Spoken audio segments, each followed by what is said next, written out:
How you guys doing?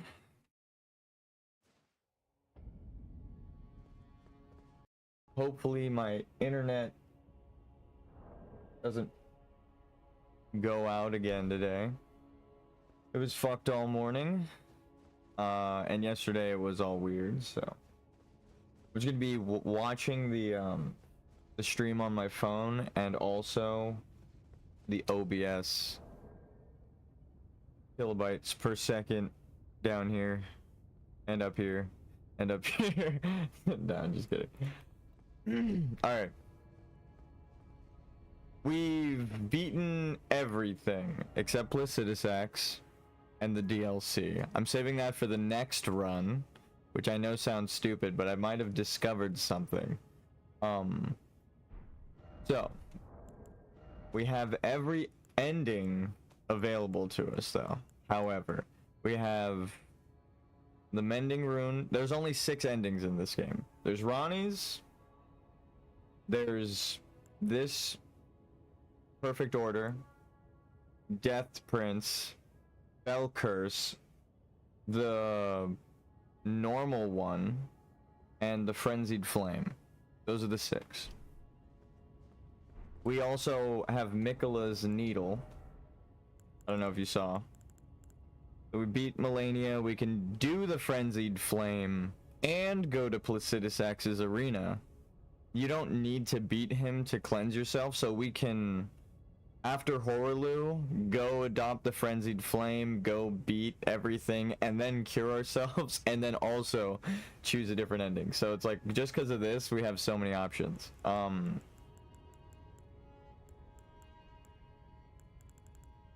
But it made me realize something about the game, and that's why I need to play it again. So that's why I'm saving stuff for the second playthrough. Playing through it as a level 1, I was like, oh my god, I think it's designed for this. It is. But I missed a crucial step, which is not accepting Melon as a cord. People say you can't beat the game without her. I think I discovered a path. It just took us beating the game entirely for me to realize it.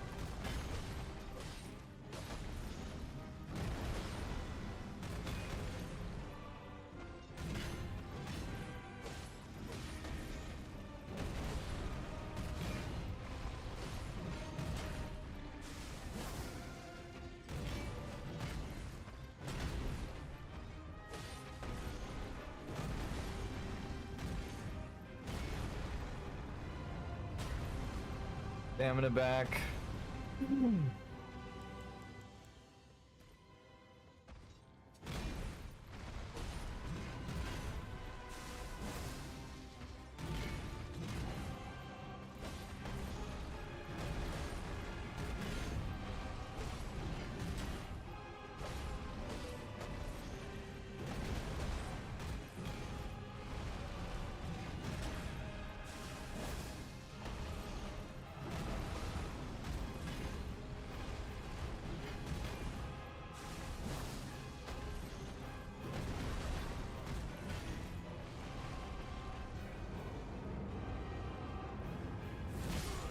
Oh, I got too close. I jumped over the attack, but then I jumped into his weapon. I was too busy watching. I shouldn't have jumped forward. If I jumped straight up, like I just should have let go of the stick there, and then I could have jumped. I would have perfectly survived, and then I could have walked into him for an opening. Dude, that was actually going pretty good. Okay, pretty good opening. We almost got him halfway. We didn't even buff our weapon. Alright.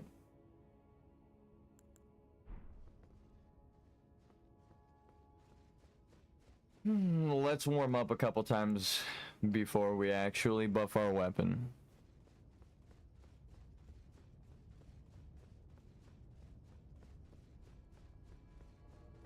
Do I have other grease that I could use?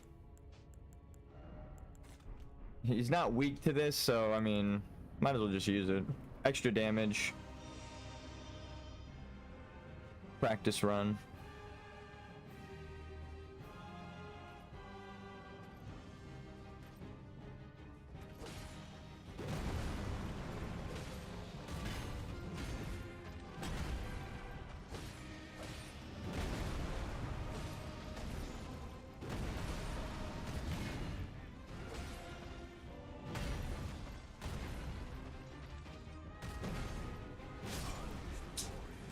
I try to roll forward. It is loud as hell. Oh, no wonder.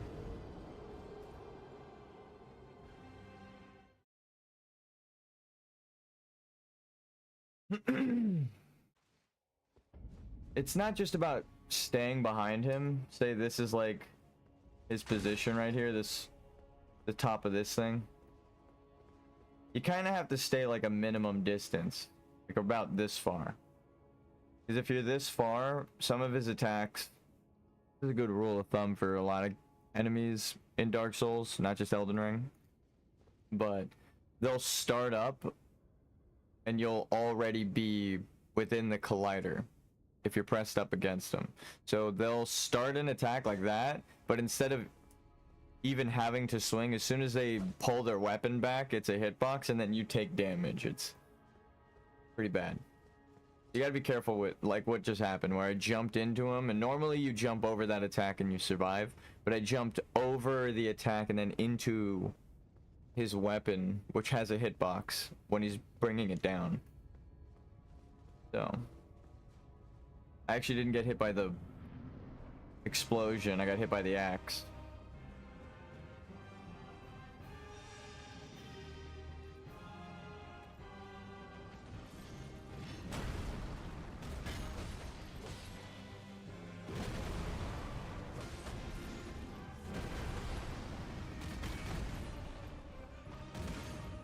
See?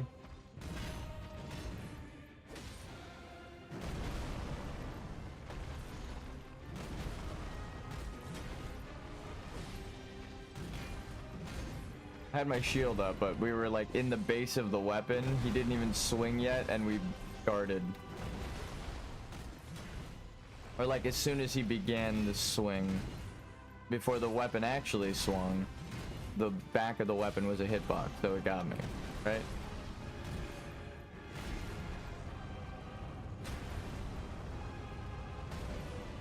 Yoink.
Practice it, you know, for when I do actually have bleed. Oh shit, I made myself stronger. What the fuck? I forgot.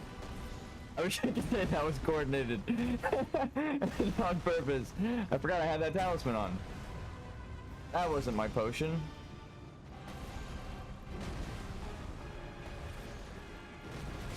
Yeah, I jumped a little too early. It looked visibly good, but like I jumped onto the first spikes, or the second spikes as they came up. Almost perfect.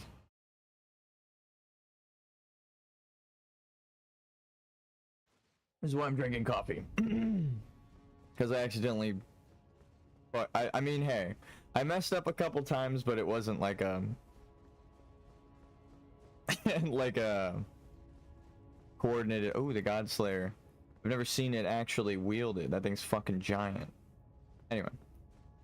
I've never actually, Whoa. Someone just knocked something over in the other room. Or maybe turn the light on? No, I can't see the light through the door. That was trippy.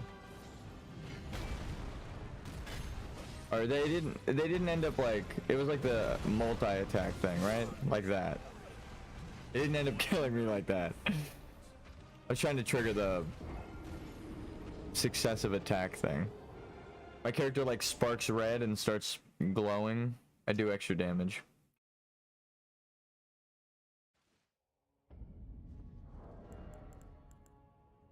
This one. Also, oh, it might actually be better to put something else on. Even though this is like, everyone says this is what makes it easy.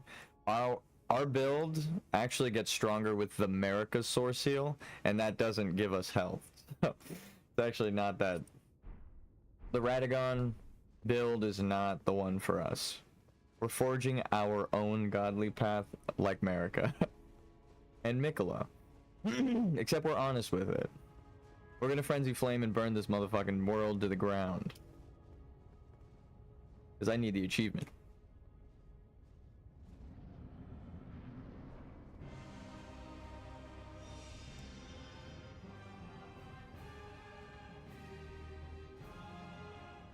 Yeet!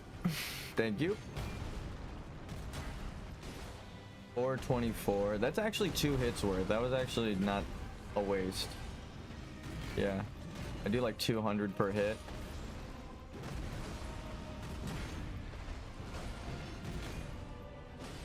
That's gonna do a lot of poise.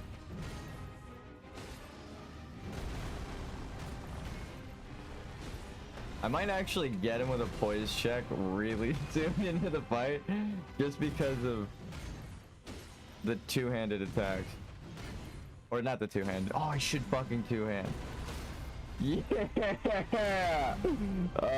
Just that one little difference of using a heavy attack in the opening instead of 2 light attacks. And then he turns it. That should be good. Fuck the shield. I missed.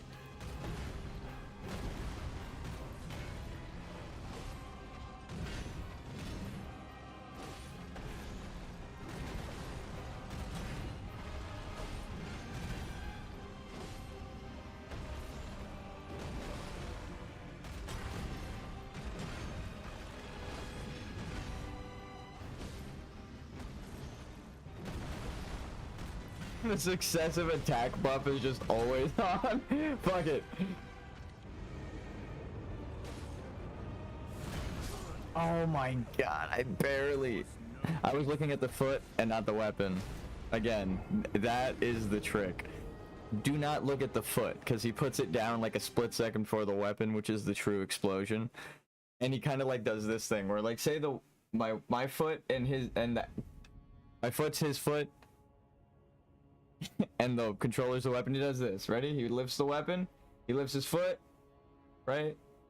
And then he starts to bring his foot down like that, and before his foot hits the ground, he slams the weapon. So like the foot spikes you out. It doesn't, they hit at the same time, but they don't start at the same time. So it fucks with you. And you're supposed to look at his foot for all of the other attacks, so that's why I keep tripping myself up with that. Damn, dude. Whenever he does like the jump and stomp ground attack, obviously you just look at his foot. So, damn. I psyched myself out entirely.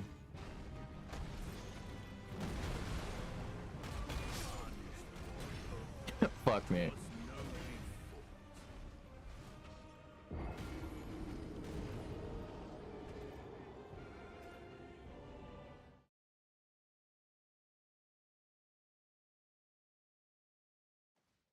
I'm gonna scoot you guys over a little bit, actually, just so I can stay comfortable.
I thought I just got out of range of it. I was hoping for the poise check. I definitely should heavy attack him though. It's like a night and day difference. I'll probably keep poise checking him if I do that.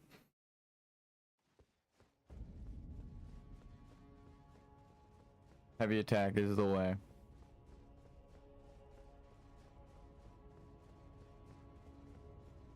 I feel like a different person than when I started this playthrough. Now that we're at the second to last boss of Elden Ring, and we didn't level up the whole time, and I've learned everything about this game design-wise. We've broken down the story. Goddamn. What the fuck? That was like a trial. That was insane.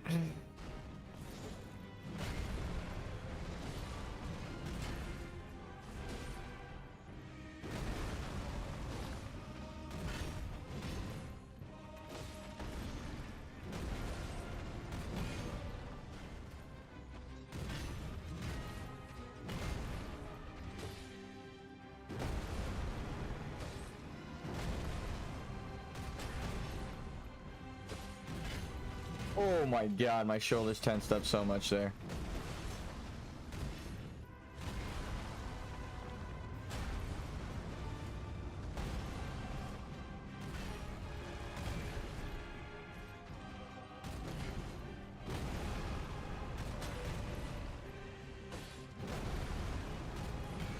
Whew.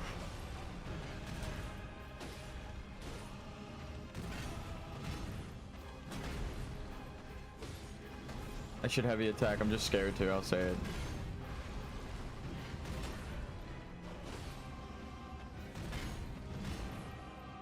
Like that should have been a heavy attack. Light attack. Heavy attack. Oh my god, it's just the timing is so close. Oh my god. What the fuck? Watch the weapon, watch the weapon, watch the weapon, watch the weapon. There you go. See?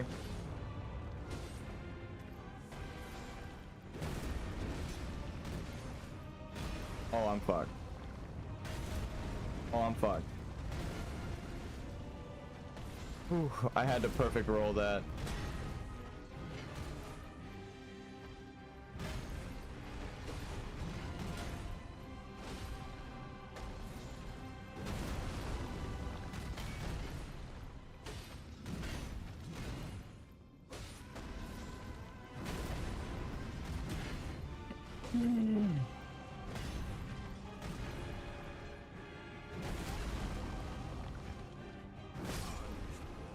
I turned it into a sprint on accident.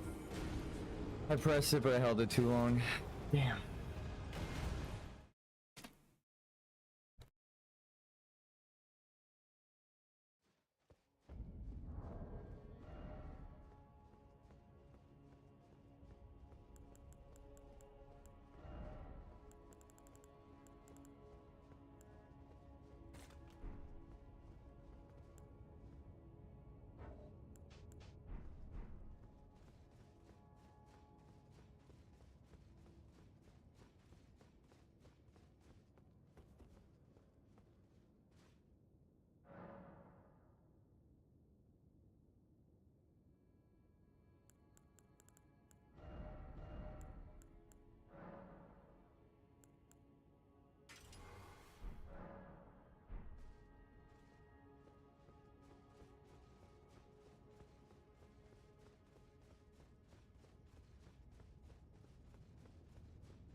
I landed like right when he fucking put his weapon. Again, I looked at the foot, not the weapon. That's my bad. God damn it. We're doing way better with frost damage though. Ice Knight.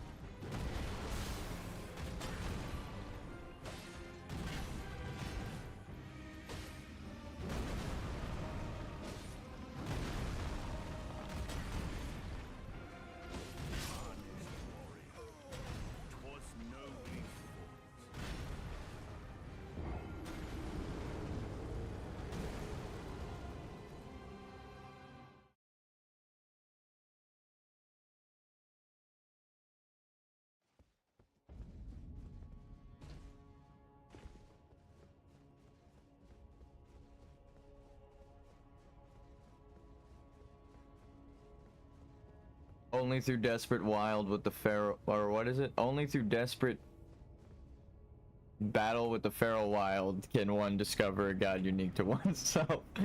The Roar of Regalia.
Phase 2.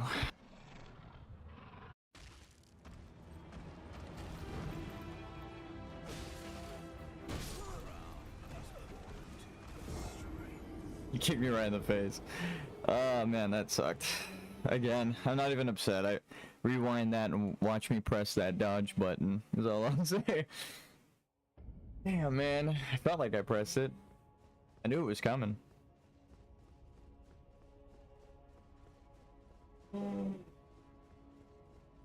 First attack dodged. Second attack, we still need to learn.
I don't know what's happening, but we take it. I don't know what's happening, but we take it. I don't know what's happening, but we take it.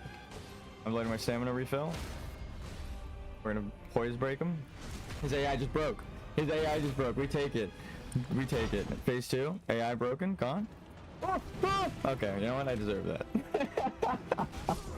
It didn't change my position, which it should have. It changed his position. That was funny. I don't know what just happened, but we take that. Easy phase 1. What the hell was that? He just turned off. He just fucking gave up. Oh, look, me and this guy are in sync. I'm not gonna stop running. Let's see if he stops. Ah, that was funny. That was a whole bunch of nonsense. We deserve that one. I'm not even upset at that death. I was like, ah, okay, yeah. I thought he just disappeared. I was like, oh fuck, is he about to just die though? I didn't want to win it like that. That would have sucked. If he disappeared after phase 1 and then we didn't get to fight phase 2, I would have been kind of bummed. Easy phase 1. I'm cool with that. Easy whole boss feels a little cheesy. After I've killed phase 1 like 15 times, it's like, okay, I've proven that I can do phase 1, right?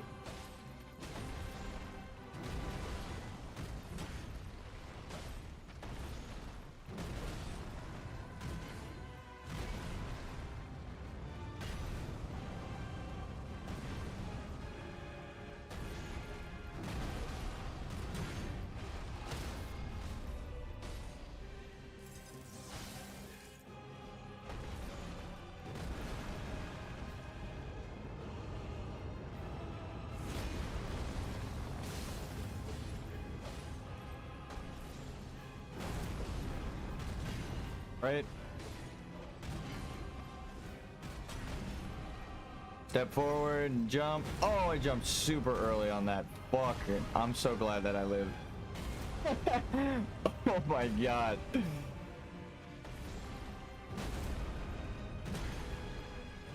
But we dodge behind him. God damn.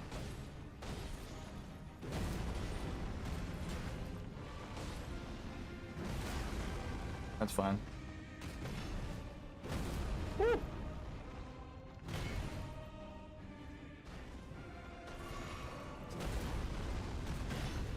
Get juked, kid.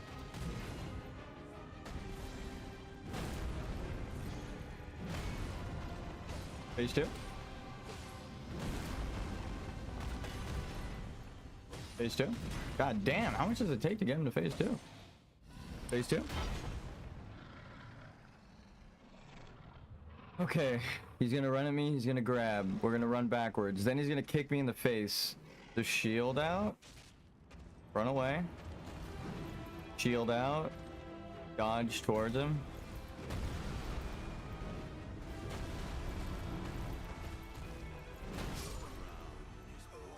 I don't know if that game really saw what just happened there, but he landed to my left and missed me.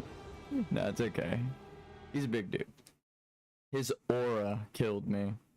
I mean, that was the most visible. Like, if I didn't get that overhead shot of him clearly to my left, I wouldn't even be upset. But I was like, oh, he just missed. Fuck. Oh well. We did better. We just need to learn phase 2. Seems like the stream is holding up so far. But it keeps dipping back down to 8K.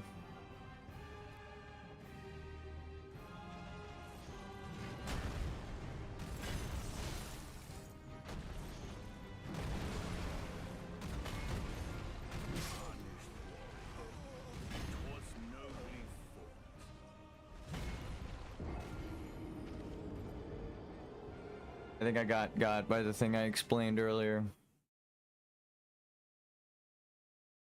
I think I could demonstrate right here on a wall. So watch the sparks. See the sparks here against this wall, right? It takes a second and they show up at the end of my attack. Now watch the sparks. That's how he's hitting me, essentially. Except instead of the wall, it's me. And instead of cutting him off, it doesn't. And he just kills me. He cuts me off. It's the spacing that fucks me there. I just was too close to his weapon.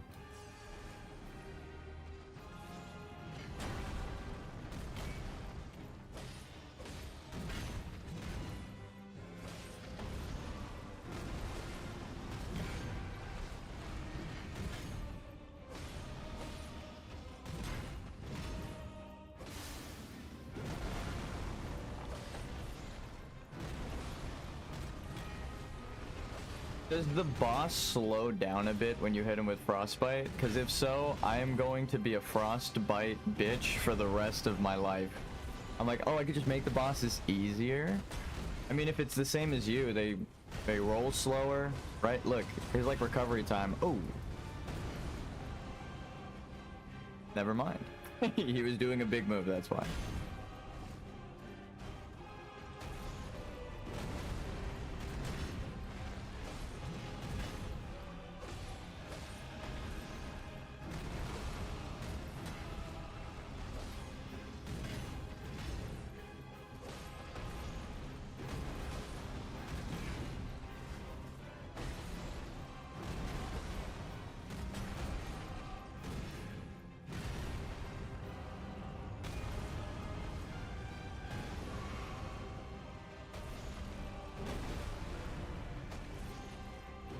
Ooh, not the right attack, but we take it. He made it the right attack with the follow-up. He chose to move away. Watch the weapon. Don't get caught by it. I could have probably got one more heavy combo in there.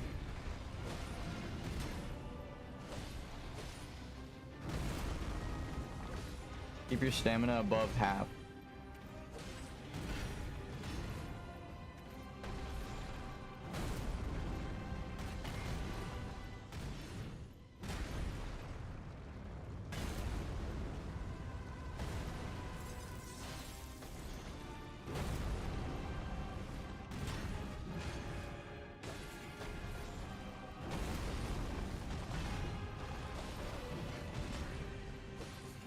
You know that was good. I was like, well, he's probably just gonna jump towards me like he always does. I'm gonna put a little cloud right here for him.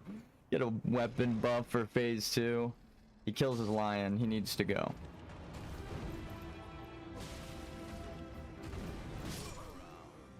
Are you fucking with me? I saw it hit me. That one actually made contact, but it was like I tapped to the top of my helmet at the end of my roll. It's, oh man. Are we just supposed to run from him that whole time? We keep getting him halfway down. Frost Knight is the way.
no fear.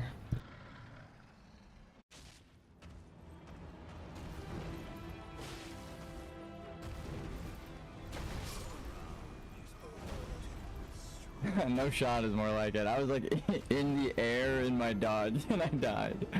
That's like exactly when you're supposed to have iframes. That sucks. He essentially, for those who don't understand, he killed me during my invincibility when I'm rolling. Not really, but visibly, that's what it looked like. That's sad. I just have to jump there.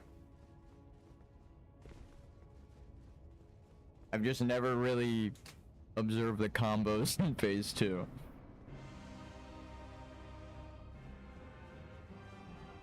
But seriously, just roll into him and attack. Or roll around him.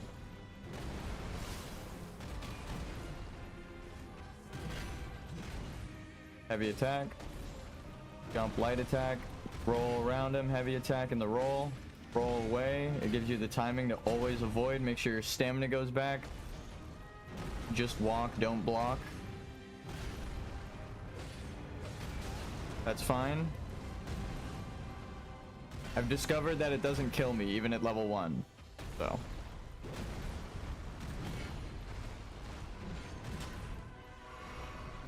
Take that opening to heal from the chip damage though. Oh, I'm so almost perfect on that.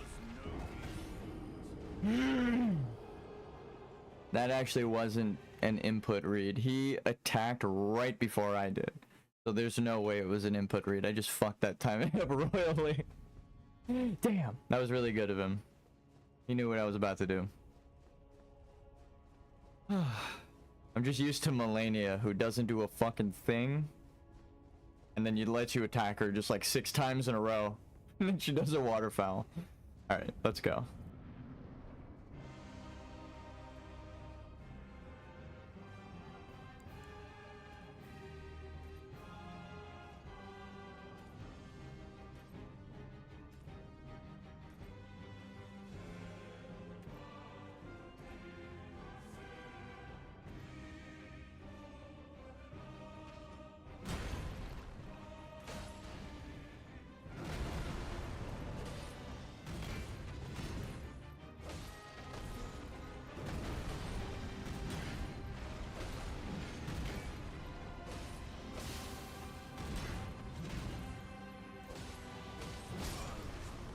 I got greedy with that second attack there.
I didn't have stamina because of that special attack. I hit jump, my character just walked forward.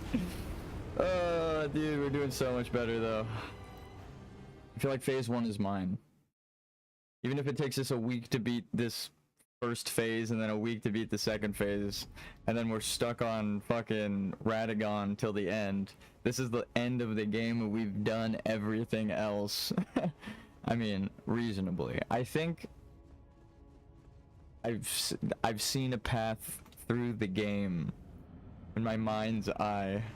I think Miyazaki is a lunatic, and there is a way to beat the game without Melina and the horse.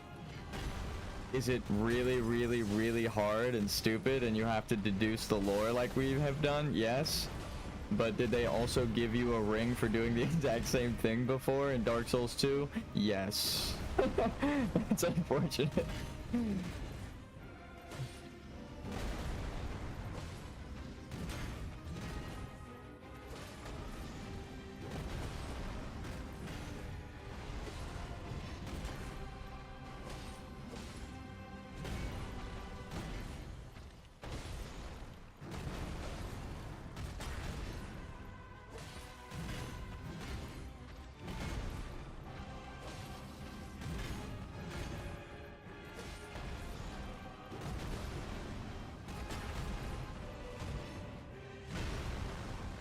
Turn him this way so you can move towards the boss room.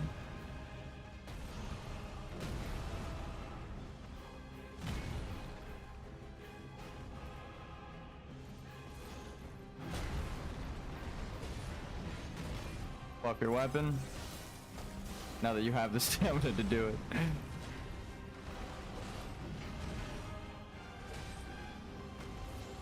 Jump attack.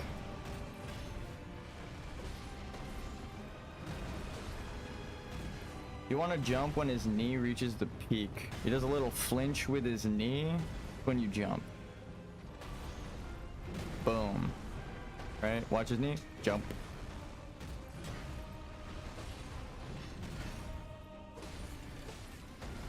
Jump. Jump. We blocked that. I can't get behind him. So. Instead of an attack opportunity, I'll flask for phase 2 because we're getting kind of close. Oh shit. I messed up. I put my shield up so it didn't actually knock me down. That's what I needed. Oh fuck, I actually should have tanked that hit because getting up off of the ground gives you a shit ton of iframes. So I would have been way safer just base tanking that.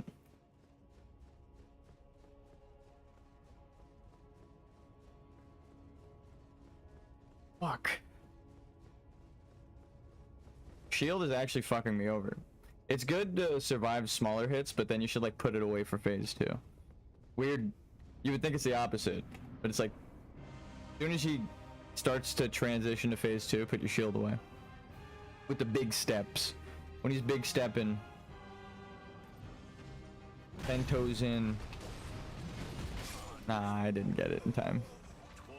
Sometimes you can slide off of the right side or left side of him and then he just misses you entirely, but I was stuck right at the front. Poise. I am doing a lot of poise check. The game's reminding me to do heavy attack. Or maybe it's because I changed to two-hand. You do more poise when you're like this. You hold triangle and you press the attack button.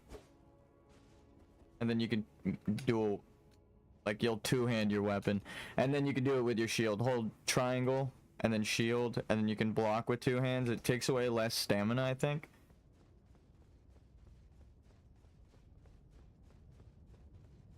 You're welcome. You're wondering how I'm doing that. That's with, like, every weapon. So, have fun.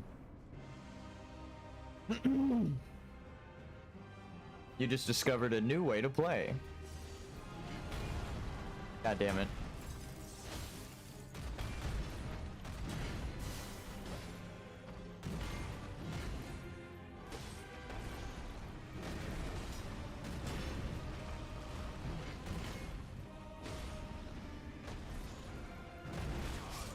Oh my...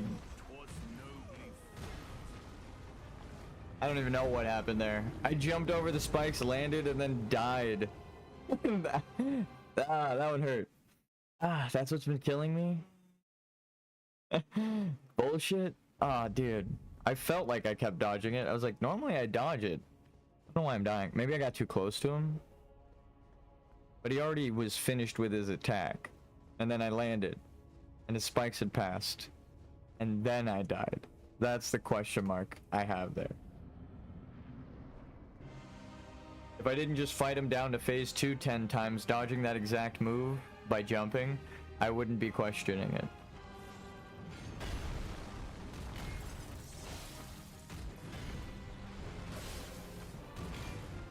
I wonder what variable it is, because, again, if I want to recreate these games, I wonder if they have like a system in play to like fail-safe catch players who are spam rolling or some shit.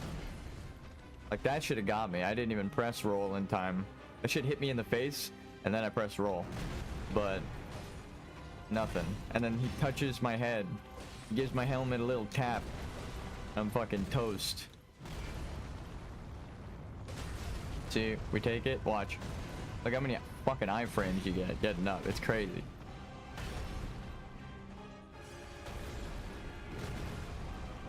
Yeah, could you imagine taking a fucking hit from the final one of the final bosses of the game on purpose, just to show like, oh, you get a lot of iframes getting up. I mean, we got hit by that move like 20 times, so I know. It is just funny though. Here, let me show you. Let me get hit by this. I know I'm not leveled, and I have no bonus health levels, but still. Oh, that's fine. But that's why you back up.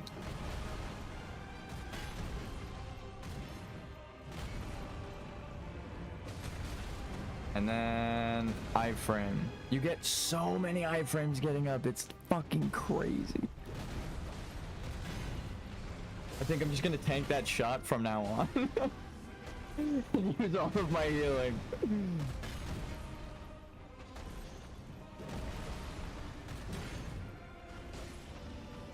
Because it gives you a big opening. Oh, I should be heavy attacking, no wonder. Light attack jumps for the quicker recovery.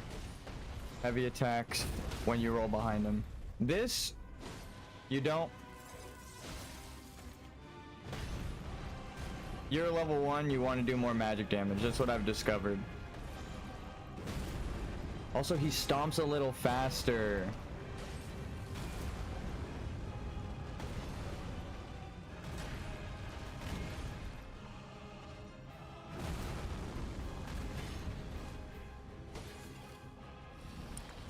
That's crazy. He stomps like 3 frames faster or some shit. Like just a little bit. But I was watching for his knee peak, and then as soon as it hit it, like normally he goes 1 2 3 pause boom, but he went 1 2 3 boom, like immediate. So I was like, oh shit. I was glad I was looking for the positioning, but it's way faster now. The timing doesn't really change, but if you hesitate, you're dead. Which is, I'm learning a lot about this boss. He wants you to be... No! Close for that. That was a really cool grab though. And that's what I mean by like this boss is very anime themed. It's like, I don't know any bosses in the game that have like a straight up like jump at you and pause going forward. Normally it's up and pause. He defies logic. He jumps at you and then like stops in the middle of his leap, like an anime moment, and then just keeps going forward faster without moving his body. He just he like hits a physical, like he jumps at you and then he slows down here and then he keeps going forward, defying all laws of physics. But it looks cool as fuck. It's after he hits you with the gram though, so it's not like a, oh, how was I supposed to know that? It was like, damn, that looked cool. Fuck. Alright. I'm definitely gonna have to watch a guide for phase 2. But it is good to learn. I mean, we learned phase 1 by just getting our ass kicked.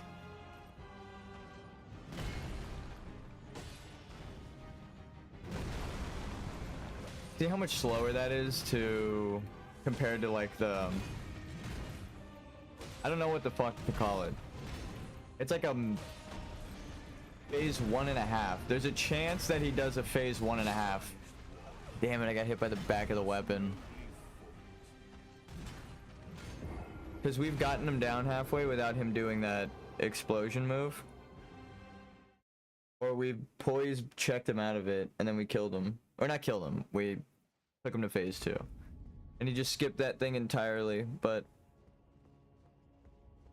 I mean, if you're leveling and you're fighting this guy, it's probably not going to be that big of a deal. To get away from gatekeeping game design. You don't actually have to do a level 1 playthrough, but try to 100% the game and read all of the items and take your time to appreciate the lore, right? You're kind of forced to do that in a level 1 playthrough, because I was like, okay, I can't beat this boss right now with my current build. I need to rebuild. So I'm like analyzing things and thinking like, why would this item defeat this character lore-wise, right? Like, that's what I've been trying to piece together. And then sometimes there's like a lore implication of like, oh, his weakness is the opposite of what I thought. But I also was thinking that there's a chance he's part of a different faction, and that weakness implies the alignment to that other faction. Like lore things and design, it's like a thematic tie that you would kind of not notice if you were just leveling normally and you did your own build and you killed all of the bosses in like 2 shots and you ignored all their moves. You didn't see their weaknesses, right? You don't learn how these things are connected. And that's design, right? That is how the game is designed. So that's what I mean by like, do a level 1 playthrough. You don't actually have to do a level 1 playthrough, but like maybe rebirth your character a lot and like try to rebuild for every boss and see what their weakness is and analyze the game a lot more. You might discover something that we can't discover on a level 1 playthrough, right? But definitely what I mean by do a level 1 playthrough if you want to make one of these kinds of games is like do a level 1 playthrough. No, if you want to, because I know not everyone's gonna have the capability, free time to sit down and beat the entire game without leveling. That shit's hard, speaking from experience. So realistically, just beat the game 100%, right? But even that, you can 100% a game super easy without analyzing its design. Take the time to think of how the game designer wants you to play. Don't just play how you want to if you want to make one of these games. And that's, again, if you're doing a level 1 playthrough, you're kind of forced to think about how the designer wants you to play. Especially if you're doing it blind and you don't know how to do a level 1 playthrough. It's fucking hard. This is my 2nd playthrough of Elden Ring, and I did a normal playthrough before, so I don't know how to fight these bosses as a level 1. But we're learning. Like how to respace for that. Right?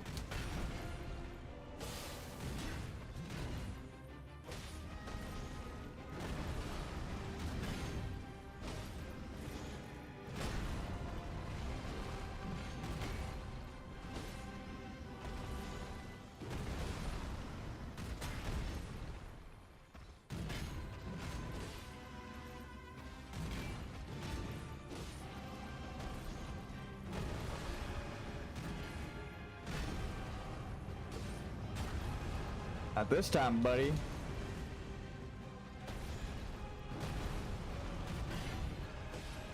I just had really convenient spacing to dodge backwards into the boss room. Oh, that was not what I wanted. How much damage do I do, though? 1,781. Okay, I'll check for the next poise break.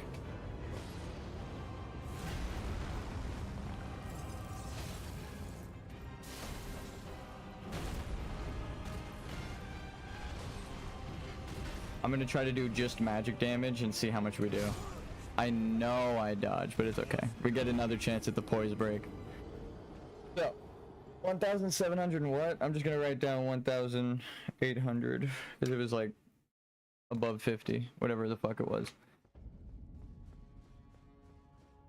All right.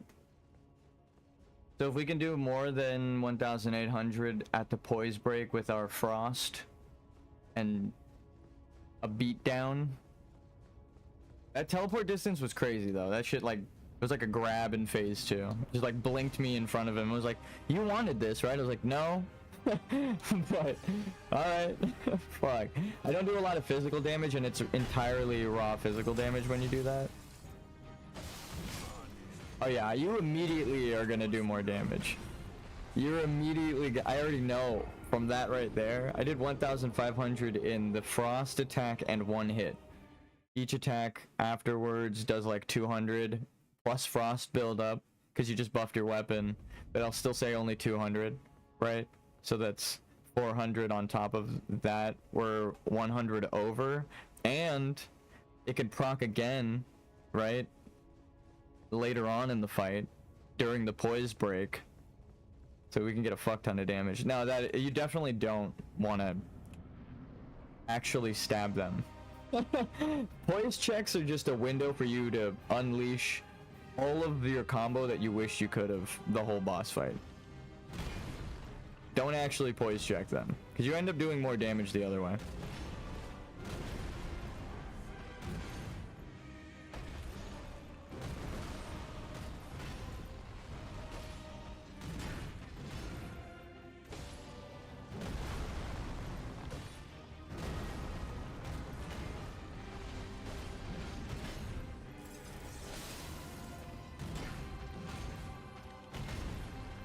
Stamina's getting back. Hit him in the face. He's gonna turn it around. We roll away. We run. I fucked up all of my spacing before because I was like dead center of that. I got out with time to spare. So I was just bad. That's what learning feels like. You're like, oh, I could do that. Alright, well. Now I see how they wanted me to dodge it. I was overcomplicating things. Because again, it's like I want to play a certain way, but like jumping right there and jump attacking is so much easier. Ow. It's so much better. Flash you. Don't do it. Throw your axe, throw your axe, throw your axe, throw your axe. Yeah. See? Imagine making a boss do something you want them to do just with spacing. Now that, again, that's really good game design.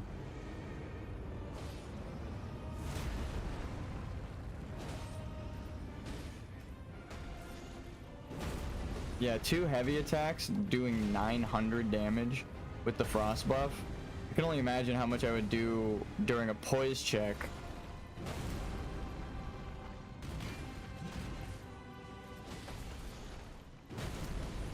The fact that you can jump through that is so counterintuitive. It's like a overwhelming force explosion throughout the whole map, and all you need to do is like like the Mario jump sound effect.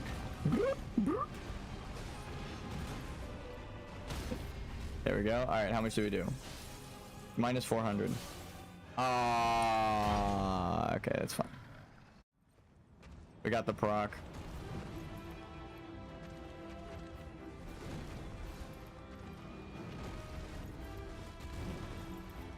I'm trying to just analyze his moves. If I remember correctly, they just ran from that. Yeah.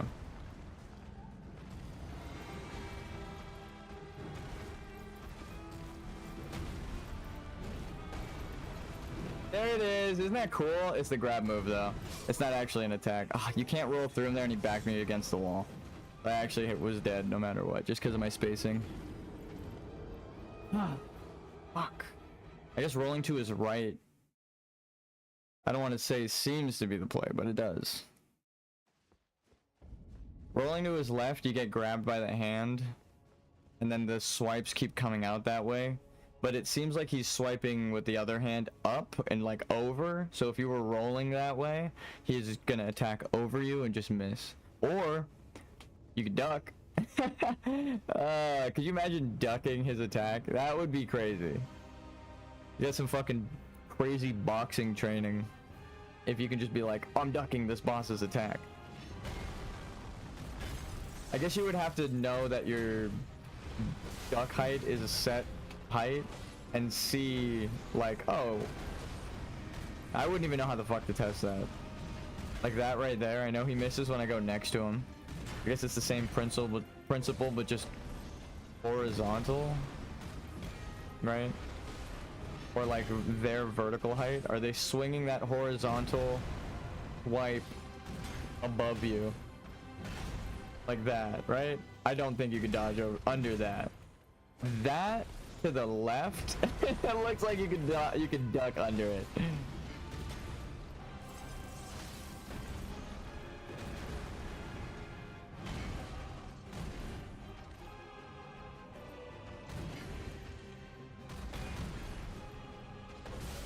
Got your ankle.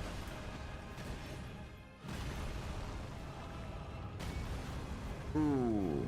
Ah, we're good.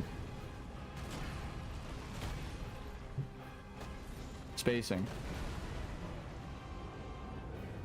Can I just shield this? That's fucking broken.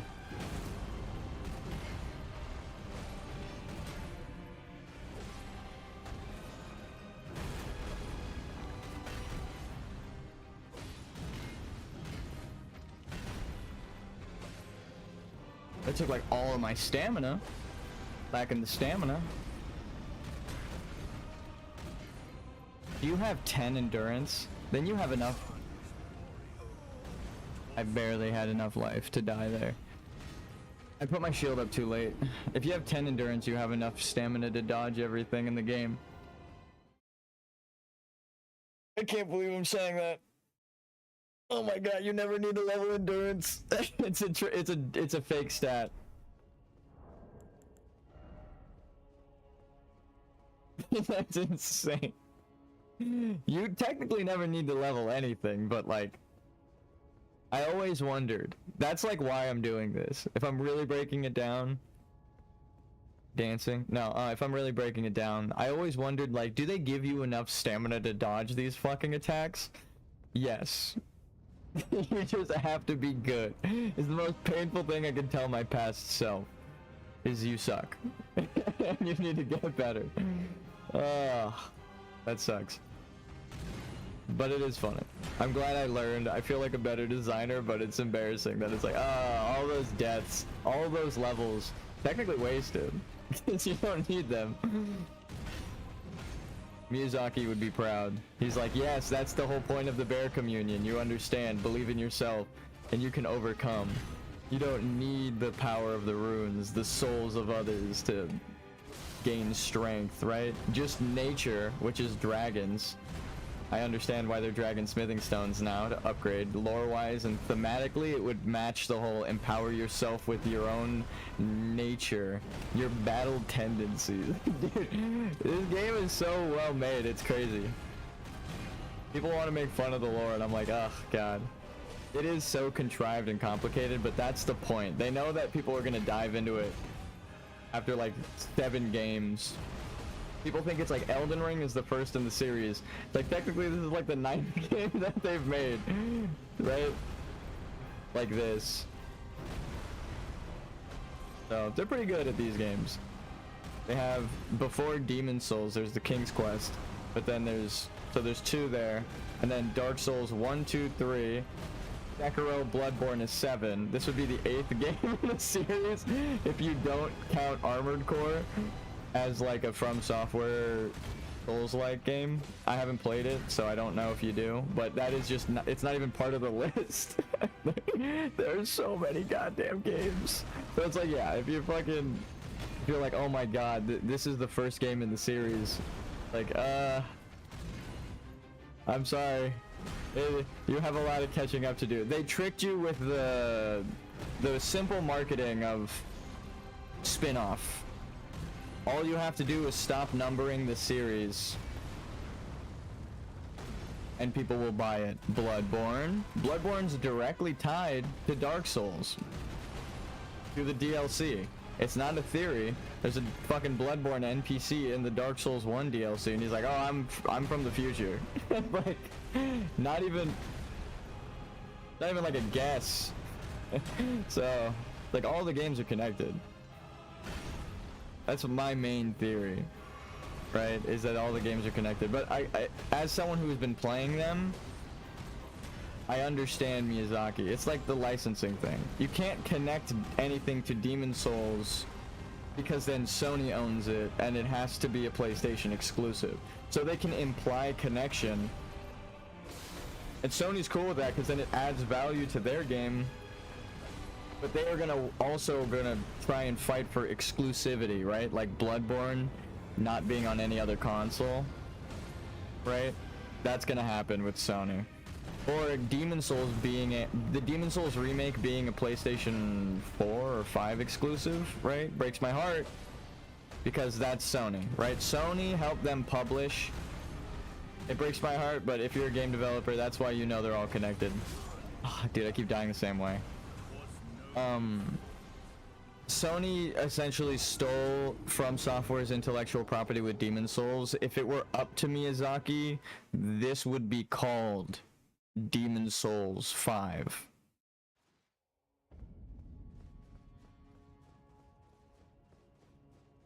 Like, that's just actually how it is. With the fact that there are Newmen in this world of Elden Ring, and they share the story of the Demon Souls Newman, it's like you can tell he really wants that story to persist, and that thematic tie connecting the series. Right, the Newmen are the old King Durin and all these people of Boletaria. So it's like it actually is all connected. It's not even just a theory. But out of respect to people who don't play the games, I can't just say go play the games if you don't think they're connected and 100% them. It's like in Demon Souls they say Dark Souls and reference the evolution of what the Demon Souls are. So it's not even like oh, they're just saying that. It's like, no, they're talking about it in the context of what eventually becomes of the series. And they were working on Dark Souls at the time. So it's like, yeah, it's connected. They mention it. The Big Hat Logan of Demon Souls literally says the phrase Dark Soul. Right? Like, it's not even, oh, are they connected? It's like, no, and then the next game is about the Dark Soul, because in Demon Souls they tell you about the Dark Soul and how the essentially I'll break it down again. The Big Hat Logan in Demon Souls, it's way more obvious in Demon Souls, so if that was the first one you've played, you kind of see it, right? He was a church official, and like he was like essentially a Golden Order loyalist for the Demon Souls world, right, of Boletaria. And he studied all of the religious stuff and then found out that the demons were actually there to punish the humans. Damn, that backstab though. That was almost perfect. Because the old one is punishing them specifically for fucking with soul magic, right? Again, they tell you this explicitly in the game. It's not guessing. They're just like, oh yeah, humans are getting punished, that's why the demons are here. They're trying to unite all souls and restart the universe for the Great One, because humans are evil. Right? For fucking with souls, which is against the order in nature. And then when I explain that, you see why I can tell you that it's all thematically tied to Elden Ring. So, the king of Boletaria becomes a demon and then lies to his people that he is an immortal king, right? And that they're there, and he showed up with a bunch of demons essentially to enslave everyone. But when you find out that the church was lying, like that guy did, right? He was a church official. He becomes a glintstone sorcerer, the Big Hat Logan of that game. And then they lock him in prison, and you have to set him free. So he is locked away specifically because he knows too much, and he's doing glintstone magic, right? So, and also he was a church official, and like you have people hunting him down, right? So again, which is the same thing essentially with Big Hat Logan in Dark Souls. So if you know, it's like you can kind of see why, if the world is supposed to be reset and the thematic, or no, not thematic, the narrative, right? This is, if you just narrate what happens with the characters, the narrative of the characters is the same, but the characters names are different, right? It's Big Hat Logan in Dark Souls, except for the scholar in Demon Souls. I forget his name. And then in this game, they have that same kind of like Ronnie character, who was with Golden Order until it betrayed them, and then they became Glintstone Sorcerer after being imprisoned, strangely enough. And then their ending is like the secret true ending, because you're restoring death, which again, it ties to what I've been saying. Like we'll draw it out because I haven't done it, right? Actually, we'll just tie it all together. I'll get it direct cutscenes and ties, because we did this before and I showed it. So we're gonna go from Demon Souls to Elden Ring through Dark Souls, right?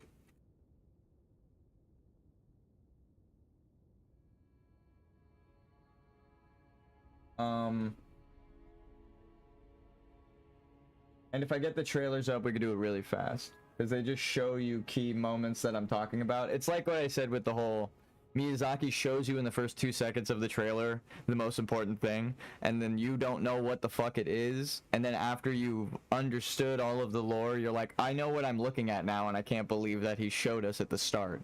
It's like, again, the circular nature of it all, right? It loops back in on itself, right? If things keep looping back in on themselves,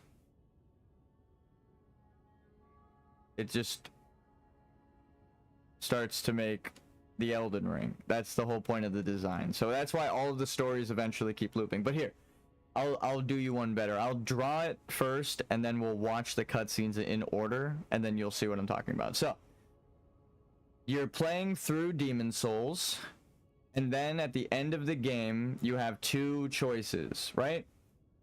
What are the two choices? You can essentially become the new king and restart everything, continuing the cycle, right? You get, like, the monumentals are there to keep the demon, the old one, in place, right? So there's a god who made the demons to punish man, right? Pretty obvious. We'll just draw that there. So you, as a man, use the demon souls to become a god. I know that's crazy, but that is the bad ending. You continue from the loop. So instead of letting the girl continue the cycle of monumentals, and it goes on for ages and who knows how long and what happens, right? You can kill her and unite all of the souls with the demon in the end, consuming the world in a colorless fog and returning it to the god by proxy, right? If you return all of the souls to the demon at the end of the game, the demons are there to punish you because of the god, you're returning them to God, right? That's the true whole point of the religion in Demon Souls. Again, this is not guessing. It is told expressly to you through the religious characters, period. If you kill her, you are ending the cycle, right? So you are continuing into a new cycle. And that is where Dark Souls starts here. Now,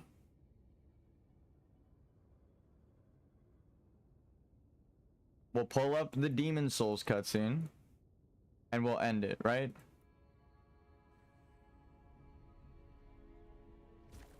You stomp on her head. She's supposed to be representative of the old world and the monumentals keeping the demon.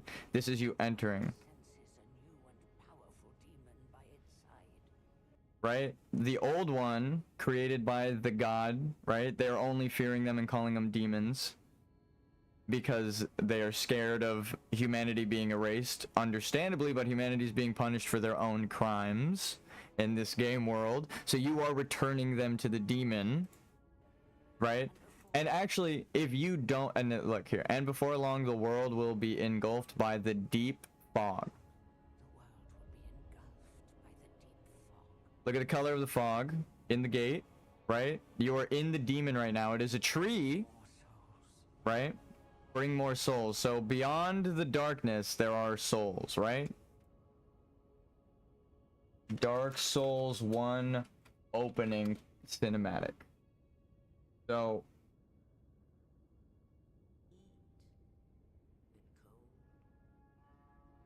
where does... So at the beginning of Dark Souls, the world was unformed, shrouded by fog, and the souls who you did not kill in Demon Souls are still hiding from you within the trees. Because again, the trees, Demon Souls, the trees are the demons, worlds created by the old one, right? So the old one is the demon. That's the whole thing. They enshrouded the world in fog at the end of Demon Souls, and then Dark Souls, you find it shrouded by fog. And remember, Miyazaki thinks that dragons are representative of half-living, half-natural beings, right? Like elementals, so that's why they're alive here at the dawn of time. Because they aren't just a mortal being like us, they are elemental, like representative of nature. That's why in Elden Ring you find dragons who have attuned themselves to elements.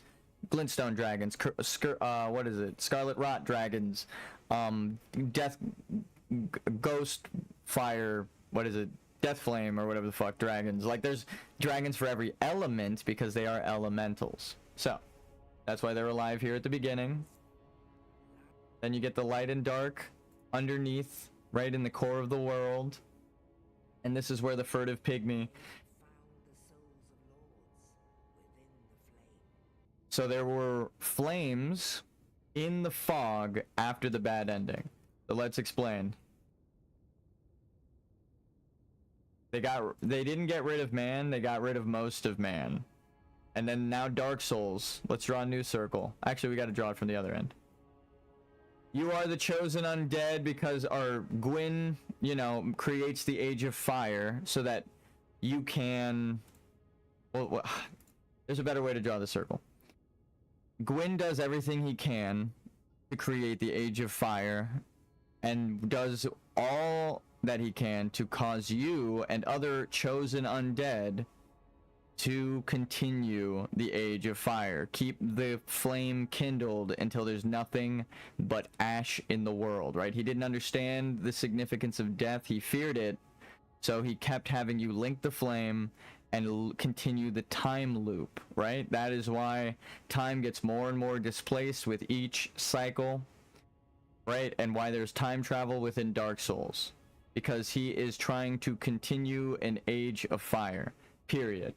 That is the loop, right? That is the loop of Dark Souls. So, what happens at the end of the loop of Dark Souls?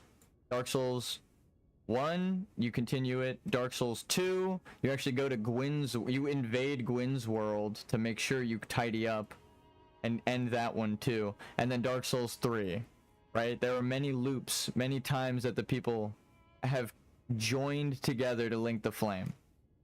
It's just how the world works. So, they link the flame. What happens at the end of the bad ending? Because remember, I'm saying that these little parts right here, that the loop is the good ending, or what people will consider the good ending. Loop is equals fire of Gwyn, right? That's the good ending. And then the bad ending with the snakes and the darkness is the one where you let death of humanity take hold and darkness to consume the world. And then same with this. You kill everybody, or as many demons as you can collect, and you unite the souls with the demons, right? So the bad ending is when you kill the maiden or allow her to die for death's sake, because people don't like killing maidens. But the whole thing is that they're suffering because the loop is making them suffer, right? Which is why the fire ending is bad, because the loop is a perpetuation of mankind's evil, fucked up tendencies, right? Causing the sufferings by gouging the eyes out of these maidens. So Again, what happens at the end of Dark Souls 3? Bad ending. I'm gonna look up bad ending, right? To show you that this is literally what people think is the bad ending. Betrayal and bad ending.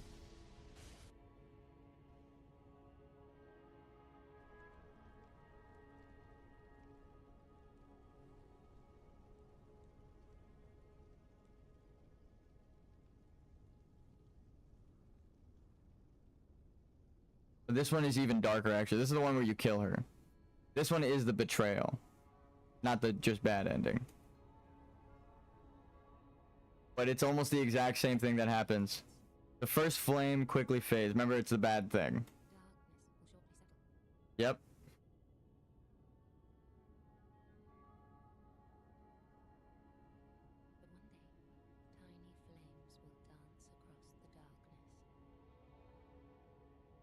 So she's saying that everything Gwyn did to perpetuate this age of fire, right? Because he was scared of the darkness in humanity, killing the flame,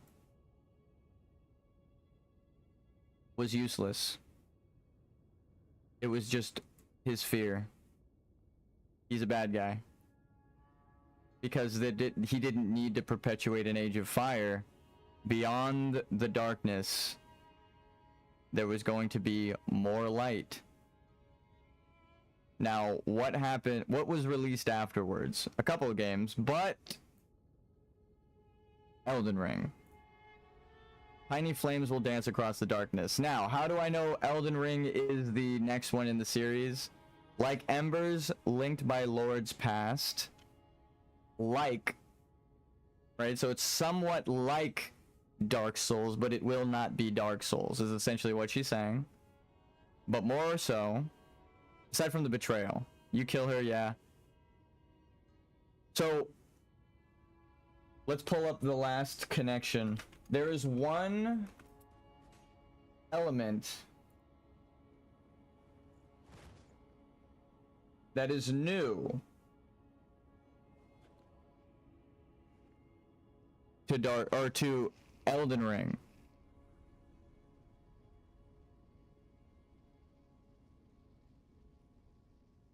So you stomp on her and you take the flame for yourself.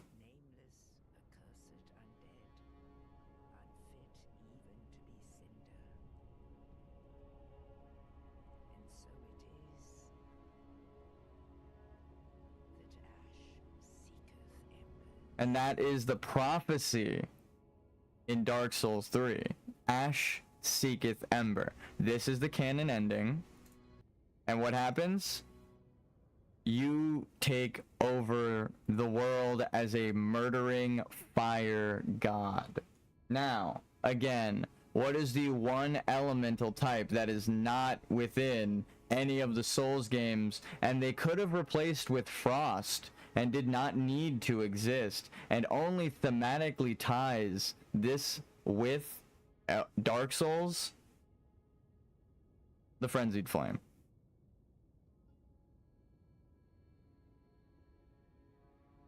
Period.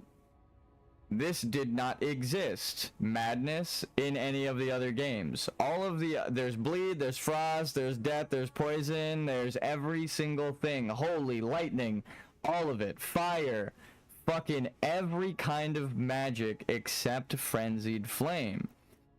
What is the Frenzied Flame but someone that is trying to kill all things and unite them within fire? That's what your character did at the end of Dark Souls 3, leading into Elden Ring. So right here, Frenzied Flame is created.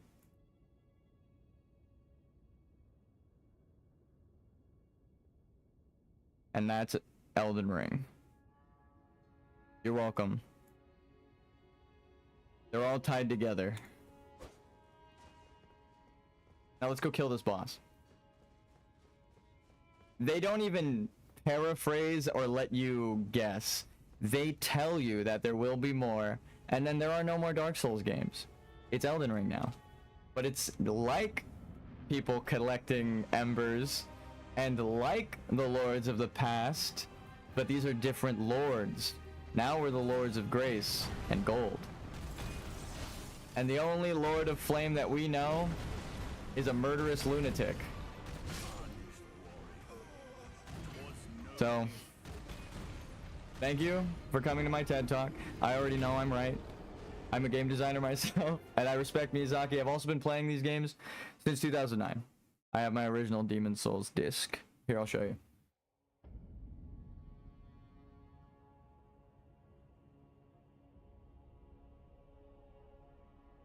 We've done this before. First of all, Little Big Planet, that got me addicted to game design as well in PlayStation era. Shout out. Naruto, I've never watched the show, but this game is fun as fuck. It's not that I've never watched the show. I've tried, but I can't get past like the first season. Demon Souls, the original. Actually, again, I keep saying the original because it's the original in the series, and they didn't make a Demon Souls 2. But this is the greatest hits version, so this came out like a year afterwards, but it says 2009 is the publishing license date on the disc, so that's when this one was printed and released, which is crazy.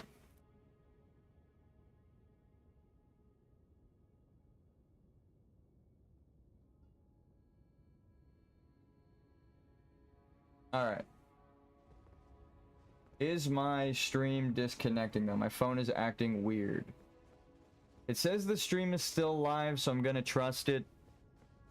But yeah, I had to go through all of the entire Souls games in order to show you what I'm talking about. And if you know what, I will say it, if you doubt the Dark Souls mention in Demon Souls, you could watch my Demon Souls playthrough, because I did get it, and you'll see it eventually if you watch that. But I just challenge you to play through Demon Souls, because that game is fucking amazing. Just try to find a way to get it. Play that shit.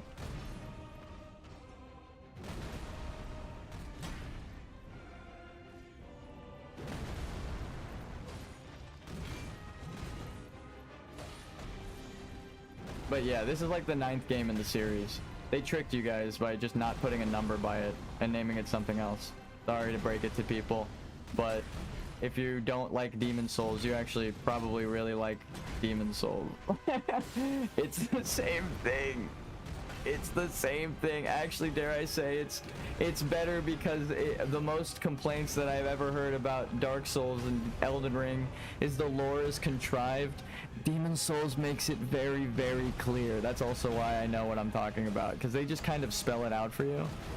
Dare I say ham-fistedly. They're like, these guys are the bad guys, this is what dragons are, they're forged by giants here, or not by giants, but they, you know, were forged, or their scales were part of the forge process by giants who were in a missing part of the game. They actually were going to make a giant frost.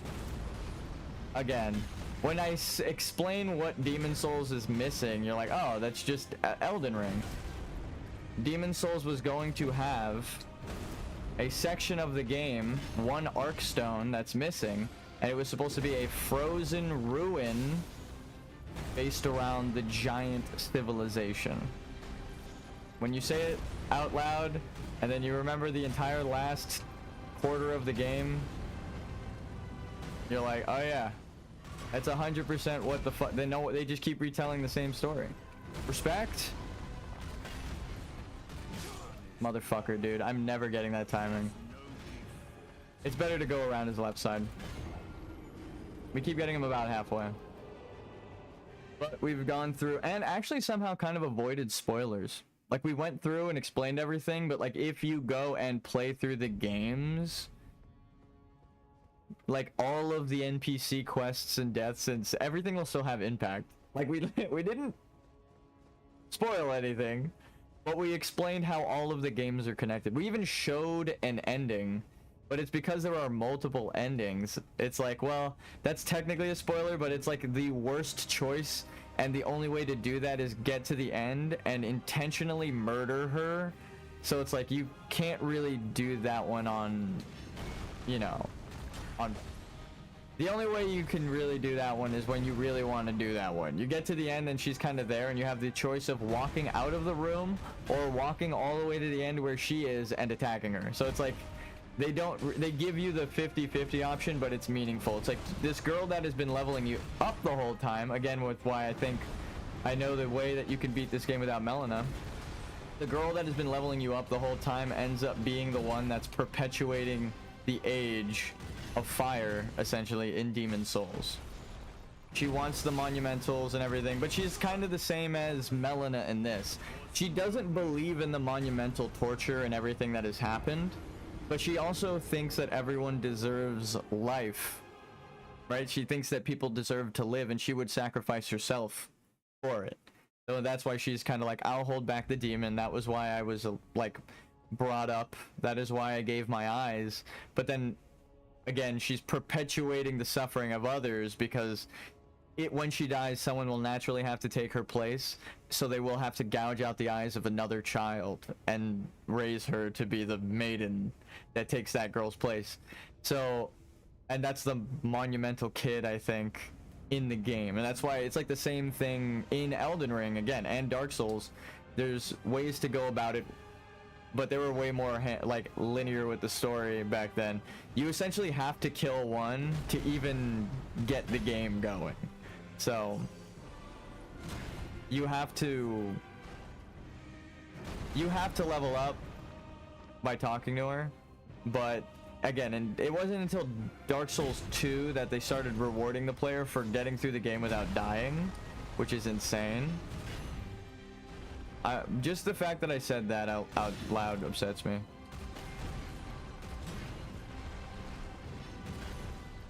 Because that means that they want you to get through this game potentially without dying. And I don't want that to be the case.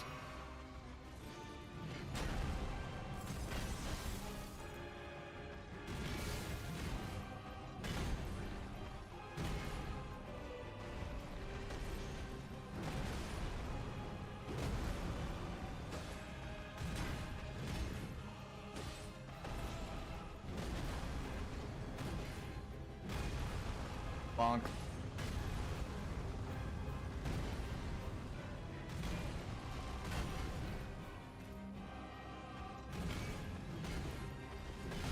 Oh my god, I fucked up. I barely didn't make it behind him in time, and it kind of like pulled me back into the attack, but it wasn't like a lag or anything. He just pulled his leg back and it moved me. So damn, it moved me emotionally. No, that sucks. Analyze the lore, but no, we keep getting really far into the fight while I'm just talking about lore. It does end up being my superpower. Or when I'm not paying attention to the boss and psyching myself out, and I'm like talking about why he's got a golden lion on his back. Like Marika, we are told that Marika gave him that lion in game, right? It's not a guess. That is what we are told, right? So if we do believe Marika, right? It's like the trust your eyes kind of thing. He has the lion, so Marika wasn't lying, or the Golden Order isn't lying about that, right? But they never expressly say how they got the lion's powers. They just say after beating the god, right? Which we know it's a god. The whole thing in the DLC is that they're all demigods, right? Local demigods. I explained it yesterday. I don't want to have to go back over it, but it's such a good... I don't even know what the fuck. Real world inspiration.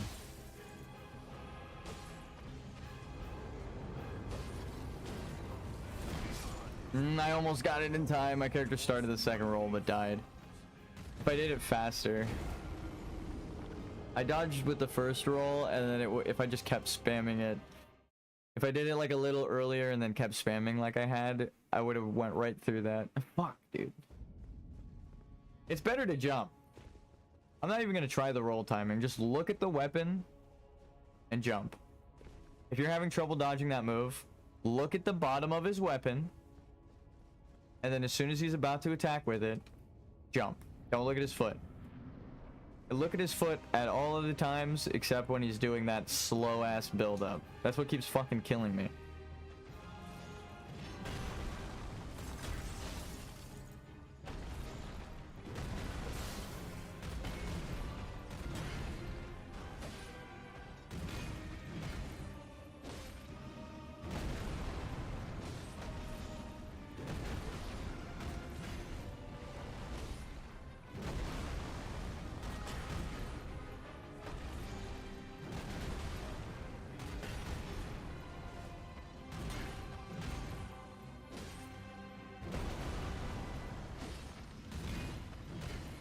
Stamina back.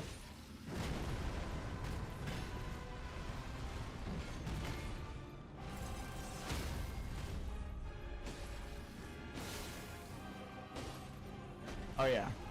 Way more fucking damage. Now watch his weapon, watch his weapon, watch his weapon, jump. See how the foot went down a little bit before the weapon?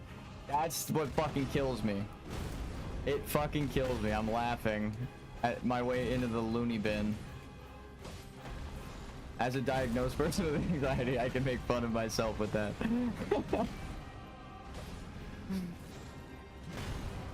I call bullshit, but whatever.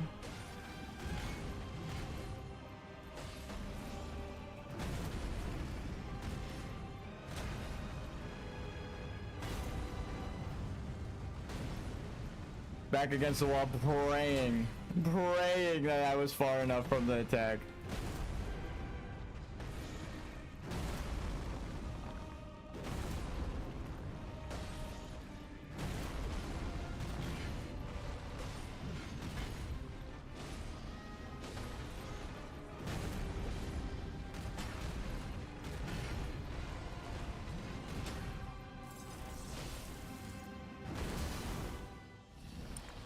That's frozen upside down in the freeze frame. That was funny. Alright, let's see. Are we over here? See, it moved us this. It always moves us back, but it didn't move us the last time where he glitched out. Run. Never mind. We're dead. Oh, it's the fact that I got knocked down. I think with the way the timing works, that first knockdown doesn't give you the iframes for the final explosion. Like, if I just wait it out as long as I possibly can to get up, it forces me to get up. And then, I'm pretty sure. And then, I am forced into an iframe roll at that moment, but I think there's a little bit of a pause. I don't know how to explain it. You just know the timing after years. It's like a beat, right? Like, I already know 1, 2, 3, 4, 5. Like, it's simple, but everything kind of goes off of that timing. If you can't attack in the middle of it, then you just messed up your attack opportunity. That's really what it is. I know that sounds douchey, but I mean, you see me attacking him in between each attack. There is an opening for each thing, right? It's just, do you want to use your basic attack or your heavy attack? I can't really use a basic attack as a level 1.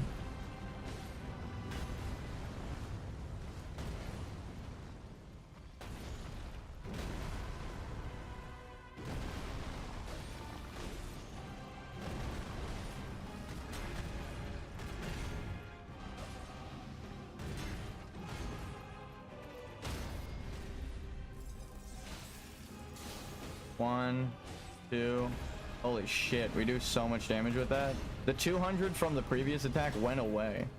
That was all raw damage, or not raw damage. That was all damage from that one combo of the frost slash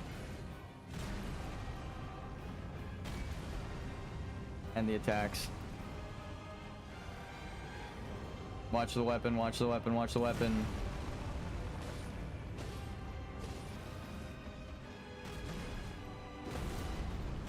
Oh, I got greedy. I knew that that wasn't even an opening, but I just rolled and hit the attack button and I accepted my fate that I died. Oh, as soon as I pressed it too.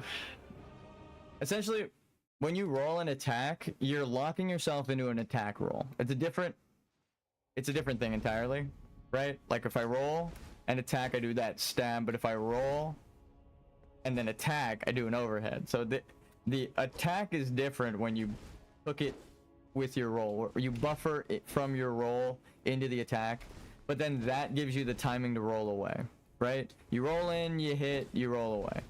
But sometimes their attacks are a little faster than that. Like that's the double swipe when they go like boom boom, but even quicker than that, like with a dagger. Let's see if I can put a dagger on and do it.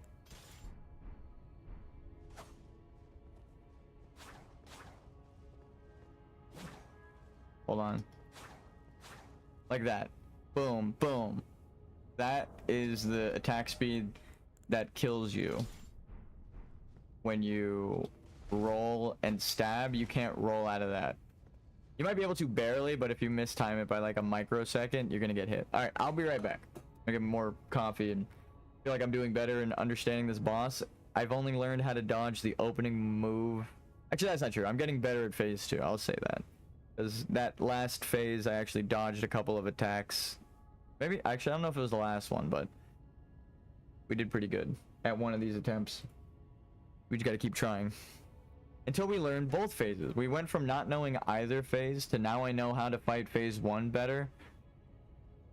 It took days for me to learn Melania's phase 1 because her AI hesitates. It's not like his where like he's just boom, boom, boom, boom, boom, boom, like the whole time, every fucking second coming at me with an attack. That's how most Dark Souls bosses are. So you just roll, you hit, you roll, you hit, you watch, you roll, you hit. Like it's not that complicated, but Melania was weird because she'll hit you, and then if you hit her, she'll stagger, but then there's a chance that she'll like swipe and jump back to make sure like she's gaining distance.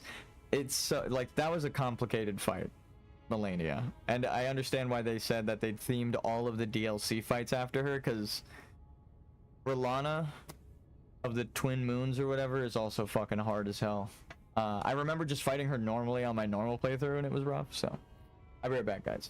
Here, we'll keep it on the flex menu.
And we're back.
Like I said, we're getting better at it. We chipped him.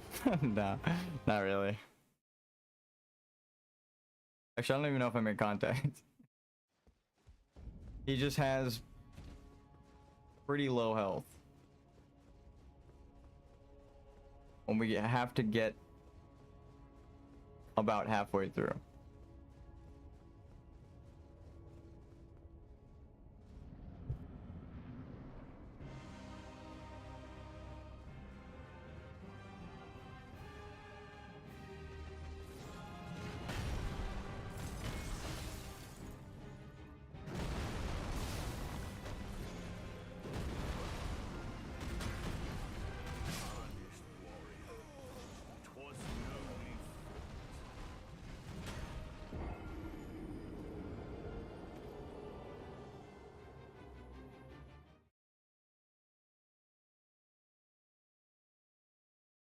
May have noticed the camera was a bit off during that.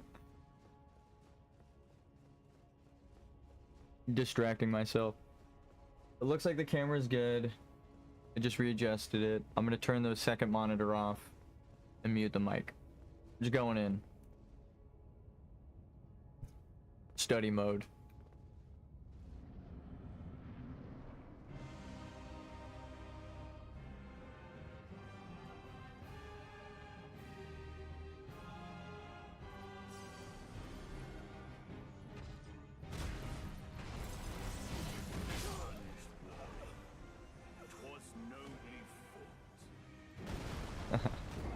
Damn, I was hoping he would overshoot, but I've never actually seen him use that move and lock on to where you're at. Normally he just misses me. Maybe it's because I'm normally like way closer to him. But damn. Normally I'm on that side of him, but just a bit closer. And instead he just overshoots and misses. By like a lot.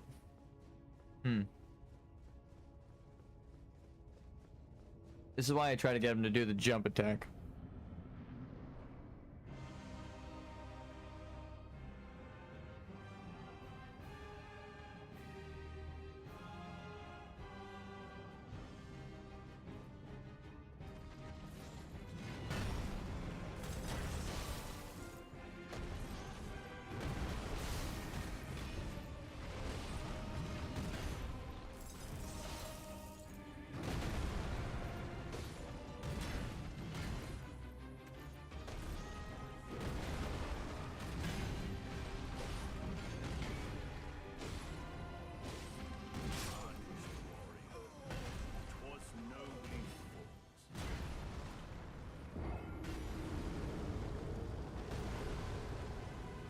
Of course, the heavier attacks use more stamina, so I can't go for 2.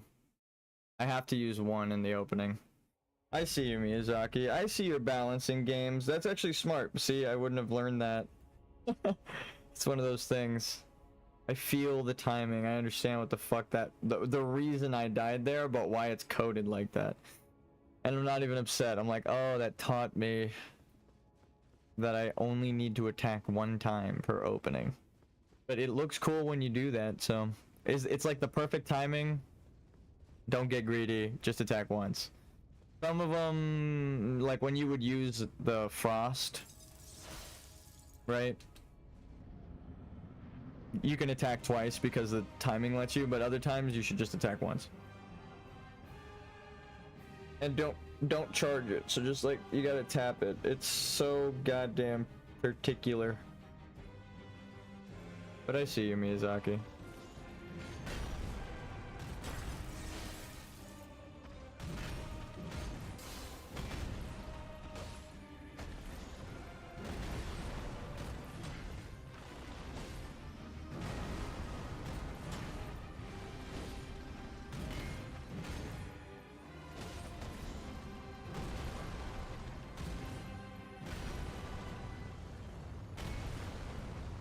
Well, we're back at the entrance. How you doing? We just restarted the boss fight, essentially. Actually, now I'm the boss. Welcome to my room, champion.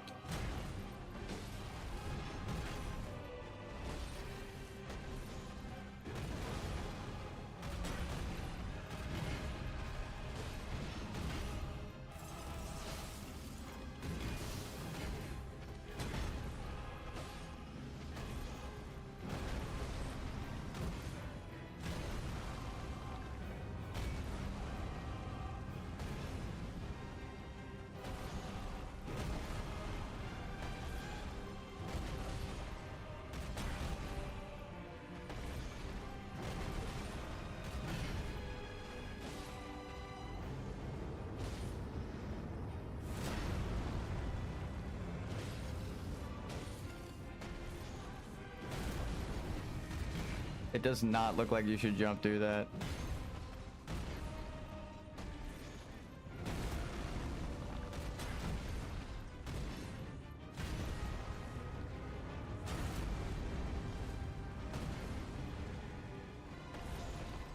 I mean, I'm glad I can't, but...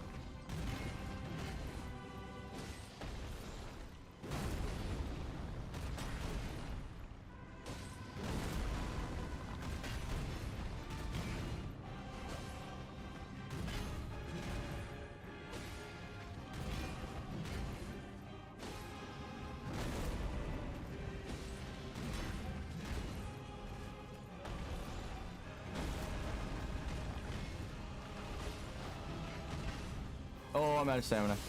Holy shit. Alright, we're out of stamina. What do? We can't run away from him, so we're just gonna have to like back away and watch for the timing. Oh, I'm gonna die right now. Oh, I'm gonna die right now. I already know it. I'm praying. I already know it's not recharging my stamina in the cutscene. The game is paused.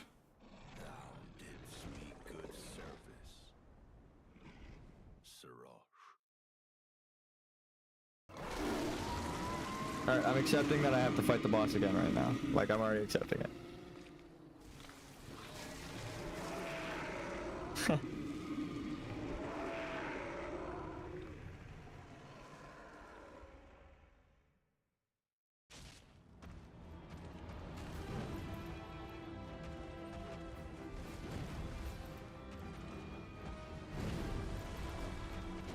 Fuck.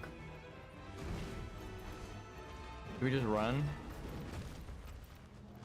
Seems like the play.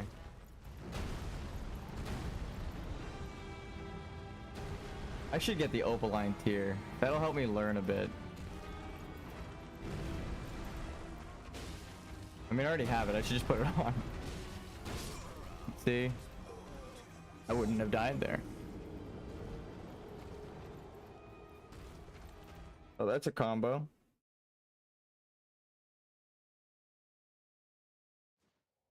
Alright, fine. We put the tier on.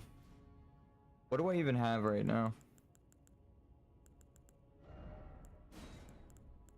That was good when I didn't know how to dodge, but we've since learned.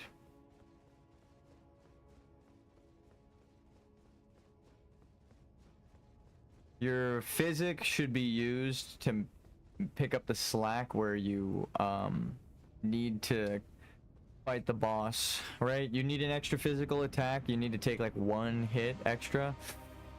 Get that opaline tier, baby. There's like 1 move you just can't dodge. Get that opaline tier. You just gotta find the timing to actually use the tier right before that attack. And then, so it's still gonna be a challenge, but...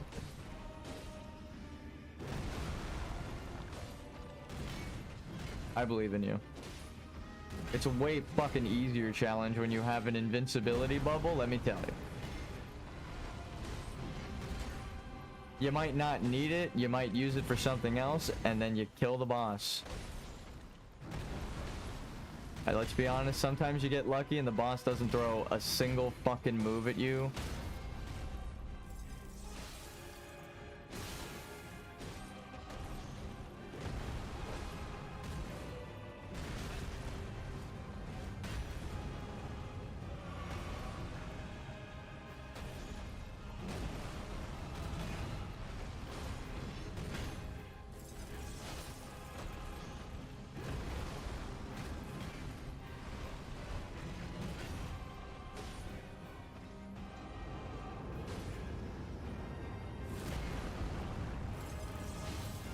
Rebuff.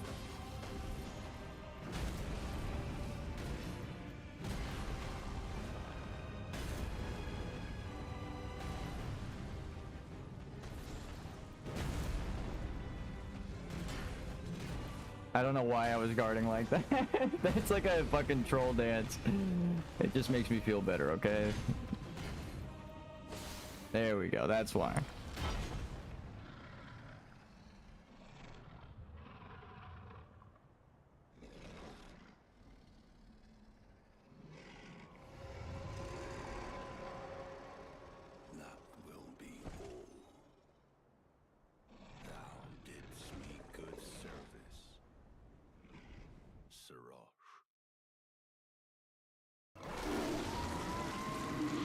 Also, the fact that he's willing to kill it for power kind of shows a couple of things. It's not that near and dear to him, it's hindering him, right? He's willing to kill this thing, he has to kill it for some sort of strength, right? It's very Crucible themed. Like, just this cutscene alone kind of furthers the ties that I've been explaining. And we know him and his people have been around since the Crucible. Yeah. I really can't believe that he's got a double swipe like that. God damn it, dude. Oh my god, fighting him as a level 1 is gonna suck. If he can attack that fast, that means I like should just never be near him to let him attack me. Or just stay behind him is a better way to say. Not just never near him because I'm a melee. But he has a grab where he immediately locks onto you, and it doesn't matter where you go. He turns faster than you, honestly, because he can do 180 and grab you if you jump behind him, which we've experienced. We like jumped around him, and then he just snapped right to us and wouldn't turn away, not even missing by like 1 degree off. Like he was just snap locked to us. I was like, okay, well, we're fucked. All right. Game plan.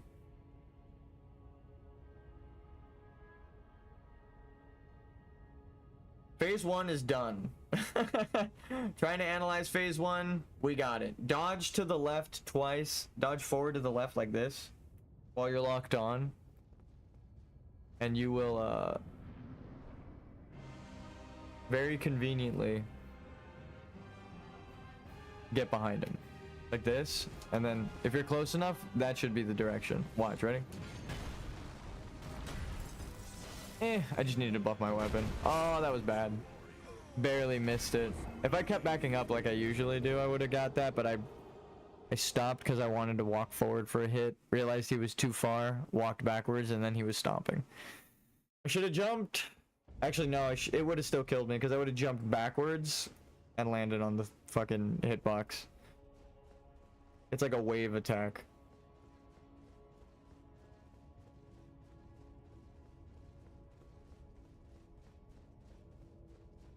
I'm just gonna narrate what I'm doing. Lock on. Walking forward to trigger his axe throw. If he doesn't do it, I'm going to walk away from him and let him do it. He did it. Walk backwards, dodge backwards, wait for him to land, charge, hit him, dodge forward again. We're behind him. He jumps, or we jump. He did the jump attack. Oh, he did kind of jump. To the left, through, power attack, no charge. Through, that was an opening to rebuff. We're going to rebuff. Jump attack to the right with his leg spacing. To the left, re-hit him with that in case. You never know. 500 is stronger than any single move you can hit him with, so. Keep your stamina above half. Sometimes you'll get an opening like that, but you don't actually attack him. People probably screaming at their monitors, swing at him, but it's like, no, sometimes you don't want to hit him for your stamina's sake. Right? Because he'll throw like an 8-move combo at you, and at level 1, I'm gonna need as much stamina as I can get.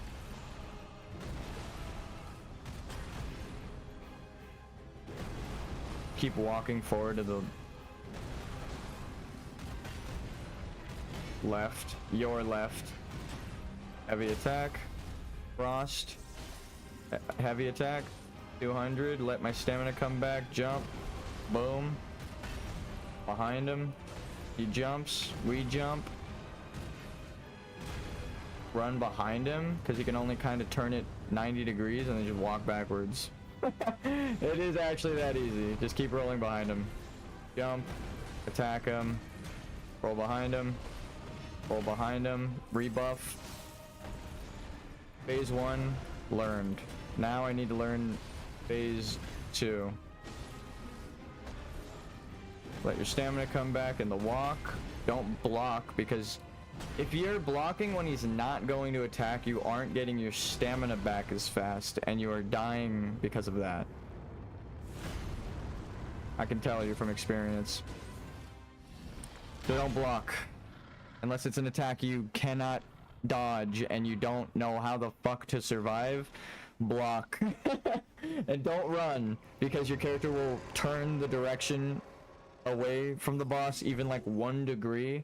That counts as a flank hit. He hits through your shield, and then he kills you. And you weren't actually blocking even though your shield was up. You need to be aimed at them, or the projectile. And blocking seems to be the play. Only time you don't want your guard broken is like mid-combo. If they break your guard at the end of a combo, if it's not like an invader, NPC or player, they're not gonna walk up and stab you. I don't know many NPCs who are coded to do that. I know there are like a couple. I've been surprised in other games where they go for the opening and I'm like, this motherfucker's coded to do the poise.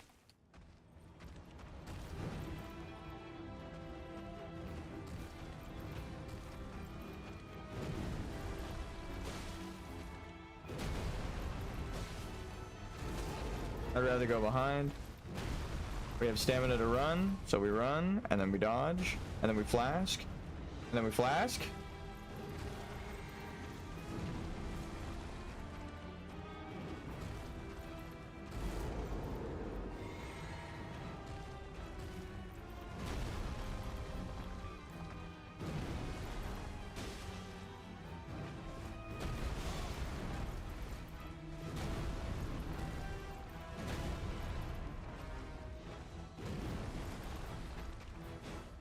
Worth the risk.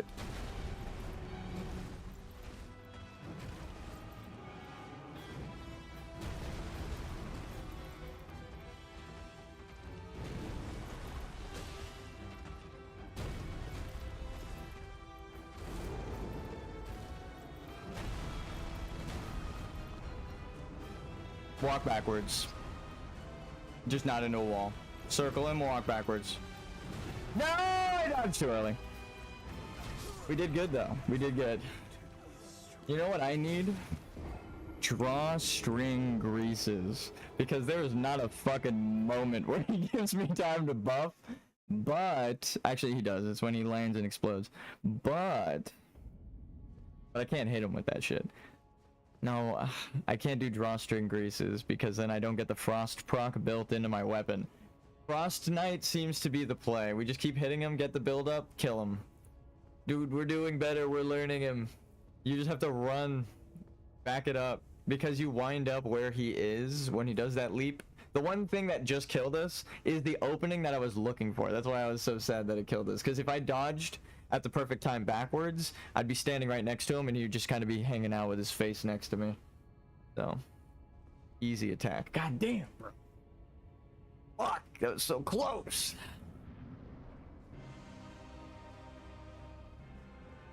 We're getting better.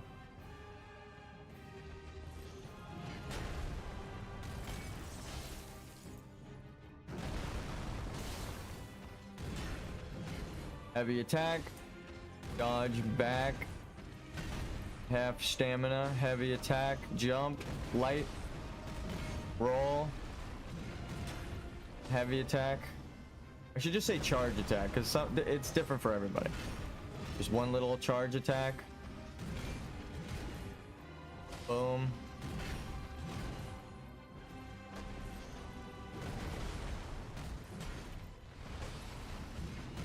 Light attack, heavy attack. I should have rebuffed there. I'll rebuff here.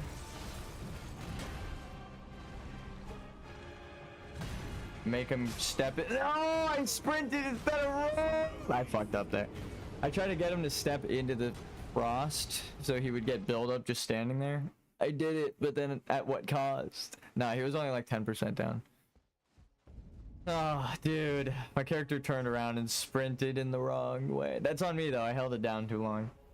I thought I pressed. We're doing so good.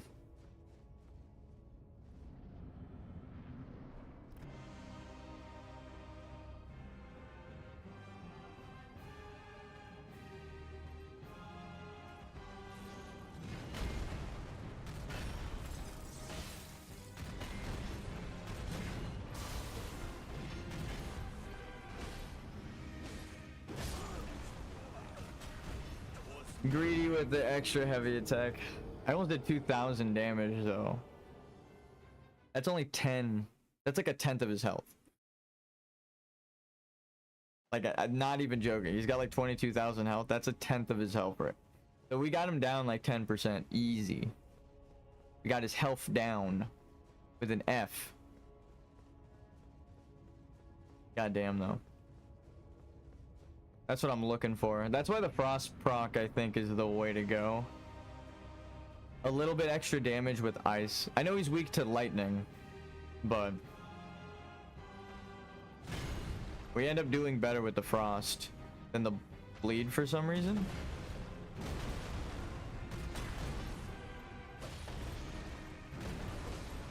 I'll just wait for an opening to buff like this.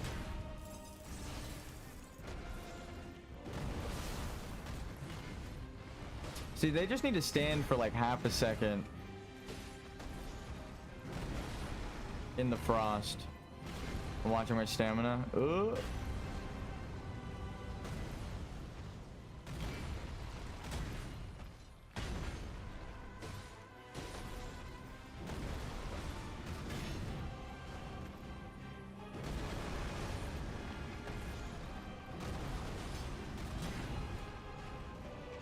See, that kind of timing is what I was talking about.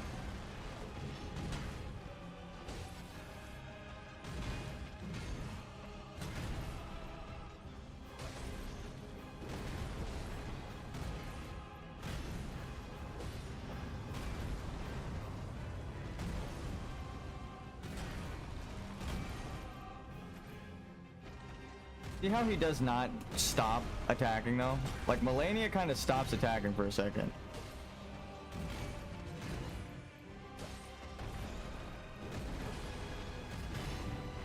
At least in the first phase. Actually, yeah, even in phase 2, we've hit her and she's walked towards us. It wasn't often, or as often as I'd like in phase 1. Like, or as often as I would like to have it happen compared to phase 1 is a better way to phrase that. But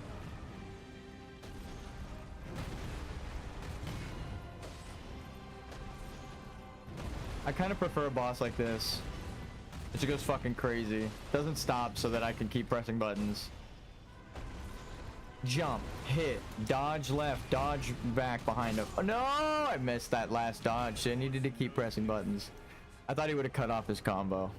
That constantly happens. Oh well, we got him to the change. Phase 2 technically. That's when he gets powered up.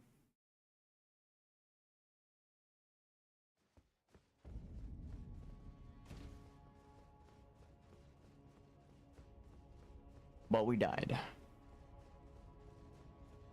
Phase 2, but death. But see, he didn't do that move until like half health, and then like one frost hit would have, you know,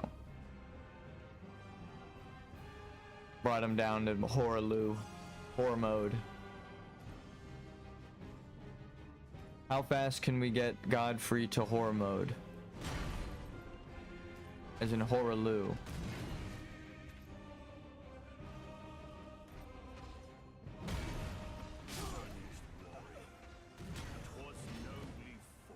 My Achilles toe. It gets me every time. Right on my foot with that. Dude, that spacing.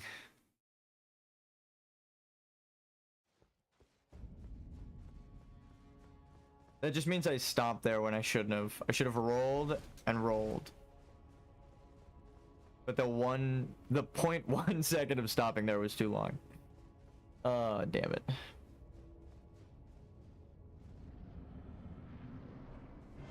Muting.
I fucked that up.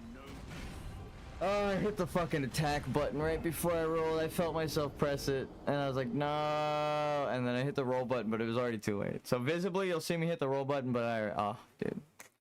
I screamed no and fuck. But not in that order. Oh, come on, dude. That one was just on bad. I need to sit for a second and think about what I did.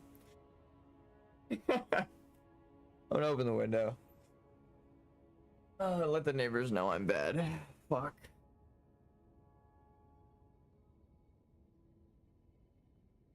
I'm gonna turn on chat so you guys can ridicule me. Alright, chat is back on. My head is resting on the chair.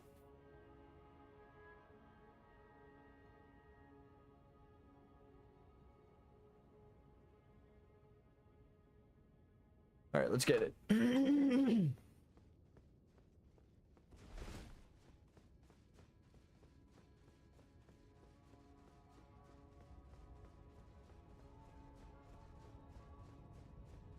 to click live. I have a bot that's supposed to say that. Oh, maybe I'll do that. Oh, I'll take a note from Myth. He's the one who taught me. But I programmed my own bot using a software. I think he uses the Nightbot, which is smart. It just automatically does it. It's the bot that does the chat RPG.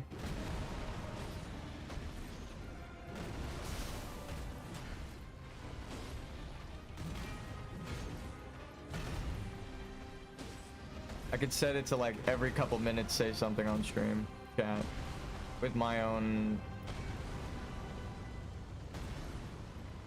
account. So it's not like a bot, it's just my own account gets notified.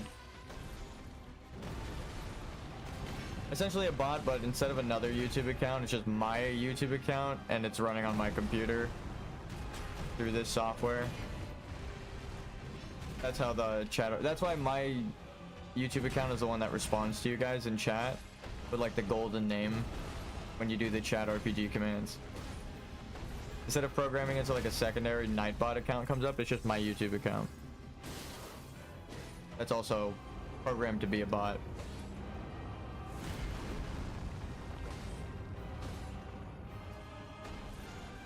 I don't have the software running on my computer right now, but that's the beauty of having it like Myth does and all the other YouTubers is you have a dedicated server from them running the bot for you.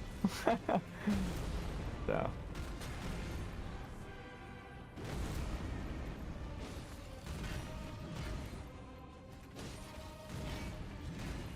stamina back.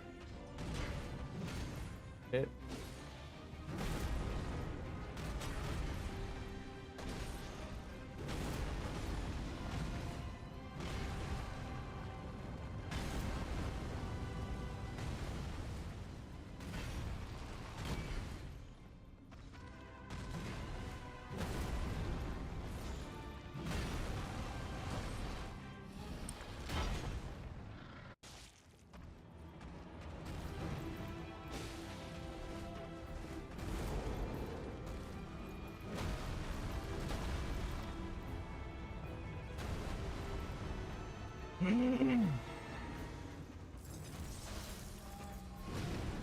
Well, hopefully I survive. Well, I'm probably one of the first level ones to ever survive that. I don't know if I should be proud or ashamed that I got hit by it. Nah, I died. I was trying to get away from the wall. The Opaline tier lets me survive that. That's good to know, though.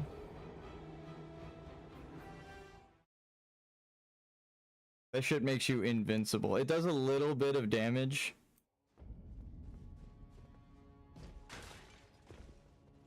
I'm straight up invincible when I use that. Like, the fact that his most damaging grab move did not kill me. Kinda crazy. Should never not one-shot me.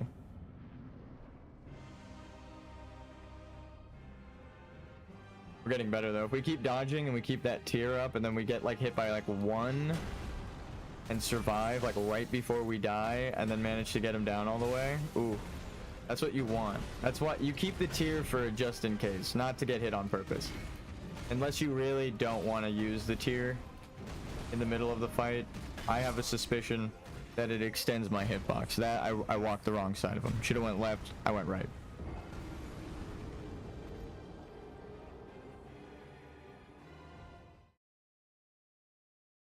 It seems like going left is the play, and then in phase 2 you go back.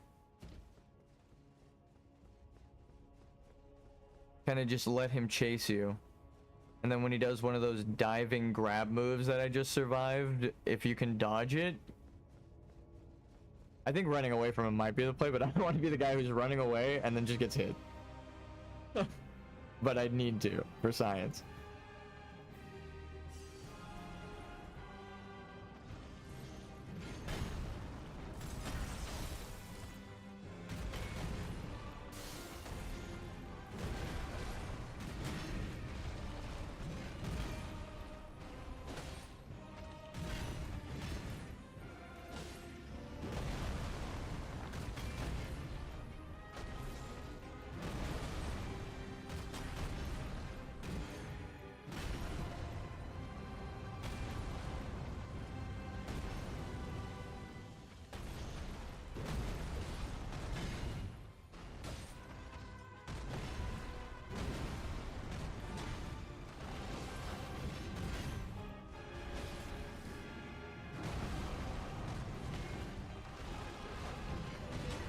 See, you just walk to the left and he overshoots you.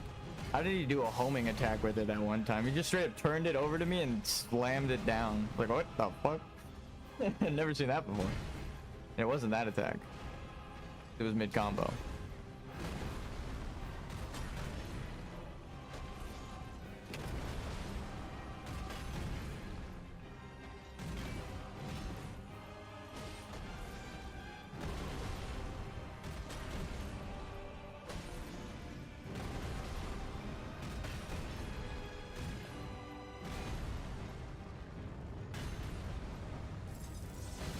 No way.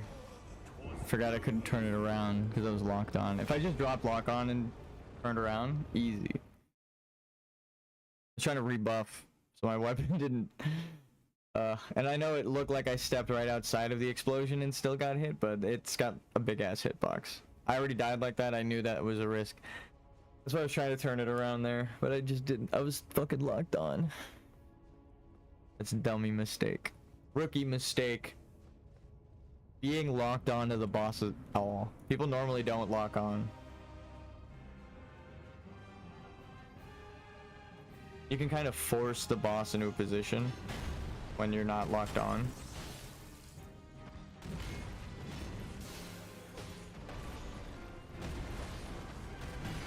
Most speedrunners and higher level players, people that do like no hit, no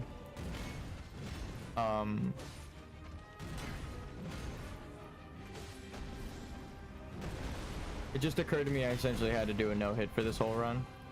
I was like, I'm on the last boss and I'm still doing the don't hit me strategy. Shit.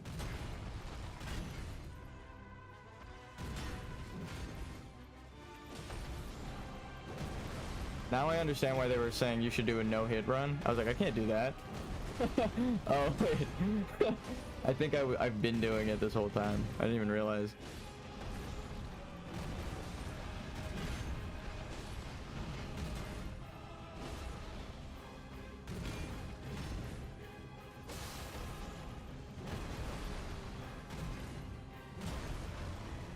Hit me. Iframe's getting up. It's ridiculous. Actually, I know I've said that before, but it actually is. You should ridicule that. It is ridiculous. No, but actually, it's crazy. The fact that I could just tank one shot as a level 1, and just me standing up means I don't take any damage. Damn it, I actually wanted to not hit him with that.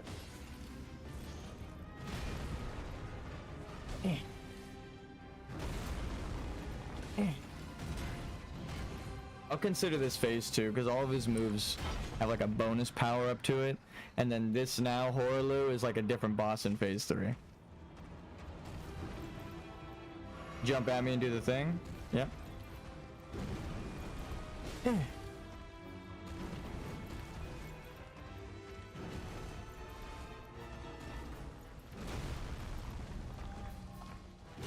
No, I was hoping for the other attack first. He killed me. The one where he like blows up the whole fucking arena. I know that's crazy. I want the big hard to dodge move first because I know how to dodge that easier. Just so because it gives me an opening. It's such a like a ridiculous move. I keep saying that. Word of the day. But no, it's actually such a crazy move because of the size of the AoE that they give you a large amount of time afterwards to like buff up, heal, get back on your feet. All right, lock-in mode engaged.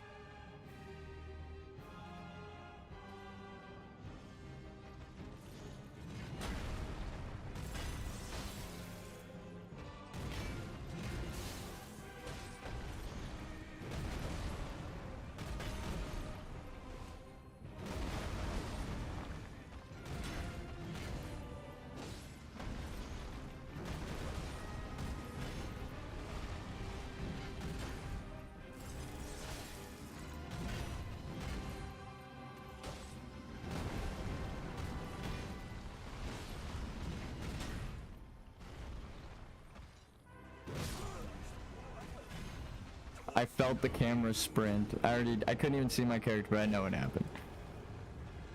I'm upset about that one. You can tell by how fast the camera is moving if your character's sprinting. That right there, the little change.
Okay.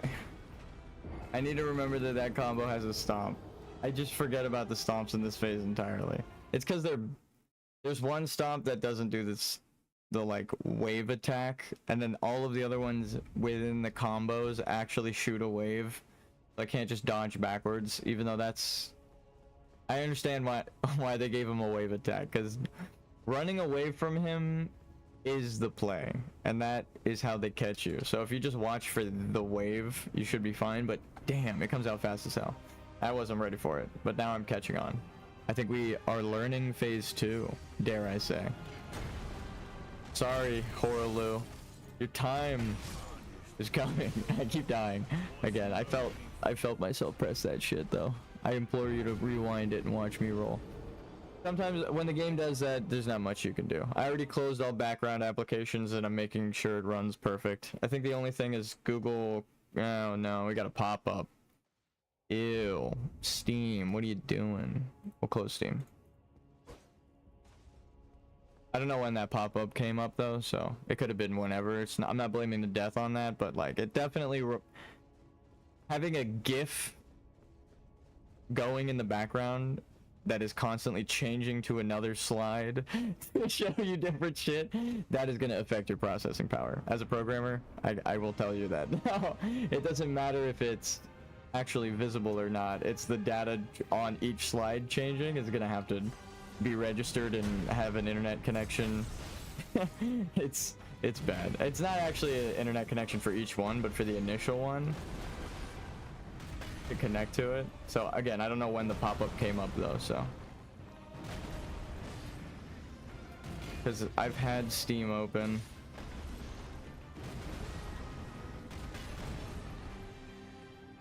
But I was like doing stuff before stream and I know I closed it, but maybe I relaunched. No, I only opened Steam once today. Trying to give them the benefit of the doubt. Pop-ups, ew, what are we in the fucking early 2000s? Give my computer pop-ups.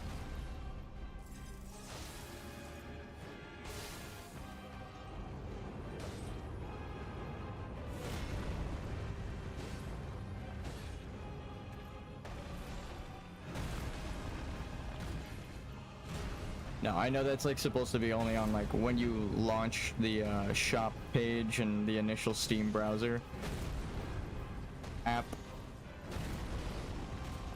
I don't know why the fuck it's there.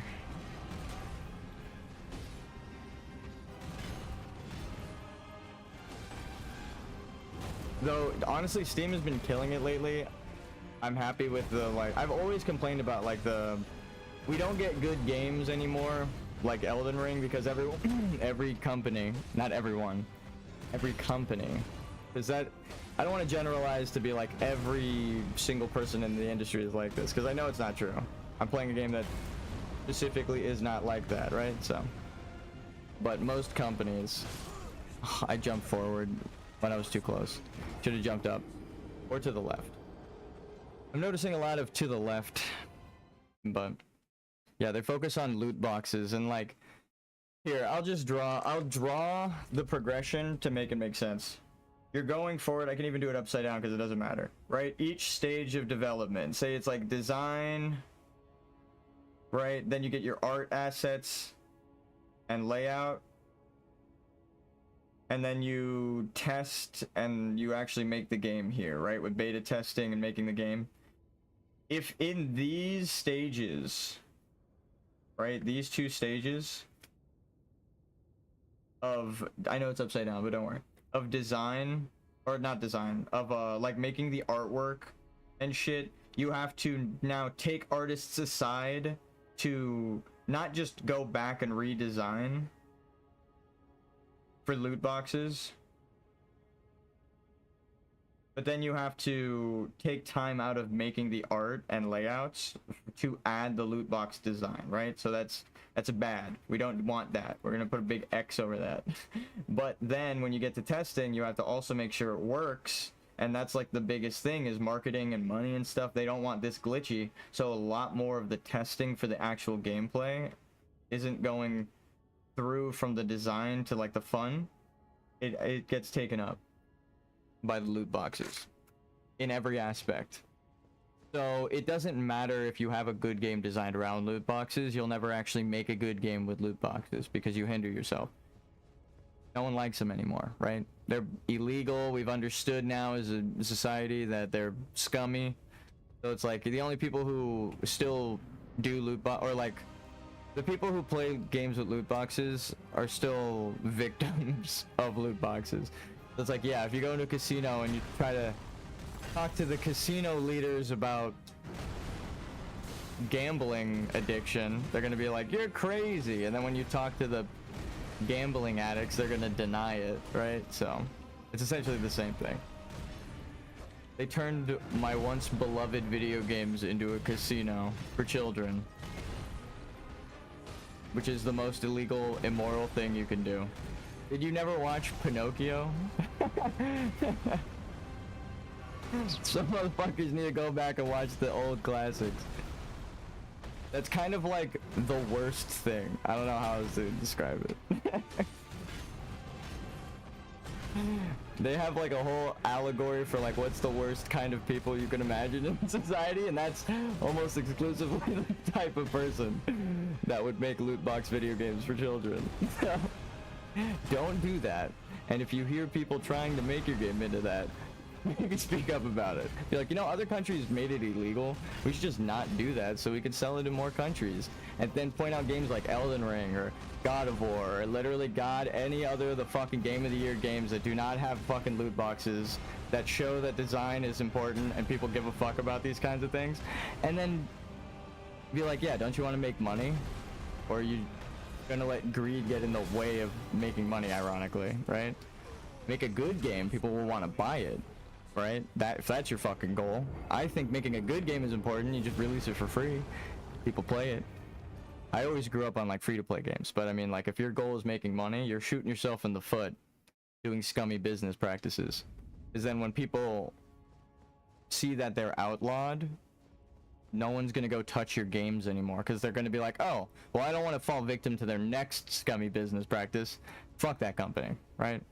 So, which happens time. That's why most of those companies go bankrupt. It's because people don't want to do business with them anymore. They have a tarnished reputation. And then they have to... Tarnished reputation is like the worst thing that they could do. You gotta file for bankruptcy and pretend to be someone else essentially in business. So, that's what they really fear, is like bad publicity, ironically. And then they're doing everything terrible, but then, you know, I don't want to say lying about it, but they're lying about it. They're like, they had people arguing that loot boxes aren't addicting and stuff in court before they, you know, got fined for it. So it's like, if you're willing to not just accept that what you're doing is scummy and you're gonna hire people to argue in court, like, it's not that bad that we're making casinos for children. You lost the case, so we know it's bad, but also now you've shown your face because you're the guy who will argue in favor of children child casinos, right? Loot boxes.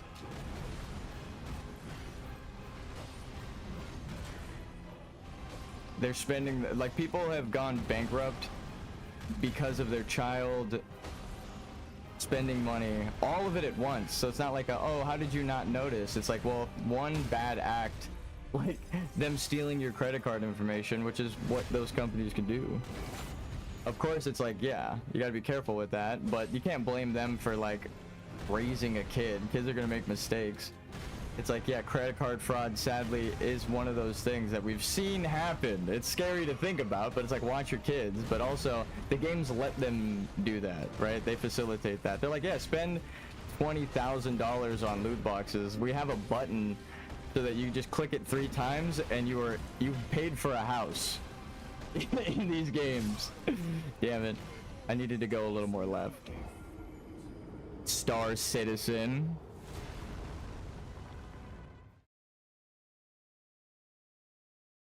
There's a lot of games that it's not even out yet, right? Star Citizen's like the worst offender.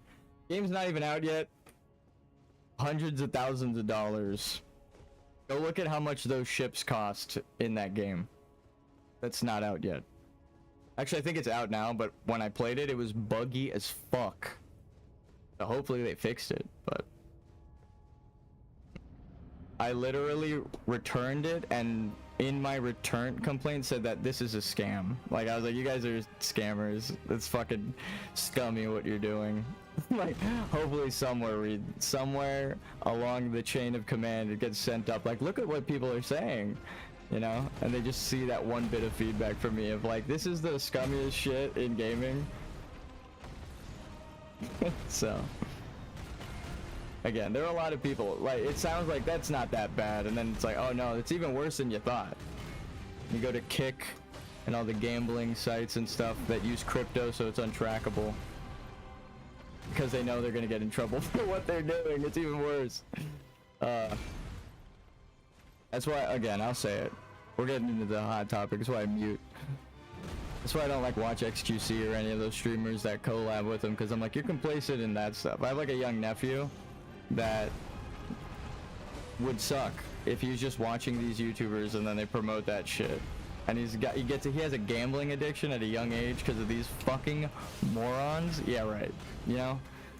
I try to teach him better. I'll talk to him, but like, there are people who don't have the time, so it sucks. Again, gaming is important. People want to undermine it, but it's like, no, it's technically the thing that's raising your kids when you have an iPad kid. They're gonna be playing games. Most games, if it's not mobile and adults, it's like, who else do you think are playing the games, right? A kid isn't gonna be playing Elden Ring, sure. Like all the way through to the end, maybe, and understand the context, unless their parent lets them, right? Well, I guess now with digital purchasing, it's exactly what I was talking about. They could just take the credit card and buy it themselves if they ask, nicely enough. Some parents don't really understand gaming, and they're not gonna even know that this game is crazy like that. Talks about like killing gods and shit.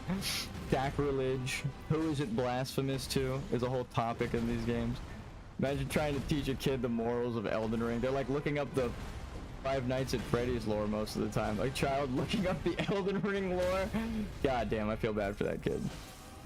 That's why my shit is flagged not for children on YouTube. I click the button that says don't suggest my content to kids, please. I'm playing the games that are not for kids. Hola, what's up, Orange Buster? How you doing, man? I am doing better in phase 1.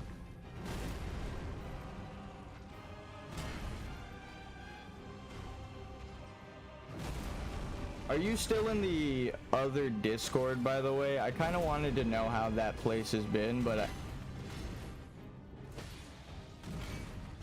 spending money on that just to check on a Discord is kind of crazy. But I do miss it. I miss the vibes. I don't know if the vibes are the same. So if I pay to get in and the vibes aren't the same, you know, it's not the same. But Ola, how you doing, my friend? Certain Discords are chill, like mine, where there's not like a lot of people. We just send memes while we're talking and stream and shit. The where, the H3, yeah. I mean, I haven't been in that Discord forever. I don't know. Okay, no worries. I was just wondering.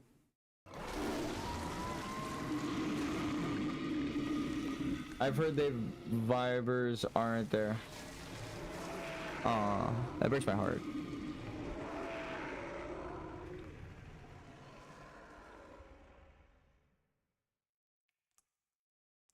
I do miss the vibe.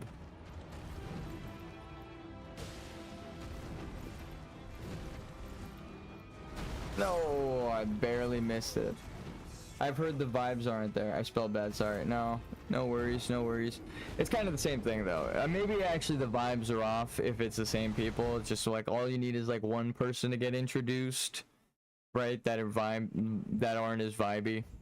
They don't vibe with the rest of them. And it starts throwing things out of whack.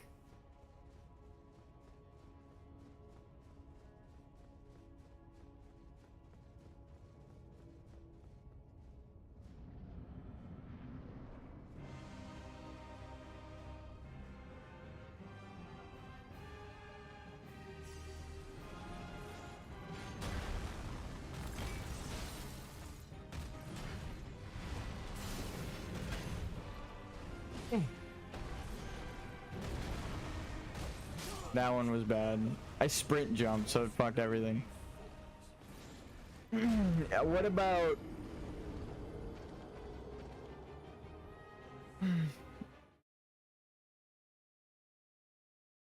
I don't even know. I haven't even been keeping up with the pod, you know? I've just been so consumed by Elden Ring.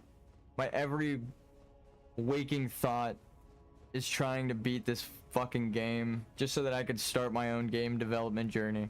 I feel like I've proven myself getting all the way here, but I haven't proven it to myself until I beat the goddamn game. And then I can move on and start making games of my own. I mean, I made a couple of games, but like, I've always wanted to be, you know, this guy who is known for these kinds of playthroughs. I don't even know. I know. All right, I'll say it. I only know one person who's beaten this game. Out of all of the people on my friends list, whenever you see me open Steam, I don't know anyone who... I've only known one person, and they got all of the achievements. So they're like really killing it. So I only know one person who's beaten this. Not many people, let alone done a level 1 fucking playthrough. So I try not to talk smack to like my friends about it, but it is funny. Because they got into the series late. I've been trying to get them all in since Demon Souls, so... Same, yeah. I don't want to say don't get political, because I've just been ranting and raving about the politics of gaming, essentially, but... and it is important to speak up, right? The evils of complacency. But... Again, the whole point of this game is killing each other over religion is bad. That's all I'll say. So you can see where my stance is on this. It doesn't matter if you are destitute or the higher order, rich and powerful or poor. It's a bad thing to do, and I feel bad. If you were raised like Moog or Margit into thinking to hate yourself because of the Golden Order, right? Or you were brought up like Godric, thinking you were special, or Godwin, because of a lie, right? That shit's because of a religious lie. That this game kind of, dare I say, shows the real life origin that disproves most religions, which is funny. It goes with the alchemical, like ancient imagery from Mesopotamia, which outdates all religions, right? That's like the original human symbology. That's like where all religions stem from that we know of, which is crazy. So it's funny that they use that to be like, religion is stupid and bad, don't kill each other over it, right? Because it's like, well, here's the original thing it's all based off of, right? It's like, goddamn, Elden Ring is so good. It's got so many layers to it that people can dissect it for years and years after the game is released, and they don't even need to make a sequel. Like, they could just... They didn't need to do Night Rain, which I feel proves my point. I feel these games are fantastic in the stories they tell, and you could tell Miyazaki had an influence on them, because there's a similar story running through all of his games that he's worked on, despite the many teams that have changed under him, right? It's like as soon as he took charge and then started making games of his own is when like these themes started popping up. So I respect him, because I think that that is a big thing that he probably feels himself, and I dare I say I share that sentiment as someone who loves science. I'm sort of getting Metal Gear Survive vibes, yeah, but maybe it's actually good. Metal Gear. To be honest, yeah, I see what you mean. Of Night Rain, like it's a spin-off, like a multiplayer spin-off that didn't need to exist. But if it's good, that's cool. I feel that. Again, I think the title alone is trying to show you something that I've been saying, that I explained throughout the earlier part of this video, that like the quote-unquote bad endings where you do evil shit is only evil in the eyes of the order that is perpetuating the suffering of everyone, right? Through their religious lies. In Demon Souls, in Dark Souls, and in Elden Ring, right? America got rid of the Rune of Destined Death to keep everyone immortal. So there you go. That's the religious lie that they're perpetuating, is America is a god and her children are Empyrean chosen. But then the DLC takes you to her homeland, shows you where she's from, explains her origin through environmental storytelling, and then there is an NPC that actually says it, that, oh, she's been lying the whole time, and the fingers that have led her have been broken since before her order formed. So it's like, they explain what I've been talking about. It's just, if you're religious, it's hard to accept these themes. Not you, Orange Buster, but I love that shit. Dare I say, Vati videos. I don't know if Vati is religious or anything, but the way he writes off the Temple of Manus is exactly like Corrin's theme, who's like the religious person in this game, who's supposed to... He denies like what he sees. No, we barely made it to the edge and died. We made it out visibly, but we got hit again. So Corrin studies all of the Golden Order's text. He deciphers... Here, we could just show you, right? He deciphers gold masks. Like, writing and stuff during his quest. But before that, we find him in the Golden Order, right? Just... hanging out here. He's the dude that sells incantations, and you, again, it's player themes and what you as the player are doing in game, right? Not to get too complicated. You give him books that he studies, and then he teaches you the incantations from them. He's the guy who studies things. Period. What is he studying? The Golden Order text. Right? You could give him all of the books, but you need to give him one book in relation to the Golden Order to finish his quest. So he needs to learn something. You need to get Law of Regression, right? I mean, he actually doesn't need to be the one that uses the book, but if you don't go to Muriel, you can have him learn through the use of Law of Regression, right? Because you tell Gold Mask, you tell him. You use the incantation. But you have to give him the books to learn them if you are just a normal player bumping into him doing his quest. So he's the dude who deciphers the religious text in the game, right? Aside from the one other person who is the reason I think you can beat the game. Not the only reason, but another reason I think you can beat the game without going to the round table hold and talking to Melania, or not Melania, Melina. Turtle. He teaches you as well. Turtle Pope, right? So they teach you incantations outside, and the Church of Ele, or whatever it's pronounced, they let you smith your weapons and upgrade your weapons outside, right? So you can do almost everything outside of the round table hold, including upgrade Somberstone weapons at Iji, which if you do what I'm thinking, which also is stemmed here when you meet Ronnie, it actually stems from here. If you do the quest, actually no, because you won't meet her if you don't accept Melina's Accord. So you would start here, you would know about her though, and then you would go and find her after upgrading your weapons. I don't know if you can actually join her and do her thing. You can't talk to her here unless you talk to Melina. So, you don't get the bell to summon spirits here. You don't talk to her.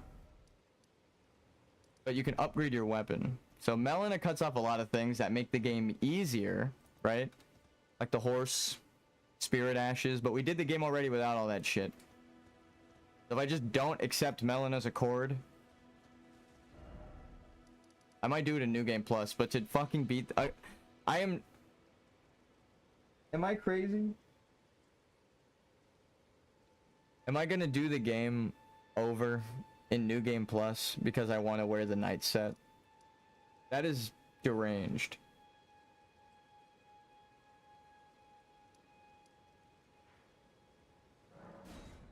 Just because I want the night set and you can't get it. Actually, I guess I could. I can request the help of friends. I could give them runes and then they go buy the armor and then they come back out of Round Table Hold. It's like a kid who can't buy... Never mind. Never mind. Anyway. I don't want to get in trouble with the YouTube police. But I feel like smart people could deduce. I want to say gas stations, question mark? 80s movies? Or whatever. Don't do that. That's bad. But that was funny. It does feel like that. Like I can't get in there into the Round Table Hold without an invite.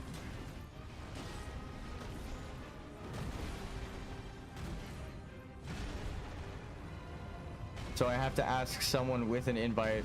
It's more like the Magic Castle or whatever for magicians. Like I'm not a magician. So I need someone to go in and buy me the magician stuff. Please don't kill me. Out of fear, I got a southern drawl. Now, I was thinking of those movies that I had mentioned. They might be kind of... I might have been watching a YouTube channel that talks about old-ass movies. And whether they've aged well or not, plot twist, none of them have aged well.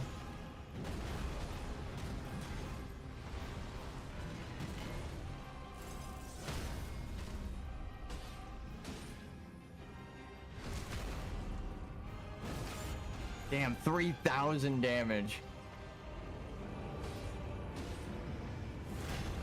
Woo. Fuck yeah. Commit.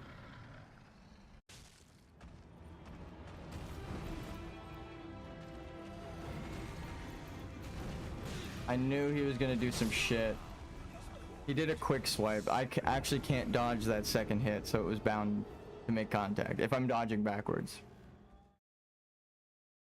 And then it threw off the timing. When you get your bubble popped, you kind of stagger for a second and you can't move.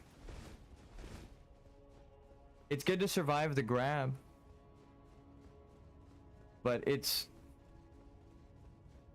one of those moves that ends up getting me killed, or one of those things that like it's good to use to learn, but when you do learn the fight, maybe use a different tier that like increases your damage to put you over, right? You're like, oh, he lived with 10% more health. If only I could do 10% more damage to him during that exact fight. It's like, well, go find a buff for exactly that, and then you should be good.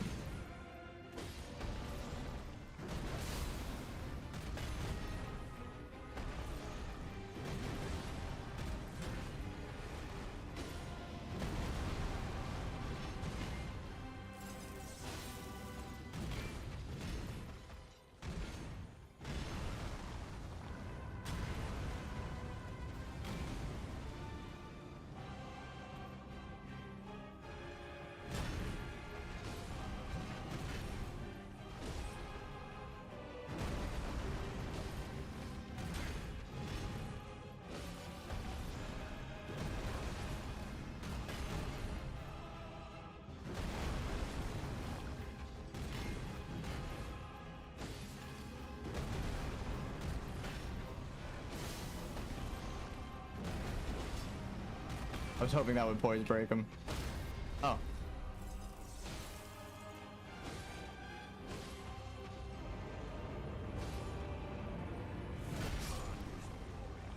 By jumping is better. You have more invincibility during the jump. If I jump instead of roll, I actually survive because it's longer. Spend more time in the air. It's not the air that saves you though. It's just it's like a floor cone.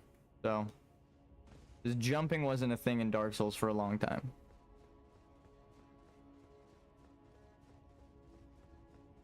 Not like a button press. You had to like sprint and hit crouch.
Okay.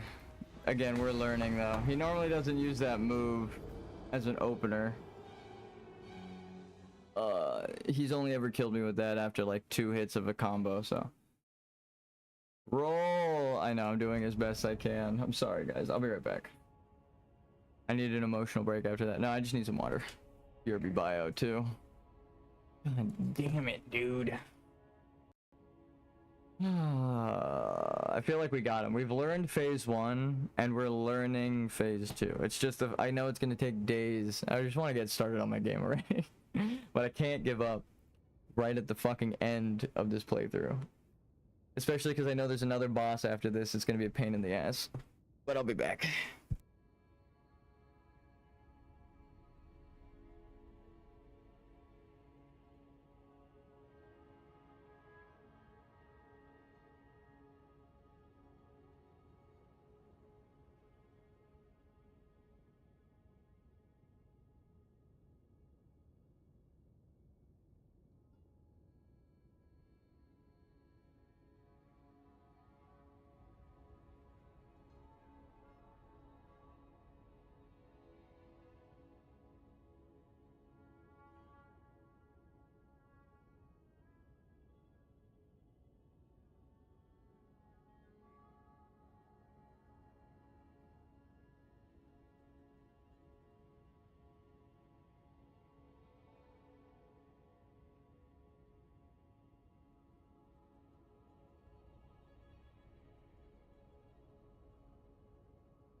All right. Game plan.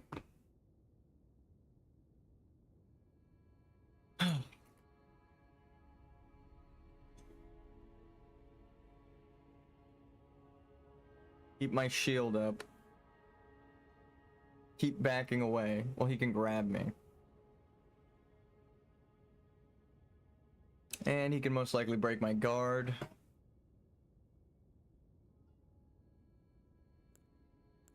What's the talisman that you do more damage when you're at max health? I know I don't have it, but what is it?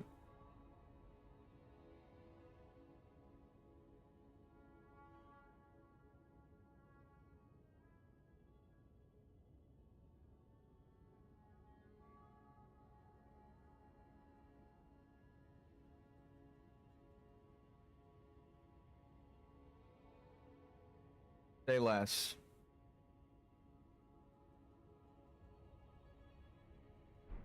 It's actually 10% too. I was just joking about like, if only I could do 10%. That's crazy.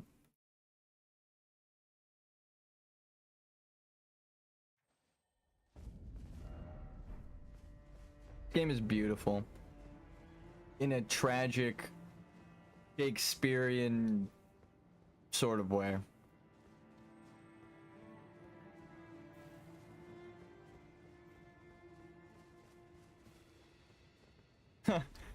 It's beautiful how like the concept of you live on through the others who remember you when you die is beautiful. It's sad, but nice to think about. It's crazy, but again, it is like the theme of the game is death. Miyazaki. Everyone at From Software. I keep just saying Miyazaki, but just know when I do that, it's a joke, and I'm really attributing it to everyone who worked on the game as a writer. We're gonna watch the credits. I'm gonna compliment all of the people until we get to the hitbox designer, and then I'm gonna start complaining. No, it says here in Lux Ruins. Ah.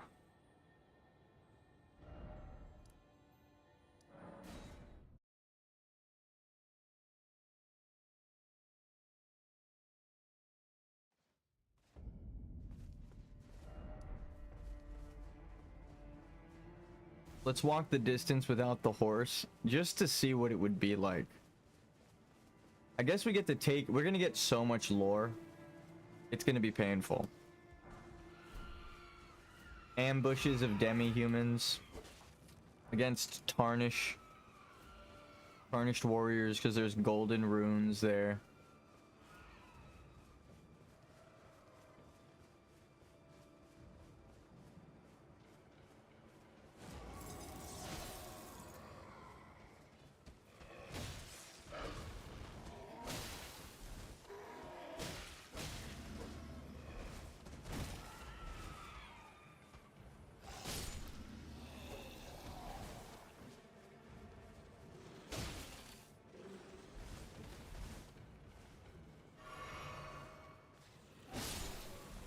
Dodged his attack with an attack that killed somebody. God, I'm so fucking good at these games now that I've done a level 1 playthrough. Now, this is like my 3rd level 1 playthrough. Let's be real. Not of Elden Ring. Just a Dark Souls game in general. Where art thou? There art thou.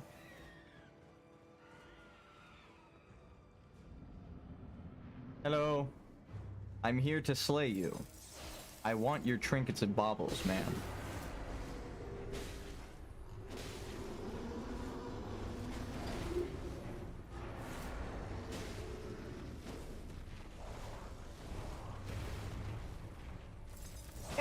Huh?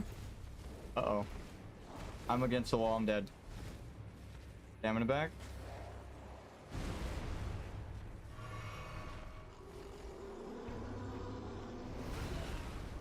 Oh, I'm dead. Oh, I'm dead. Oh, I'm dead. Oh, she's snacking. Oh, she snacked. Oh. That's not what... Oh my god. When they say you're a snack, that's not what they mean, lady.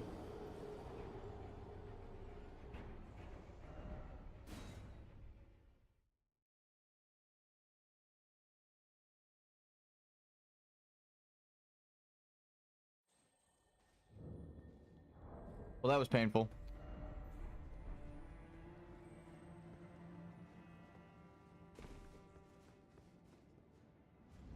I kind of wish I had blood right now, but this is like the next best thing.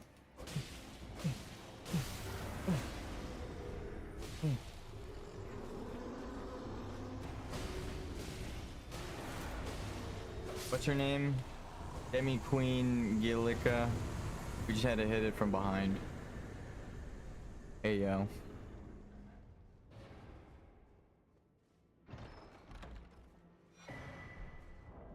Hey, twinsies. He's got the Godslayer sword too. He looked like a cooler version. That's me if I could level up. He looked like a cooler version of me. Successive attacks. This and this though.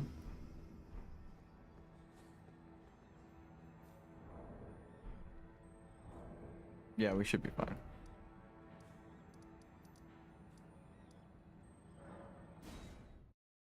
Extra damage. I could have had that this whole time, by the way. You could just run straight there. But again, this whole time I was using blood attacks that sacrifice my own health, so this would have been useless. Now that I am a Frost Knight and every time I heal I'm just back up, it's perfect. And the successive attacks on this boss, it's like everything we could have wished for. Muting, locking in.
I got greedy. I was trying to hit the face too.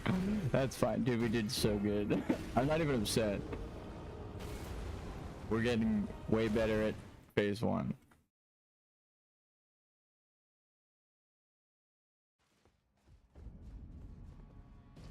And the extra damage, I realized I didn't buff, and I was doing 290 damage each attack. I was like, oh, we're fucking set. I don't even know how much frost damage I'm gonna do, but it's gonna be over 300 per attack, so let's lock in.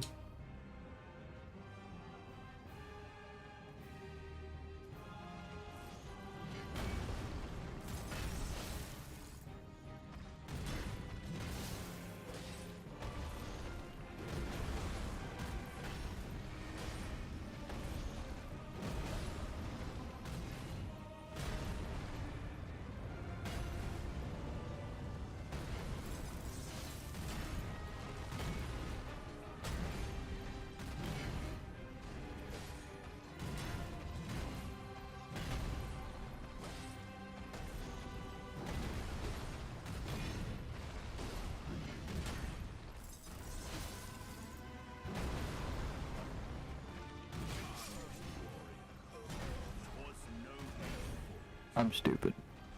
You can watch that back. I pressed that jump thinking I was smooth. That was a mistake. I mean, at least I knew it was a mistake right when I pressed it. I went, oh no! Like fucking Sonic. Oh, we got this.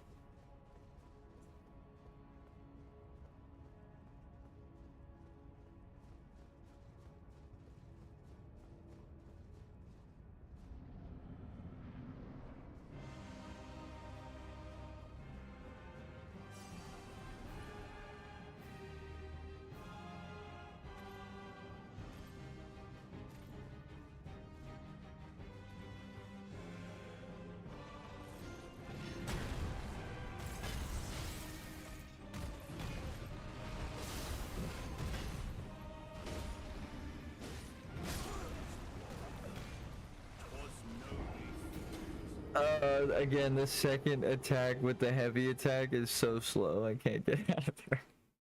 I was like, this should have enough timing. And then I hit him. I was only like 3/4 of the way through my attack before he stomped on my fucking head. There was no chance of dodging that. I was like, okay, well, heavy attack are slow. Duh. Yikes. You can do a heavy attack and then a light attack combo. You don't have to do heavies and lights only, right? Like lights and then heavy attacks. It's top trigger for me is heavy charge attack, and then bottom trigger is light attack. And you can do a heavy attack into a light attack, and then vice versa. Light attack into a heavy attack. You don't have to hold it down. I was just doing that to show you which attack is which.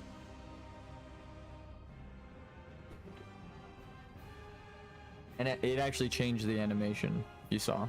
Because this is the normal. And then it's, you know, a little slower.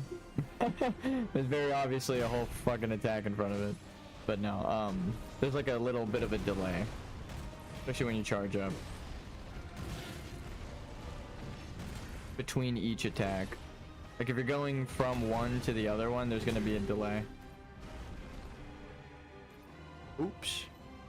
I kind of want to have low health to see if I could proc the rotting sword thing and then heal. And then do I get like a double buff? Well, we'll find out next time.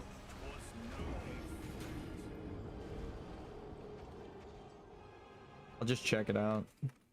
I'll just Google because it'll tell you exactly. It's not as fun, but it'll save us way more time. I'll at least admit, like, hey, I'm looking up a fucking guide for this. I'm not gonna just sit here. Do you know how goddamn hard this is? Oh, and the cam wasn't even on. I'm glad I didn't beat him. What the fuck? My second monitor was off, so I didn't even notice. What was that? Oh god, ADHD. I just noticed the camera thing and it distracted me. I was like, well, if I beat him with the camera off, I would have been so fucking upset at myself. I would have been like, I got to the end of the game and then beat the last, or the second to last boss with the fucking camera turned off. Are you kidding me? Okay. The talisman's name, that's what I don't know. Rotten Wing Sword Insignia. How many hits to trigger Rotten Wing Sword Insignia? Needs 3 hits to activate.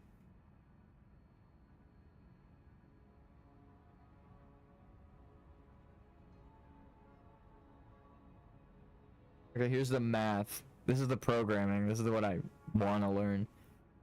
Increases attack power for every 3 hits landed, with the bonus increasing further for every 3 hits after. Oh. Okay, so after that, for an overall bonus of 6, 8, 13. Bonus decreases by 1 tier every 1 second that passes without getting a point. So you need to so you get 3 seconds to hit him. No, you get 3 seconds. You get 1.5 seconds to hit him each time. So it goes like 1, 1, 1, right? I'm getting out a fucking clock. There's no way it's that fast, right? I'm getting a timer out. I'll show the timer on my lap too, so you guys can also see what I'm talking about. Where is the timer stopwatch? Okay. How fast can you attack in 1.5 second? Ready? Go. Oh my god, you do attack like... I mean, I stopped it late, but I was looking at the timer and listening to the swings. I got like 2.5 swings in by like 1.46. God damn. Alright. I don't know if this camera had an offset or something, but... Let's see. Ready? I'm gonna show my finger pressing the button. Ready? Your science. Yeah, you can get like 2 hits in. So I'm sure it resets 1.5 seconds after every hit. And then it or maybe it, I don't know, because it's supposed to decrease. So you hit 1, 2, 3, you get a buff. And then it starts counting. So you can just immediately... Well, I've gotten that second buff and wondered what the fuck that is. Because I keep getting like a second power up. Here, we gotta take this off for a second. And go in there and hit the boss a couple times. Here, we'll get him to do the jump, and then I'm gonna hit him 3 times, and he'll probably kill me, but look at my character get the buff. I have to hit him 6 times, actually, so I'm definitely gonna die. But for science, it's worth it.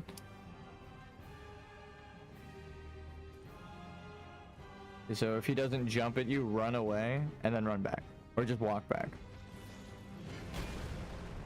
1, 2, 3, 4, 5. No, I missed those last 2. I was hoping that I would make contact and then roll through, but I mistimed that entirely. I got a power up. I supposedly got a power up. I don't see it. I don't see the power. I think we kill everything else really fast. I don't know if we can get the power up off anything but the boss right now. So I can't even go test it. We just have to actually trigger the fucking attack. Okay. So does it stack with Ritual Sword Talisman? Oh, is there a shield talisman? Ritual Shield Talisman. That's cool. Oh, that's nice. I wonder if I have the Ritual Shield, do I survive? That looked like I just got fucking Ultra Instinct aura. What the fuck is going on with my character right now? I have like Kaioken Ultra Instinct. No, but seriously, I'm glowing red and white. What the fuck's going on? At the end of the game, it's the only way you can beat the game. Here you go, Ultra Instinct. I don't know what else to tell you guys. No, but seriously, what the fuck? Oh my! Oh, it's empty. A bowl. Oh my god, I dropped it again. There was a cookie in there, but I ate the cookie, and I panicked for a cookie that no longer existed. Okay. So. Fuck, we just have to go in. I actually don't think there's anything to Google. We just have to go fight for our lives. Die a couple times. Try this new build out. Go Ultra Instinct. Okay. Shout out to JoJo for not copyright claiming me yesterday.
That was kind of cool to die at that point. I realized I needed to put my fucking physic on way too late. I was like, oh, I need to grab the physic, and then it threw off the timing realizing that. But the shield, you actually need the shield. It helps me. Ultra Instinct.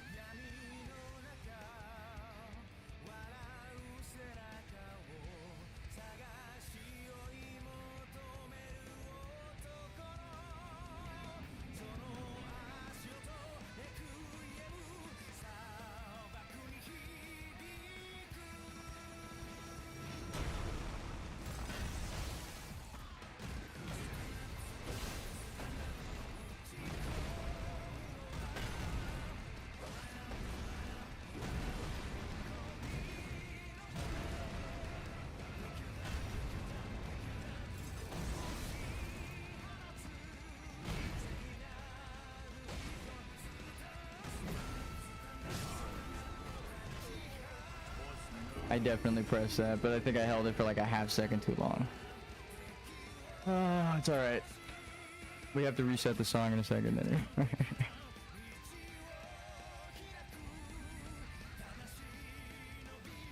Again, I'll show the difference. If you're rolling, you press it, and if you're sprinting for like half a second too long, you fucking...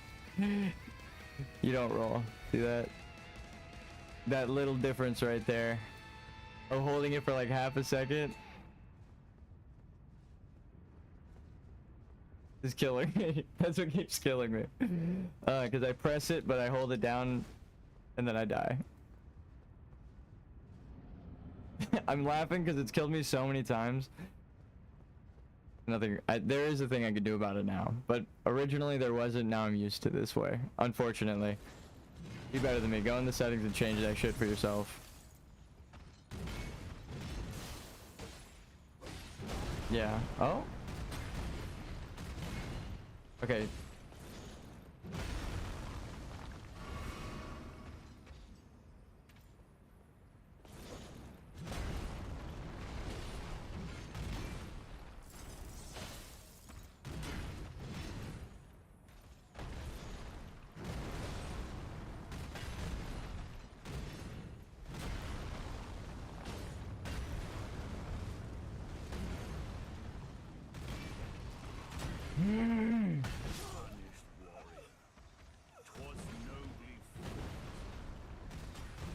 Right at the end of my roll, I essentially went with the wave, even though it was a swing. Same concept.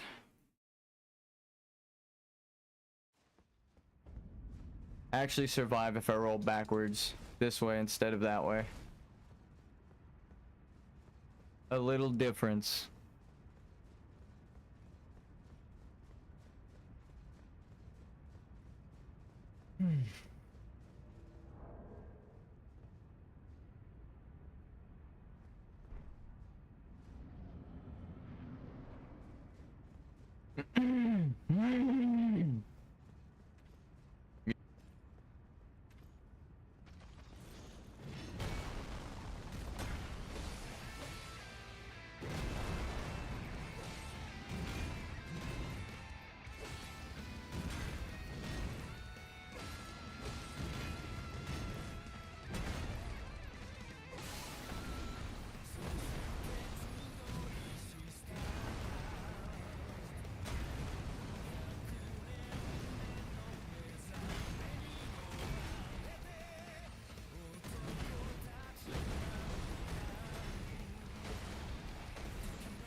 was too close. I still tried to jump just straight up, but I was by the weapon. Halfway down. God damn it again, phase 2. Fuck.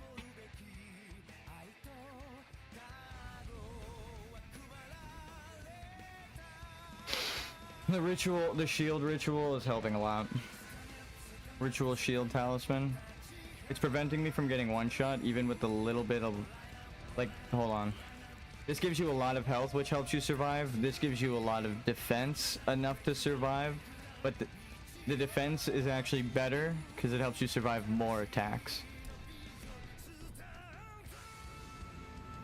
Some of the things that were killing me before aren't killing me now, I'm noticing. And the things that killed me, or the things that didn't kill me before, are doing even less damage. That's better than my last build. Science. I'm glad I was like, oh, maybe they want me to do the ritual. It's a sword ritual, shield ritual. It's perfect for sword and shield, duh. Like me.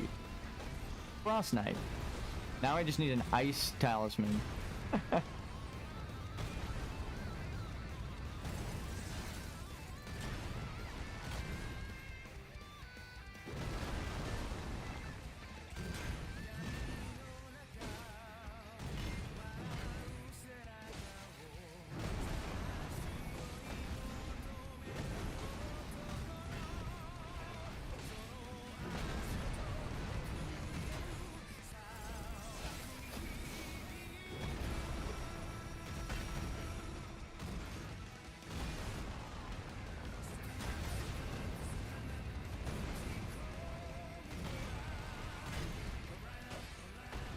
Way less damage.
Sure.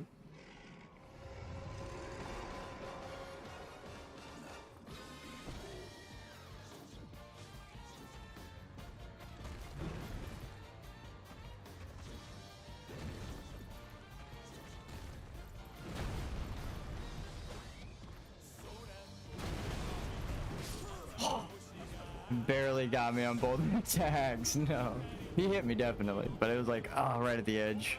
I almost jumped out, and then like he hit me right at the end of the swipe at the furthest reach. So close, dude. Distracted a little by the music, but it was good. I'm not getting it's copyrighted, but they allow it on YouTube, it said yesterday. I was like, what? Really? JoJo's the man, dude. What the fuck? It's copyright, but I don't make money off any of these streams. So I was like, ah, well, it's not restricted in any country. We can just keep doing it.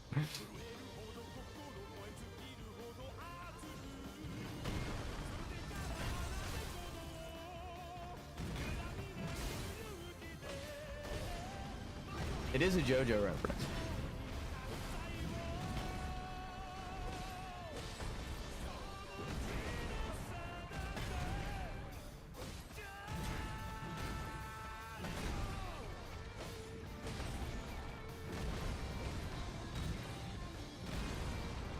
Oh, my stamina.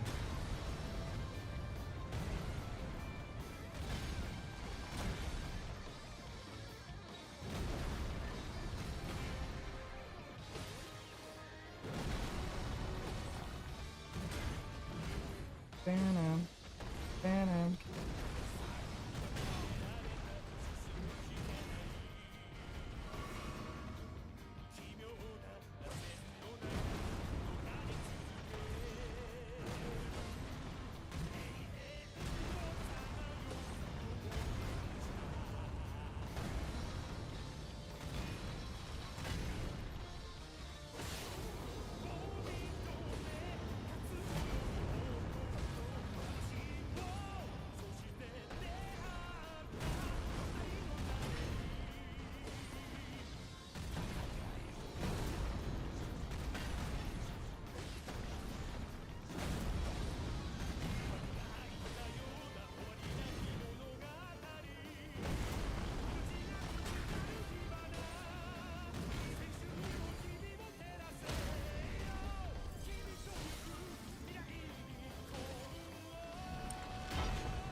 No shot, dude.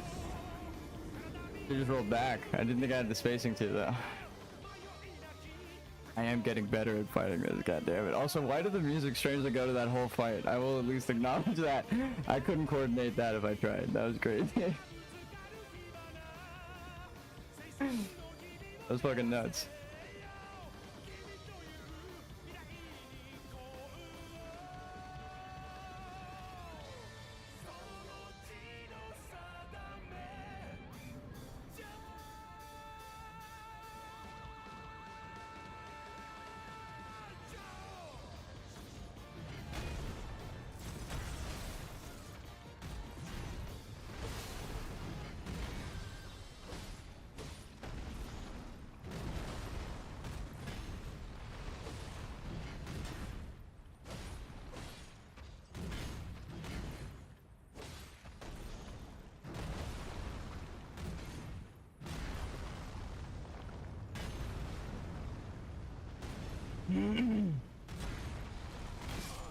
Oh my god, I'm bad.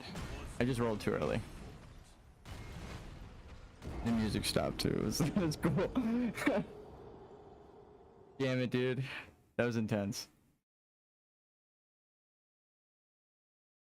Why did the music go so good with it? What the fuck? What the hell? That was insane. Now I'm convinced more than ever it's a JoJo reference just because it goes well with the music for no reason. It was like on beat. He was like fighting on beat to the JoJo theme. I don't know how he did that. He can't hear the music. That's nuts. I was like dodging according to the boss. I wish I could make him do things, but that was insane. He was actually like fighting according to the song. Alright. We're gonna go back to the previous song though. Technically that should be the one we go to. And then End of the World. Oh, that would be so sick. You go from fucking stand proud to End of the World. That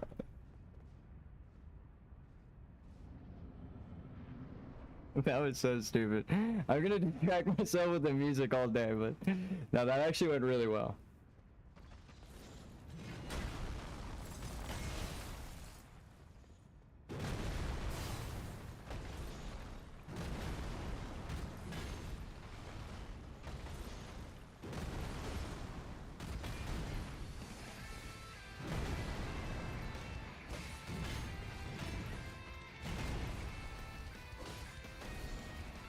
Like, what happens if I just started randomly in the middle of the fight? Will he go on beat still?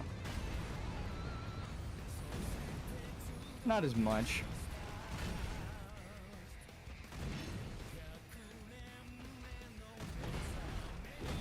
Kinda actually.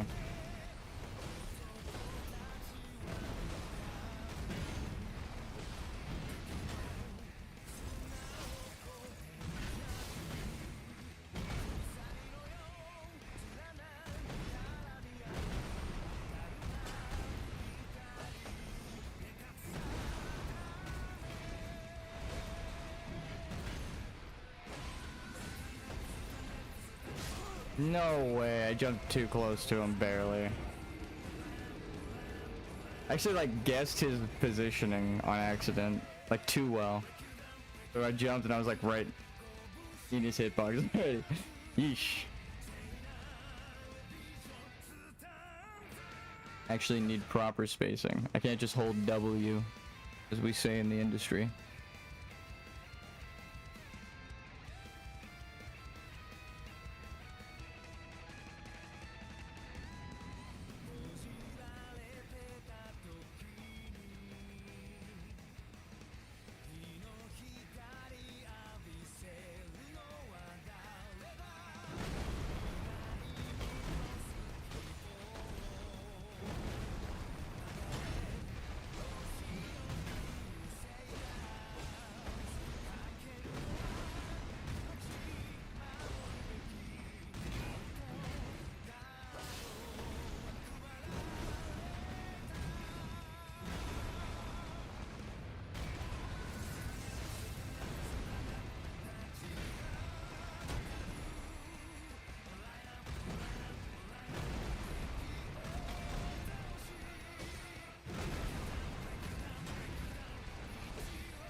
What a time for lag.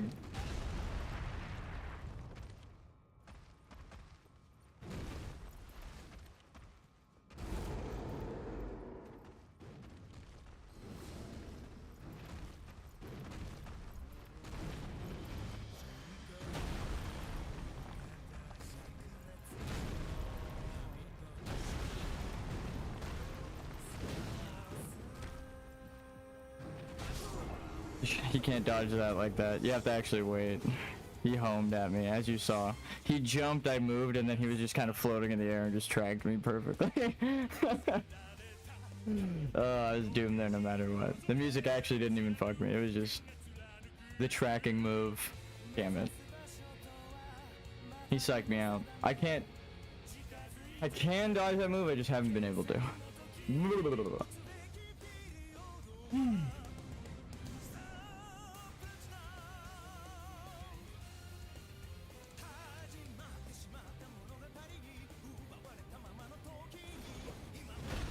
He time stops. Oh shit, no, I'm just kidding. That's like, actually they did send, he did send, if my theory is correct, and his ancient storm is the one with Fair Missoula is trapped.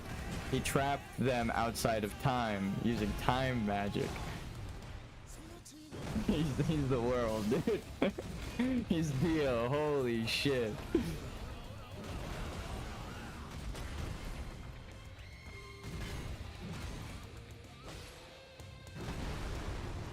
Now even more certain that it's his storm.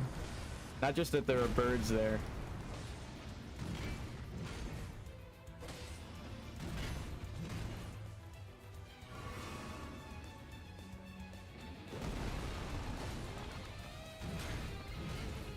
And there are birds in his home with Godric, where Nefeli takes over. And you have to give her a bird with the ancient storm, and she's his heir. There's so many reasons why. He just straight up, he used time magic, but not.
Oh my god, the homing attack got me.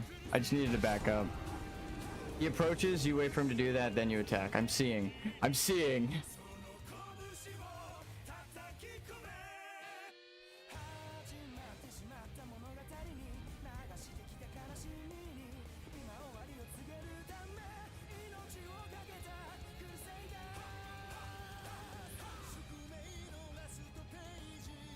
Whoa, that was weird.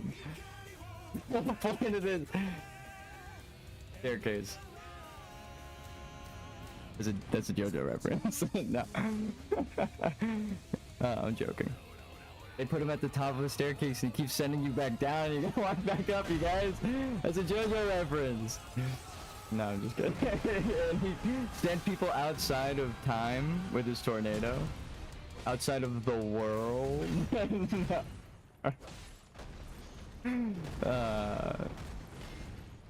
That is funny though. He totally has a stand though. That is at least minimum JoJo reference.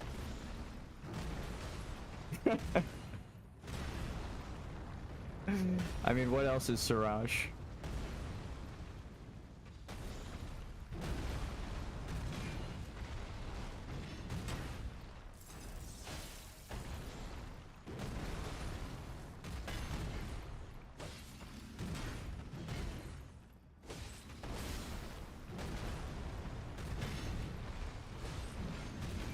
Rebuff.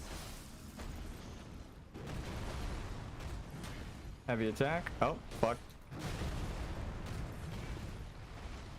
I'm gonna just pretend like I meant to do that. I don't know how I survived.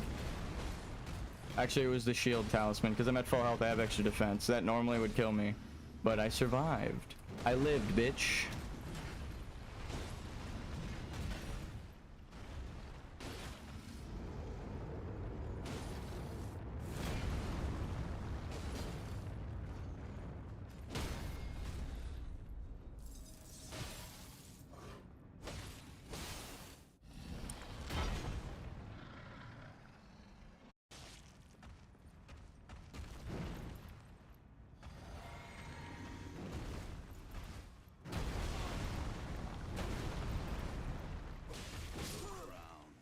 Damn. I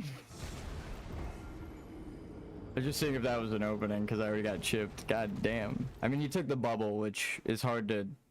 I need that to survive right now while I'm practicing. But I think I know... I've learned the timing is just really hard because of the fucking... He's like Margaret the Fell, of course, his child, where he like goes to attack, but then he charges it. And then he goes... He doesn't actually just swing at you. But the thing is, he'll jump at you and then midair slow down. It's like the worst, most... anti-logical. I don't know. It's obviously there's magic in the world, so I'm not gonna be like it's unrealistic, but it's like when you're trying to learn things based on the timings, it's also off of the normal timing, right? Just based on how like most people move in these games. They move like that, right? But then he has one move where he hesitates real. He has actually a lot of moves where he'll hesitate, but they didn't do that until later in the game, it seems. They like want to teach you, if you're a new player, all of the timing that will fuck you up. And that's the first half of the game. And then the last half of the game actually has new timing. Like Margit at the beginning. Margit is one of the only ones at the beginning who jukes you. And then after you get by him, there's a couple more enemies that do that in Ray Lucaria. And then Lindell is full of them. Well, they'll go to swipe you and they'll be like, oh, like say this is you, this little marking right here. Oh, it's our friend. Offer skill. Damn it. They're like, oh, nope.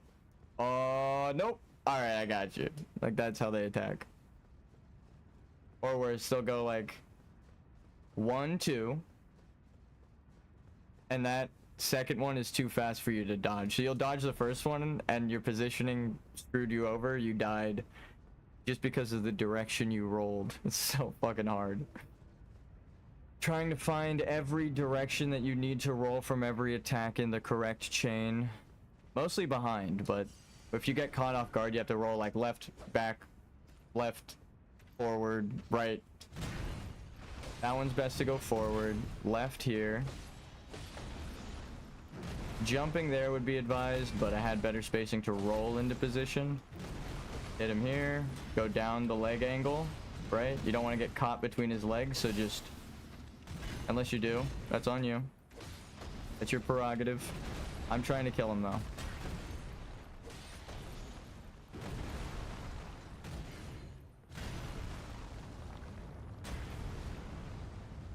Thank you.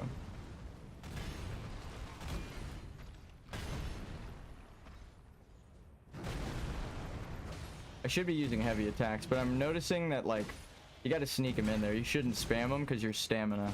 You get to half and then or you get to like lower than half, you just use light attacks if you see an opening.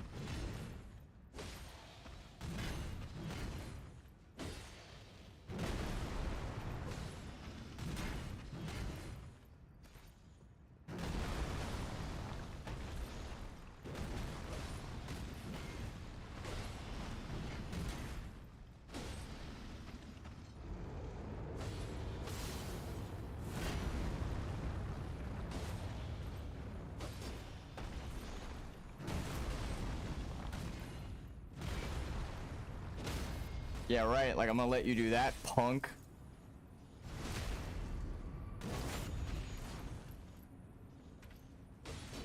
Phase 2? Yeah, that's right. I dictate what the fuck happens in phase 1 now.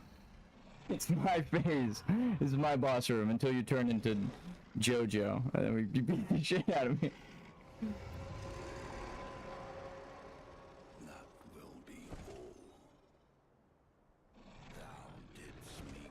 He actually gets rid of his stand and goes back in time to when Hammond was a thing.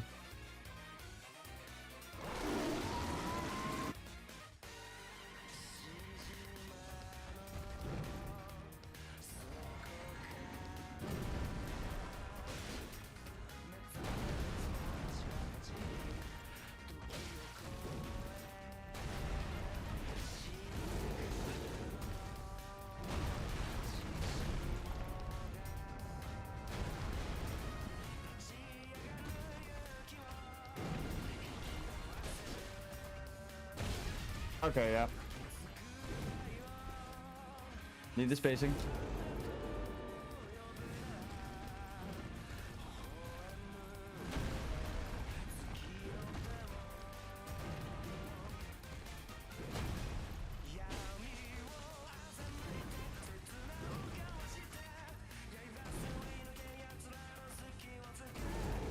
Oh, I fucked up. I actually should have done that without rolling and I would have had the right timing, but the roll and then pressing it locked me into like a long chain of events, and even without the input read, I think he could have got me there. I don't think it was even timed for an input read, I just fucked up. Rolling and then doing that, it's so much time where I can't do anything. I'm actually gonna reset so I get my mana back.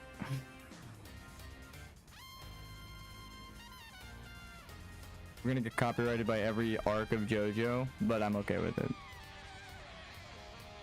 For the reference. How many JoJo references with his story can I do was the mental game I was playing. I'll at least confess. His bloodline is important, that's a JoJo reference. He's got a stand spirit, that's a JoJo reference. He keeps sending you back down the stairs. If you've gotten far enough in JoJo, you understand how that is a JoJo reference.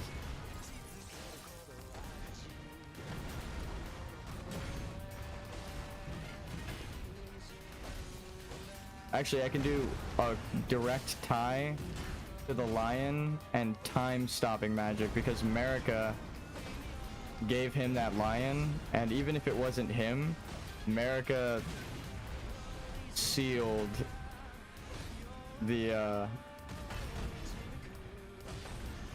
people in Fair Missoula, or had them sealed, right? In Fair Missoula, even if it wasn't these two specifically. So that golden lion is what sealed them beyond time, implicit as that. So its enemy is currently sealed in a stop time state, and that's just in-game fact. that's the world right there.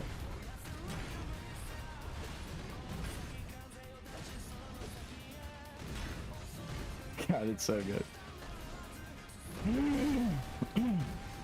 Sorry. Now we've learned his timing too well. I could just hit him there and dodge out of it.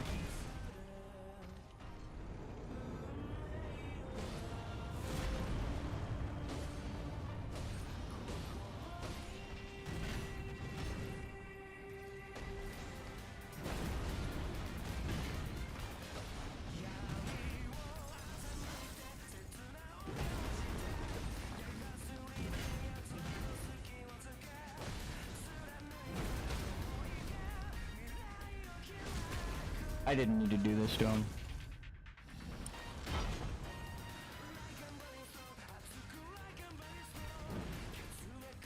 Why did I start all the way over here? Oh, fuck me. The positioning fucked me entirely. Oh, that's so dumb. It's supposed to move you, but it doesn't always. I think if you're close enough to him, it doesn't move you. We were just within range. Because having to find him after the cutscene kind of sucks. But he, as you saw, his second jump, like right afterwards, was right where we were. So like the positioning, instead of resetting, put me right in the path of his attack. So I was like, where is he? Oh, already attacking me. So, yikes. Like I was like, oh shit, he's further than usual. That's not good. For that exact reason, I feared.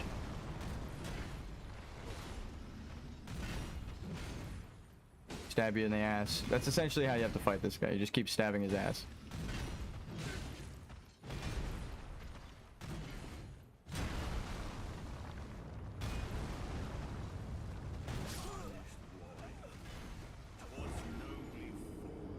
God damn it, dude.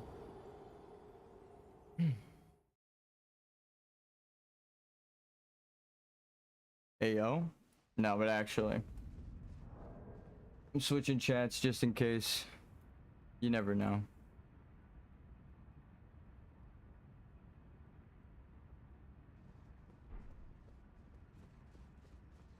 Cat Jam?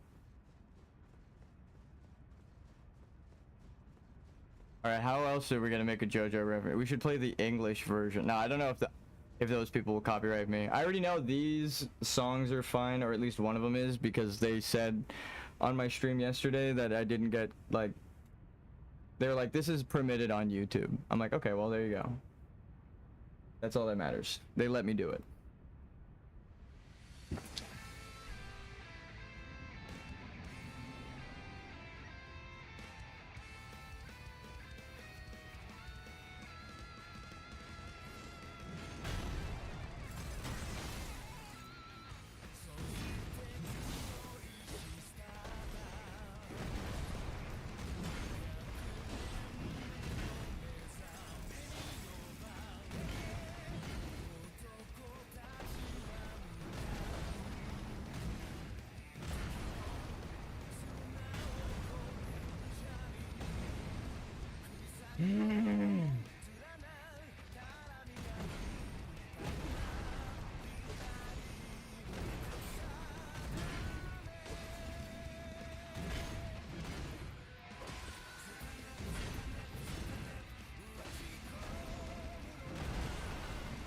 We went from the Fire Knight in Dark Souls to the Frost Knight in Elden Ring. That is kind of sick, though.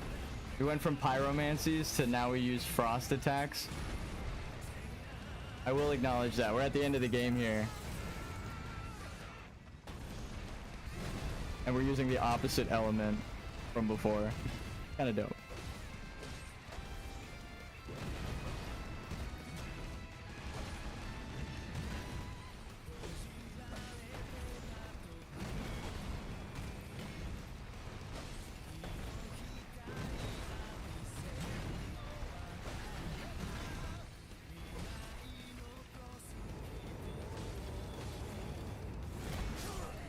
Damn it.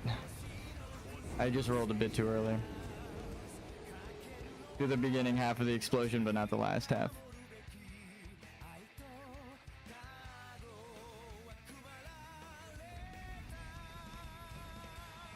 You mean the generation that grew up watching cartoons telling them never to give up doesn't give up? And their parents are sad?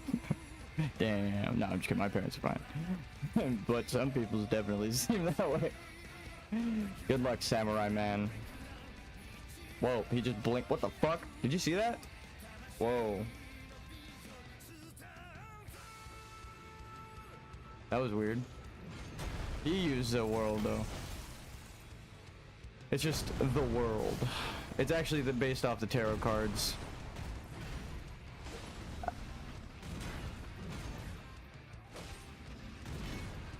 They share symbology, actually. It's supposed to be like the planets.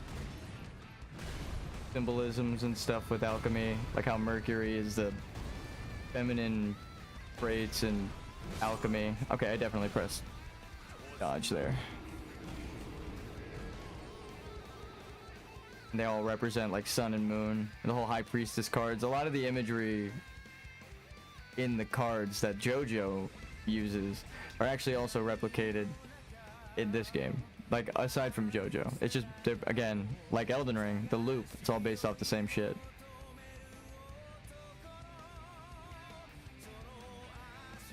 But I love that. It's not a diss. I genuinely love these games.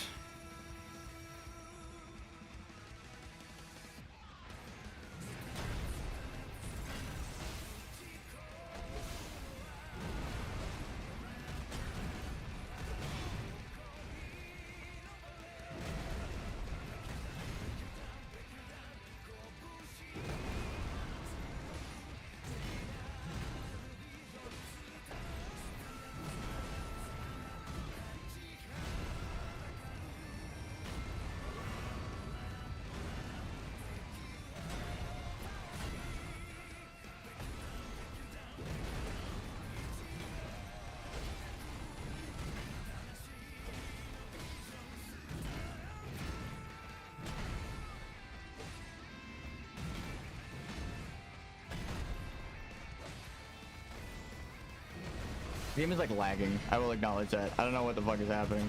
But I have to power through it.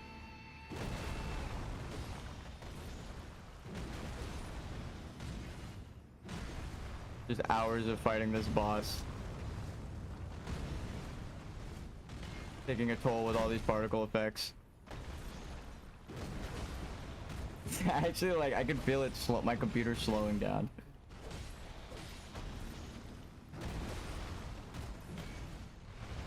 We might have to restart the game in a sec.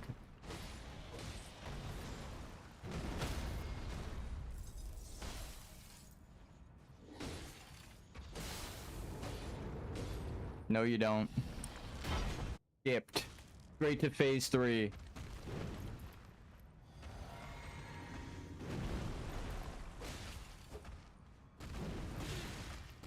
Come on.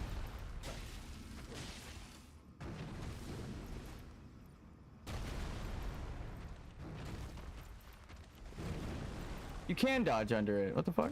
I guess the timing was just right.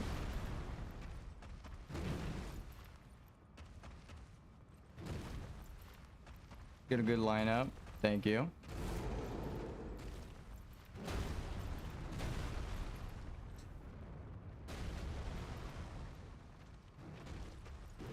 Should have buffed my weapon.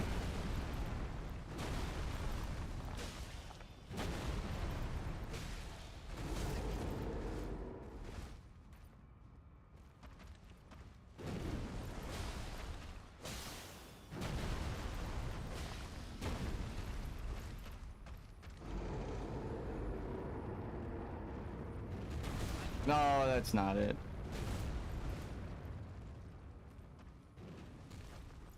I was looking for a weapon that didn't exist, so I was like, how do I dodge this one? Like, I genuinely did not know.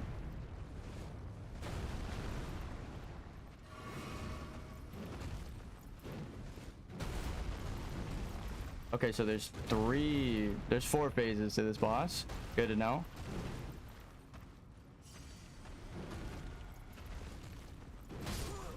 Prime Horaloo is what this one's called, I'm pretty sure. I didn't know what the fuck people meant when they were referring to Prime Horaloo. God damn. Just beat the shit out of me. Now, we actually got him pretty low there. Last 25% of his health. God damn.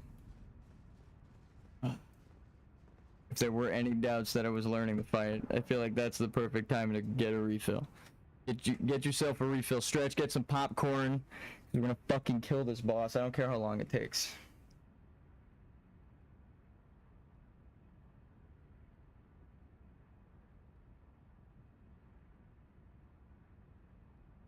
I was always more of like the Sour Patch watermelon kind of guy, but like, you know, I would try my hardest not to eat them all at the start of the movie. Like, it's, I don't know why. I think that is why they show you so many trailers, because they know you're gonna snack, mindlessly waiting, and you're gonna have to buy more stuff. No, I'm just kidding. I'll be right back.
I tried to cut him out of it. I got the frost part, but I didn't bring him low enough. I wouldn't have even with like 6 hits, I think. So damn, that was just greed. I didn't actually look at his health bar, I just noticed he was halfway down. Fuck. Alright, let's go. Muting again. Also tattoo ID, ready? It's me, baby. I mean, I'm getting my ass kicked, but we're learning. Chat is off.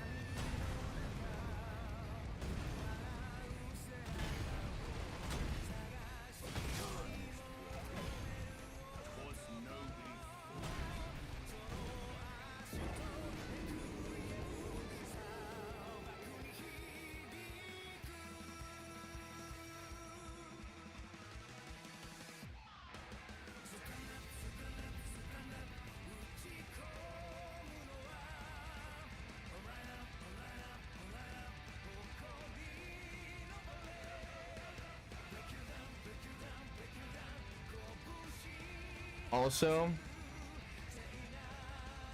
I got that shit though. Or is it like this? Canada Dry. I don't know how to show it. My second monitor is off right now. I just know half the time the shit's upside down. Because it's aimed straight down. I just took it and aimed it downward into my controller. Actually, I also taped it to my desk.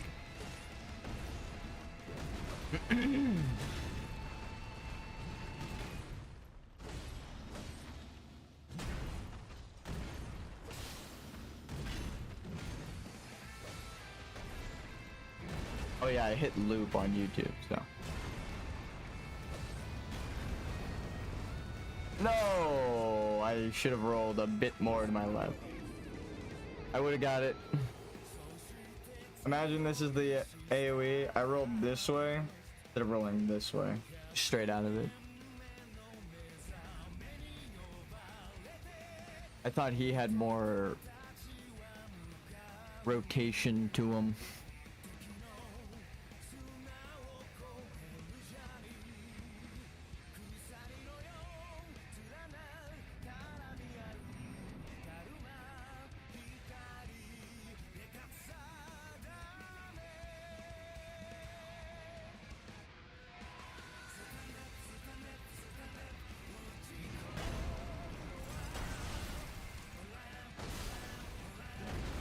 Fuck, I got something in my eye at like the worst time. Right when you walk into the boss room, I don't know what it is. I mean, I know what's in my eye, but I don't know what it is with the timing of that. It's either right after the boss kills me, or like right as I enter the boss room.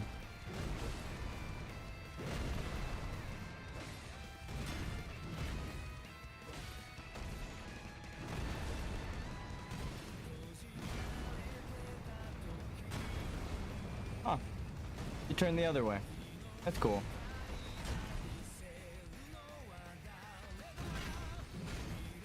I guess the trick is to not be scared of them.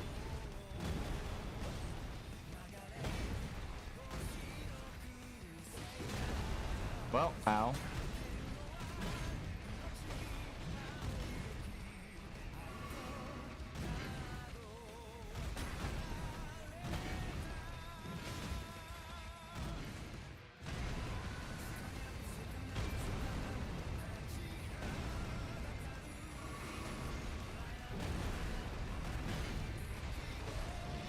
Oh yeah, I gotta like reset my game. It's going so fucking... It's like choppy. I did just update my Windows, so I gotta check if there's like a driver or whatever the fuck for NVIDIA. A driver for NVIDIA update. There we go. The graphics card. GTX. That's what my brain was on. I was like, where did the X come from?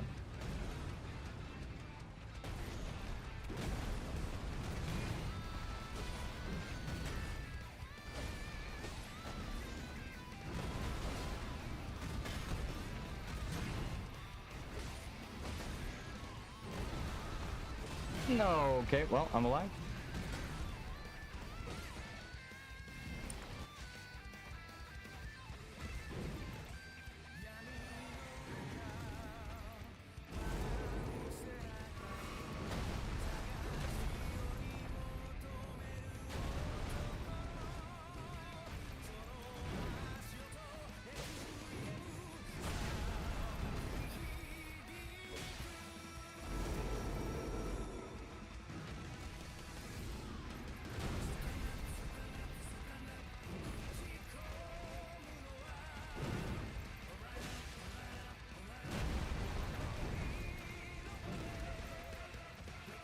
That was my moment.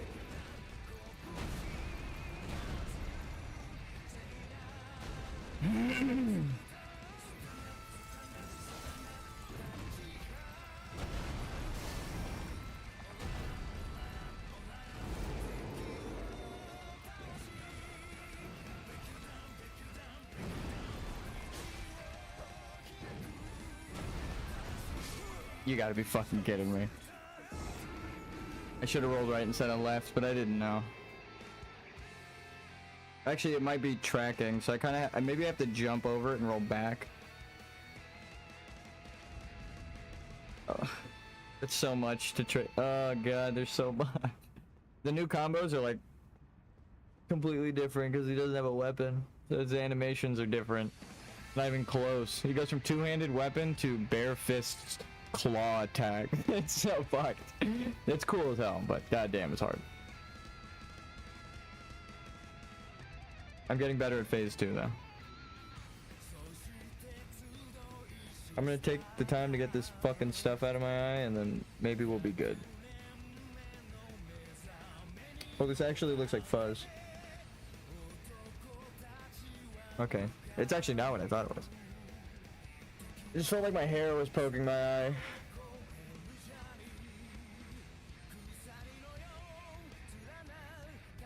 I did just open the window and point both fans at my computer, so. A lot has changed with the atmosphere in here. Let's go.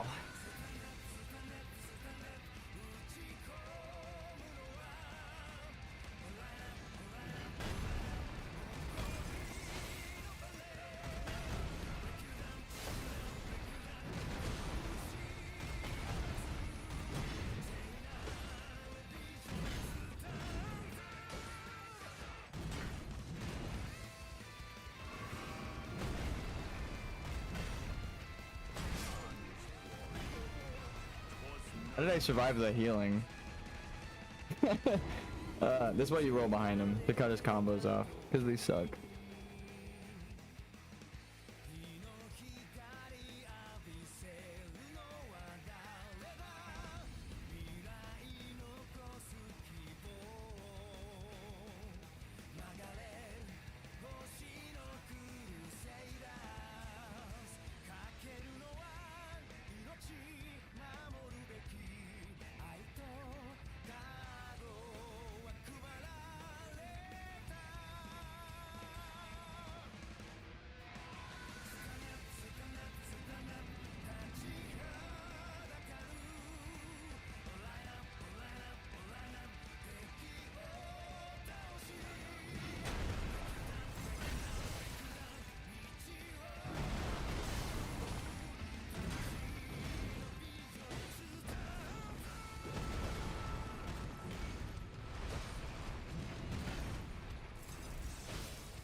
I don't know how the fuck to dodge that. I'm gonna be honest. I think I have to go around him, but I just keep getting caught on the back roll, and it's not a timing thing. He will always catch you, no matter how fast your roll is. With that second one, god damn. Unless you space it out, which is what I'm saying. Like, you have to actually dodge it completely. That second attack, some enemies have that. It exactly does that. It throws off your roll with a hit stun.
That sideways jump though.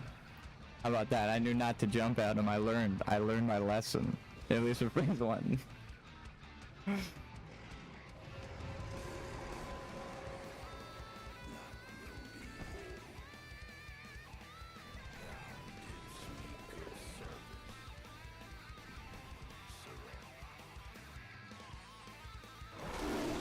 Okay, but actually real quick, I had to plug my phone in. Thank you.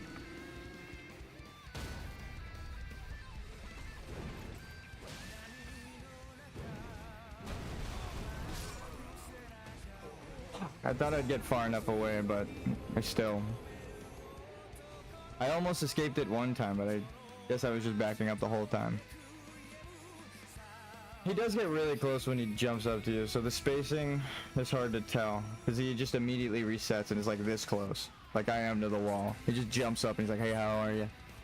I can't really keep track of my movement, because he could just immediately be right on me, and I'm like, wait, was he further?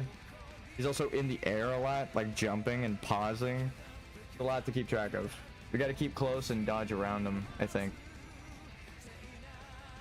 Or like run away until he dives close. Then when he misses, hit him and run away again. Like the opposite of phase one.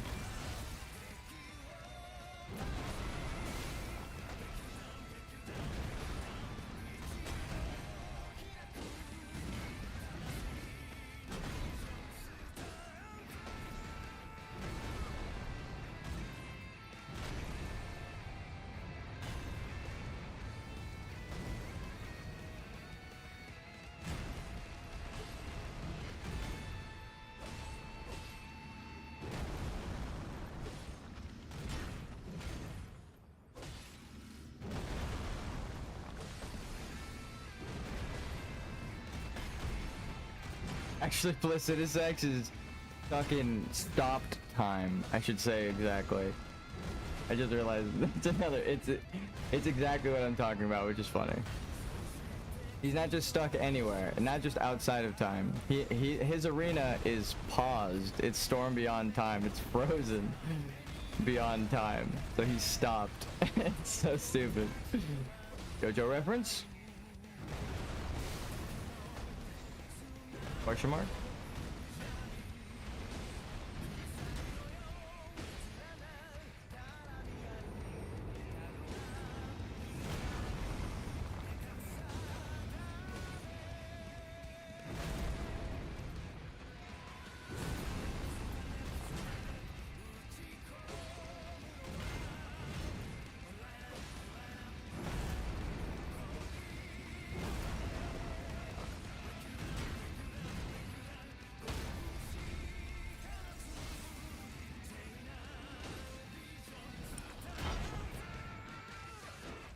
Oh fuck.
Pile driver.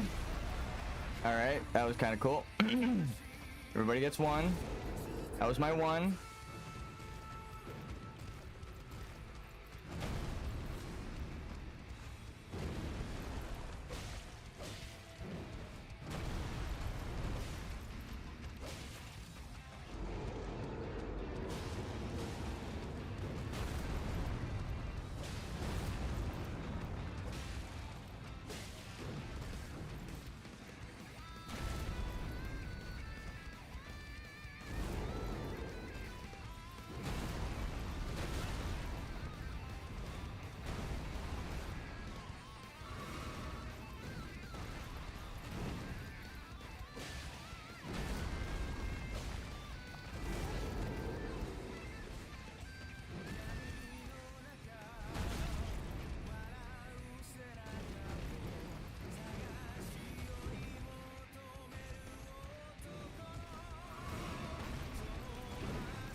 No fucking way, dude. Look at this goddamn oh we got him. No.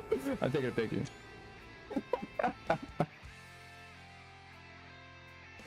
Fuck. Fuck. It's almost perfect, guys. I'm sorry. I let you down. I let you down. I'm sorry. Because you didn't like the video. God damn it, guys. What the fuck is wrong with you? You didn't subscribe. No, I'm just kidding. God damn it, though. I'm sorry. Ah, fucking. Ah. It dealt physical damage to me in real life. My shoulders hurt. That was so goddamn good.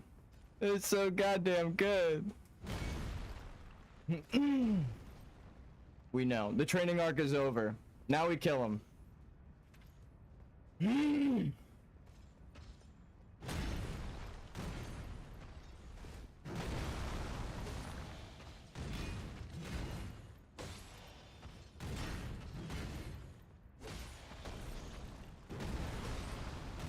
completely different play styles between phase 1 and phase 2, but it's okay. I know now. One you play aggressive, the other you do not.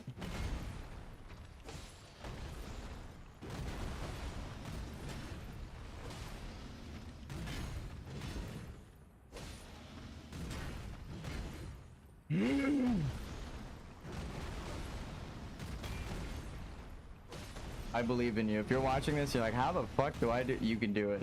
I believe. It's all timing, baby. Go play Dance Dance Revolution or fucking Guitar Hero. Trust me. It sounds stupid now.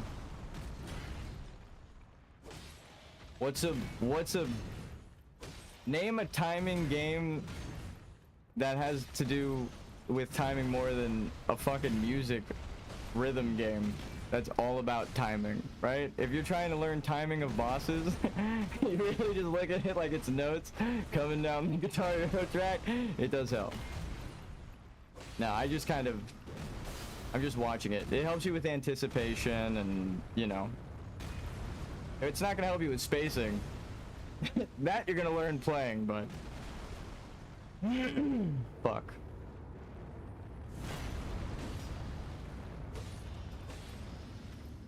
That's gonna be unique between bosses.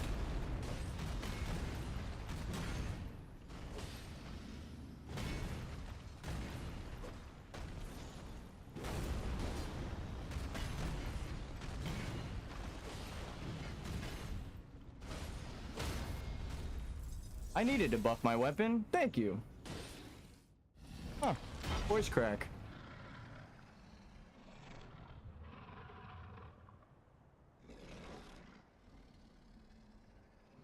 Alright, I drank some Canada Dry. I'm gonna mute. Not out of embarrassment, but to lock the fuck in. Alright, let's go.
Dude, we got him so long. No, I'm just checking my phone to see if stream is still live. When it goes to a different stream or disconnects or ends stream, I know that I gotta check out what the fuck the problem is. So far it's been good since I've reset. It was out for a bit this morning while I was fixing it, but now it's fine, it seems.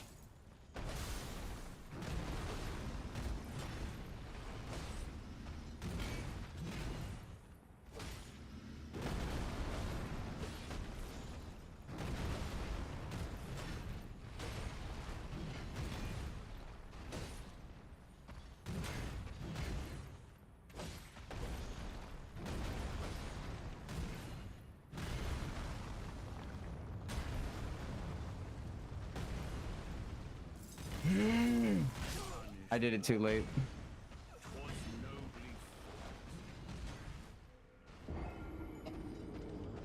That's my bad. I like his blue cape. I'll say it. Kind of sick. And it looks like Melania's. Except hers is like a golden beige. Like it's got gold accents and it's kind of like a like the floor right now in the arena under the boss.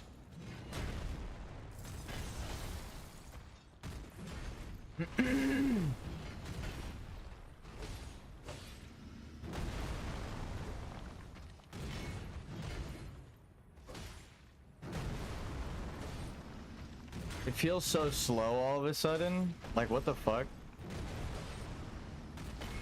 Like, after my understanding of the boss, I'm like, what? This is what I've been fighting the whole time? After I get hit.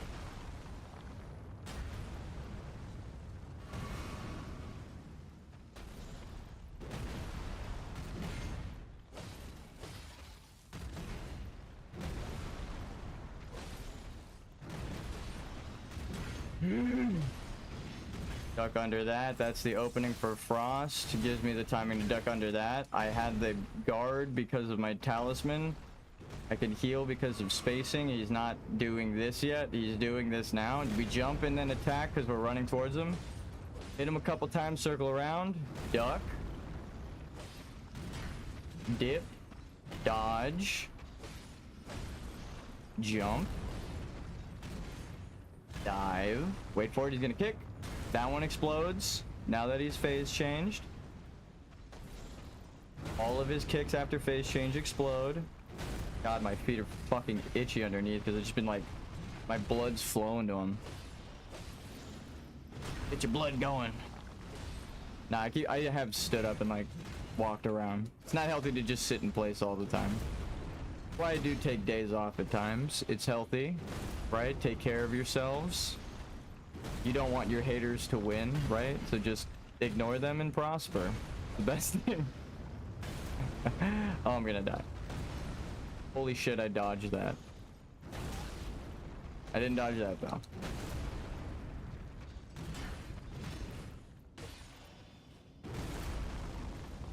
I was kind of distracted at the fact that I dodged the other move. I let the obvious stomp hit me. Fuck. All right.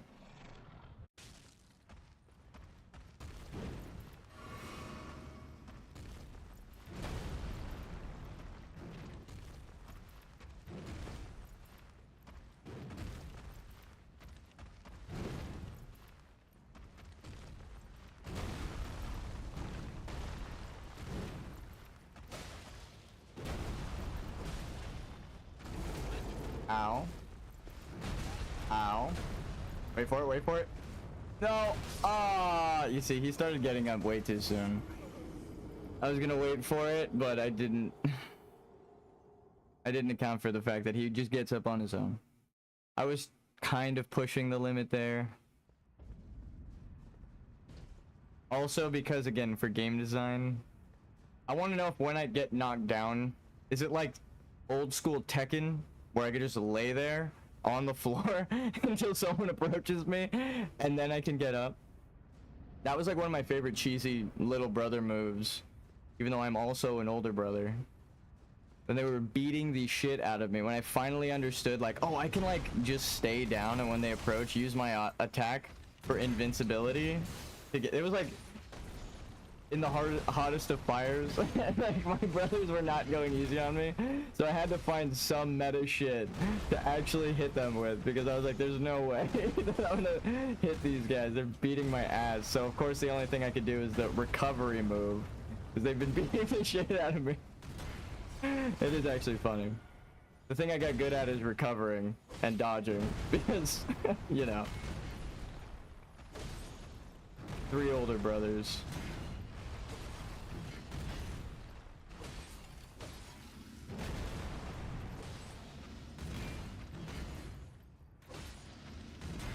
And one of them is a Tekken god right now.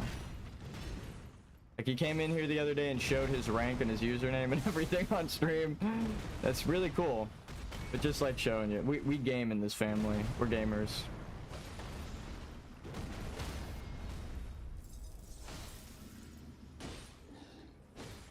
$2,300 is way more. than the poise break.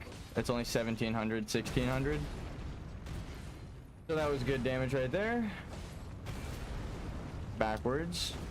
Off of his side. We want to go completely fucking perpendicular to this guy. Isn't that a word? Look up what the fuck that means if you don't know. It's the opposite of parallel. Ugh.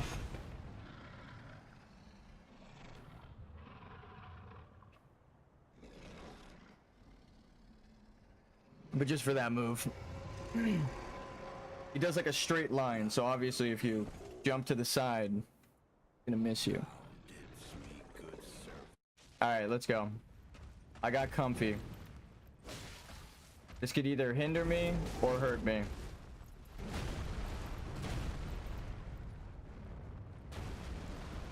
No?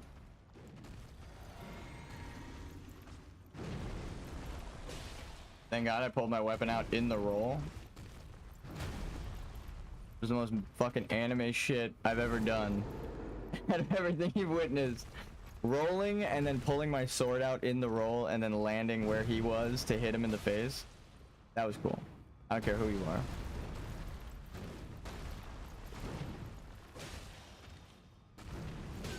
How the fuck? Oh my god. It breaks my heart when I was way outside of the spikes. I still died.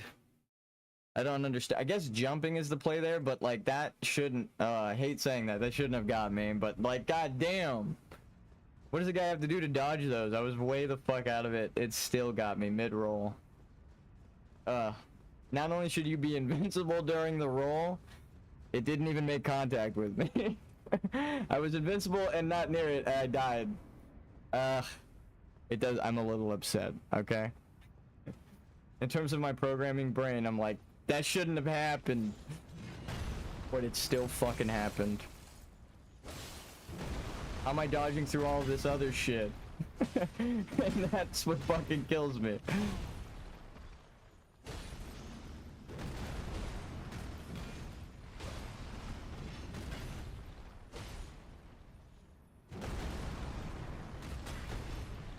Maybe I should practice dodging the stomp late.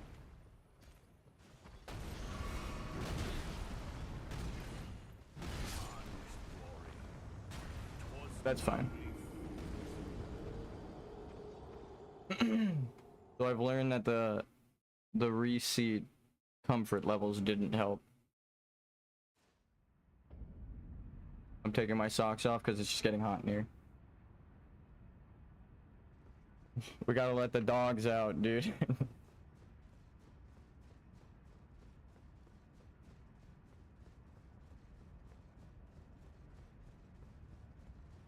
Fuck, I have thermal pants on as well underneath my jeans because it was so cold. I wake up freezing cold and then it's so hot in the morning. God damn it, dude.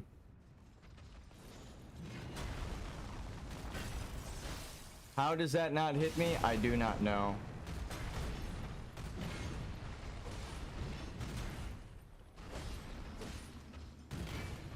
The first advice I give when you're doing shit like this is get comfortable, right? Not even as a joke, but like it is important to get as you're gonna be constantly in like the most stressed situation, so it's better to be in a comfortable position so that you can continuously do the best, you know, perform an optimum power or whatever the fuck. I don't know what you want to call it.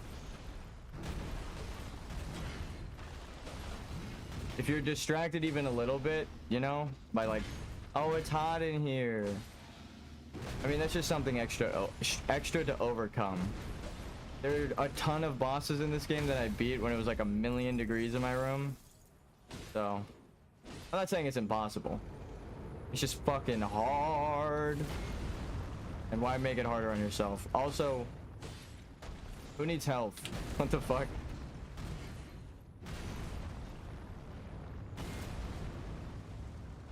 Oh, you don't even need health. You need to lock the fuck in, gamer. That's what you need.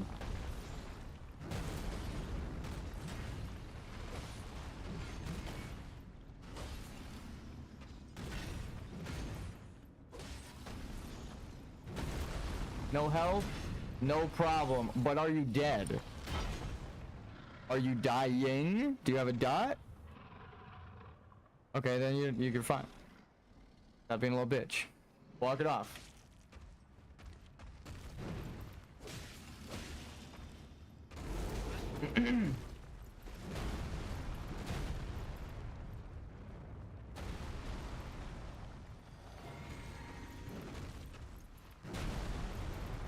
I want a refund on my previous life because I dot. Nah, I was like way out of it compared to my last one.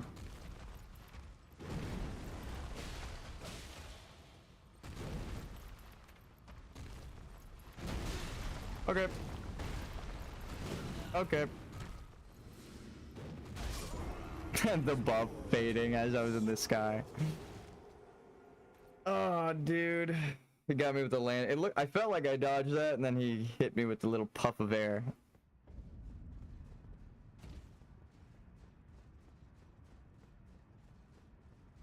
I think the music was actually helping. I might do a BRB, go change into not hot clothes like a sweater and the thermal pants, and beat the fuck out of them. Meh? Maybe? Also turn the music back on?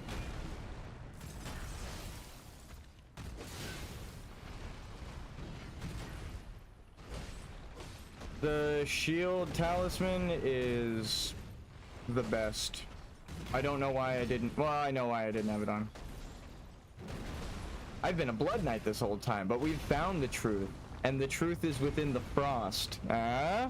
Lore progression. I've developed as a person from blood knight to frost knight. I've evolved. Now I'm all about that ice shit, right? We actually used the Dark Moon Greatsword as a level 1. Like, because of all of the temporary buffs that we put together. We did something I thought was completely impossible. So, I'm feeling unstoppable. Is it scaled highly? No. Is it good? Probably if I upgrade it. Am I gonna use it? No. It's the thought that counts. Thank you, Ronnie. She knows I'm gonna need a weapon to become a lord, so she gives me one, huh? Untainted.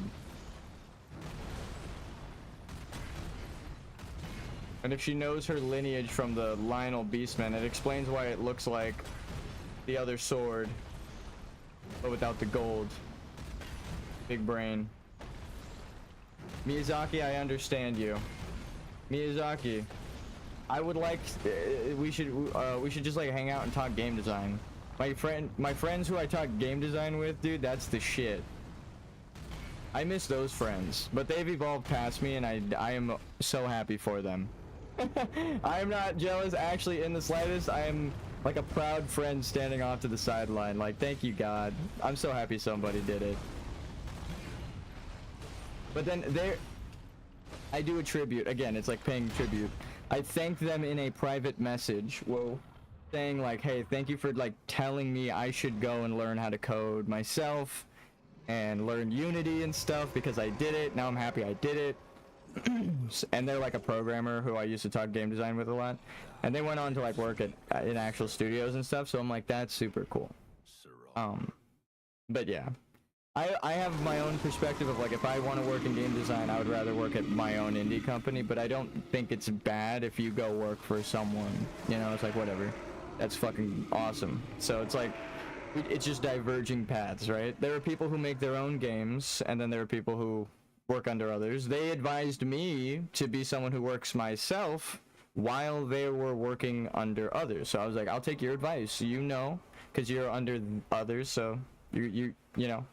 We work together on this like fun passion project, like a game jam essentially. So shout out to them. They actually, I saw them playing Elden Ring recently. They're still on my friends list, so not like we're falling off or anything. I don't really talk to many people. Gotta take care of my family, but I'm sure it's the same with all of them, so I don't hold it against them. Super cool. Again, I'm actually really happy for him. Oh my god, what I'm not happy about is that hit constantly connecting. God damn it. because without them I wouldn't be here suffering. No, without them I wouldn't actually be like following my dreams that I've been happy doing, listening to their advice, right? Because I respected them. Even though we were friends and we went to school together and stuff, I was like, damn, you know what, you're right. When you're right, you're right, and you guys are right. So I listened to them, and I'm happy I did.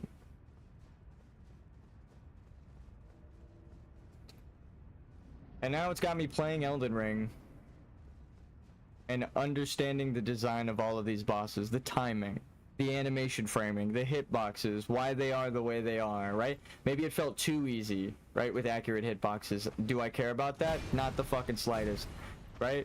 I'm trying to make a fun game, but also I'm not trying to make Dark Souls, if I made that clear. If I ever make an action RPG, I really wanted a game like Dark Souls. I feel crazy saying it, but I played Demon Souls like forever ago. So I always wanted a game like this. I have like thousands of hours in World of Warcraft, Rust, and the Souls series. So you can imagine why I want like a survival Souls-like open world MMO. But I know now that I'm in a game design like mindset that it's a technical limitation as to why it doesn't exist. It's super expensive to run servers like Blizzard does, right? Like the DDoS attack that just happened on OnlyFans, right? Like to defend against that shit, super expensive. Gotta invest in cybersecurity and shit. It's way more logistics than gamers give them credit for. Even though I'm thinking of back in the day in like WoW Classic and other homebrew MMOs, right? Like old school RuneScape when it was actually released, not like sold for the 15th time. I guess it's like vanilla WoW, right? Not classic WoW, but vanilla WoW. Actually in like 2000 when it released. Like that was a different time in the game development industry. Different games were made, different people hit power, and it's weird. It's like I don't want it to go back there, but the indie games, it's like the weird people in power end up causing people to go create their own solo games.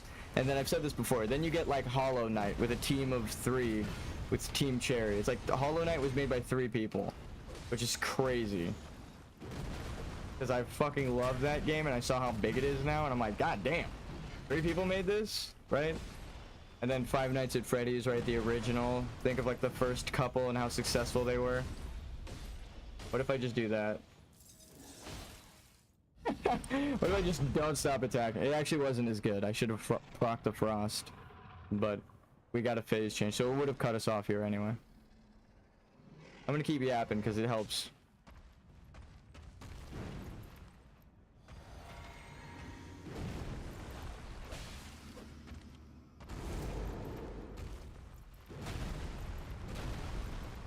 Just get used to doing that because I'm gonna have to in a second. Okay, well, I didn't want the bubble anyway. You can have it. Yeah, fuck.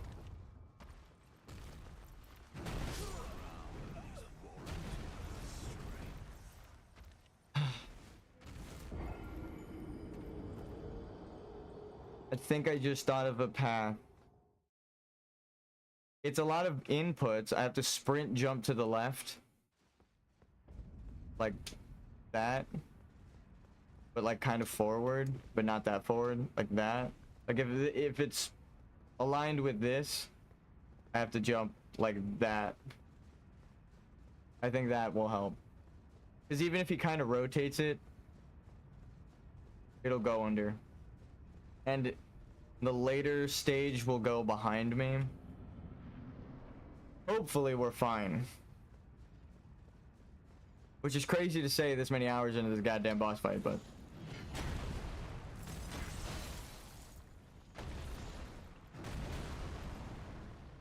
let's fucking go, baby.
No, the homing is crazy on that. It's better to just run backwards. We rolled him completely around and he still was just like tracked on us the whole time. Like, not a fucking care in the world. He's like, no, I'm grabbing you. I'm giving you a hug. He didn't give a shit, dude.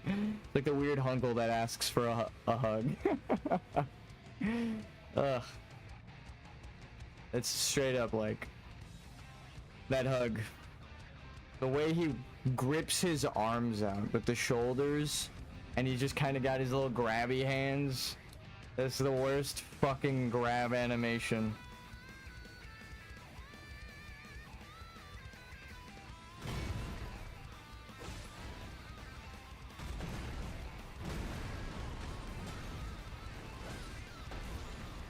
Please. Like, asking for a hug isn't weird. It's the way he does it. If you ran up to somebody and asked for a hug like that and you paused midair to find physics, they definitely have some questions for you at least. No. I feel like it's, even if you didn't have to defy physics, if you jumped at someone like that, you can go to jail. Even if you know them.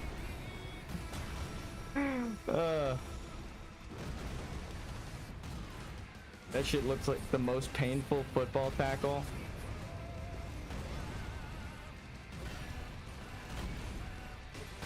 Ah. He swung over me before with an attack, but I guess it wasn't that one. Alright, I'll be right back. Put my controller down, hoping it doesn't fall. We're getting our ass kicked, JoJo. It will turn off Ultra Instinct. It straight up looks like Kaioken Ultra Instinct.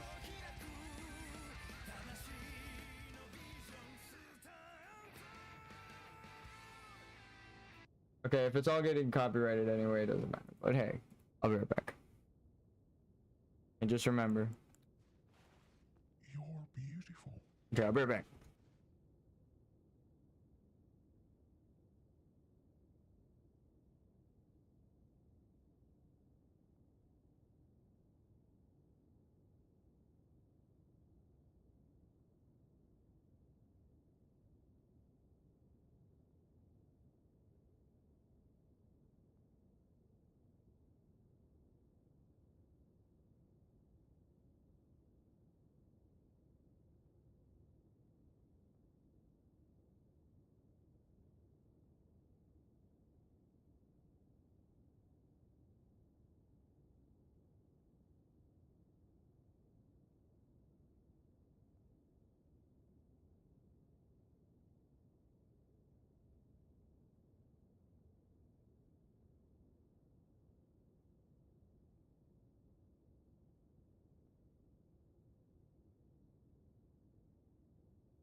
That's funny. I'm back. My mom just called me a lion because of my hair right now. It's all crazy. Ah, that is funny. Like, how convenient. I get compared to a lion right before I kill it. I gave my grandma a hug and my hair was like twice the size of her head, so they were laughing. I do tend to mess my hair up on purpose to be in the style of a fucking madman. So when I like need a haircut, I just like keep spiking it even though it's really long until it stands straight up and it's from like static.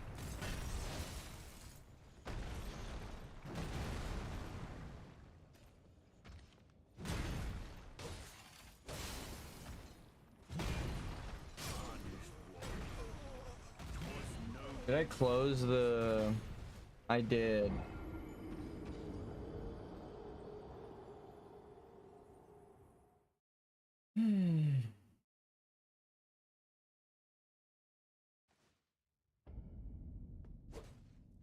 Fuck it.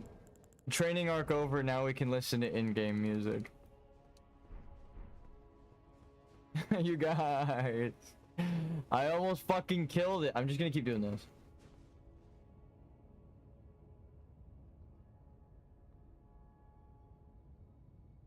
Motherfucking bullshit.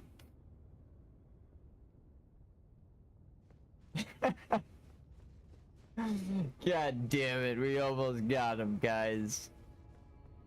We almost got him. Alright. Trying to focus.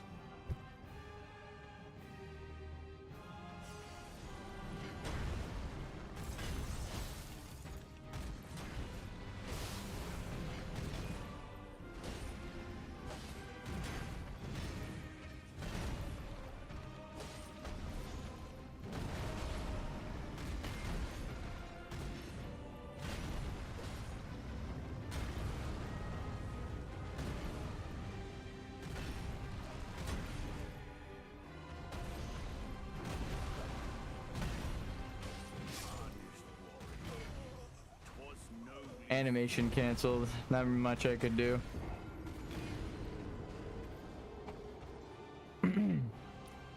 He finished a combo and instead of going, my attack is done, now it's time to attack, he went, my attack's done! And then he like attacked as soon as he finished that sentence. So I was like, oh shit.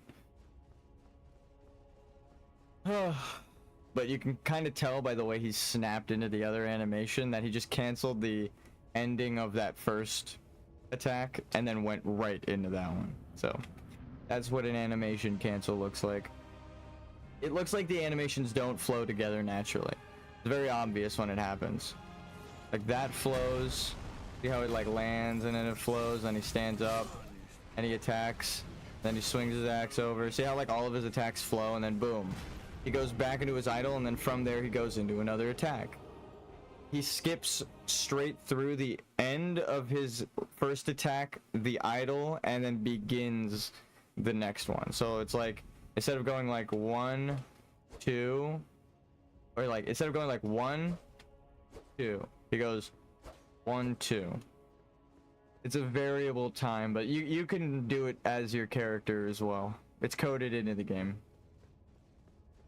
It's just so fucking annoying. It's like a microsecond off. You don't even see it, but I just did it as my character. 1, 2, and then 1, 2.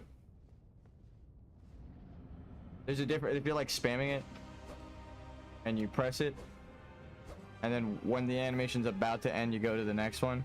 Essentially what he's doing, except the animations don't flow. He just goes 1, 2, but the 2 is like a 1 for a different combo. He just skipped it.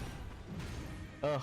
Again, you can't really account for those when you're like going smooth through the fight like this, because it's like, oh, what was once an opening is no longer.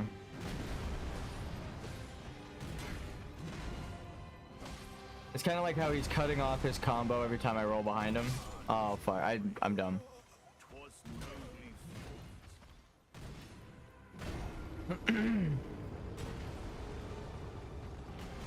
was like a Freudian slip input. I was thinking about and then attack, and then I pressed it instead of saying it.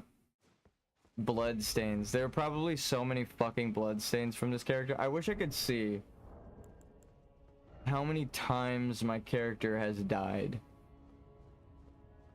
I guess you could go back and count because I've streamed all of my progress. But I mean, I'm level fucking 1. Is that I can't really do anything off stream that's like, oh wow, he did something big off stream, unless I kill a major boss or something, right?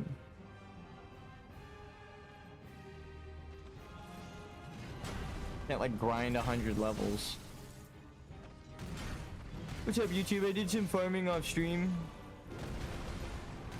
I got some diamonds. I like the opposite.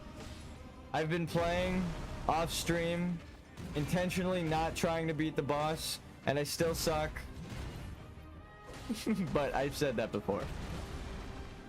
I actually never really get the chance. I say I'm gonna play, and then I play like a little bit, and then I immediately go like stretch and take a nap.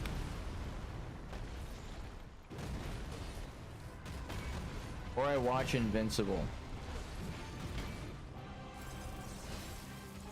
which was fantastic. It's again like the Grimdark, which is weird. Normally I don't like Grimdark stories, but they've all been done so well. I guess those ones, that one's done well, and this one.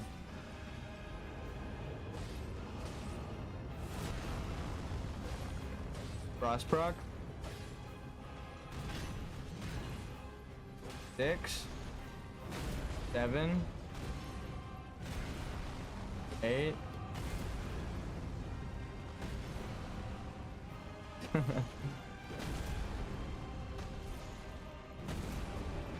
Fuck.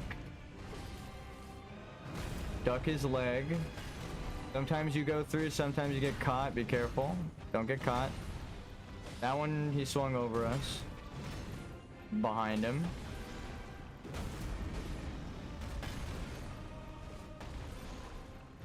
Keep an eye on your stamina. Buff your weapon. Yeah, that proc was sick, actually. He was about to stand up. Alright. Walk on, walk back. Drink your physic. Invincibility for 1 grab. Don't get hit by that grab. Now run away. You should roll for that, but you know. You know me. I'm gonna die to that later. Now.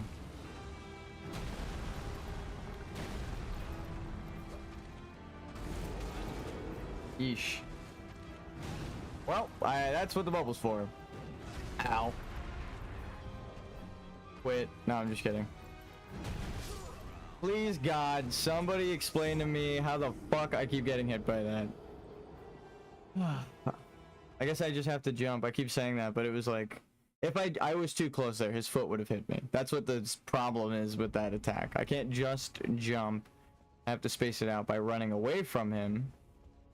And also that doesn't work because if you're running from him and he does that, you get hit. So, damn, dude.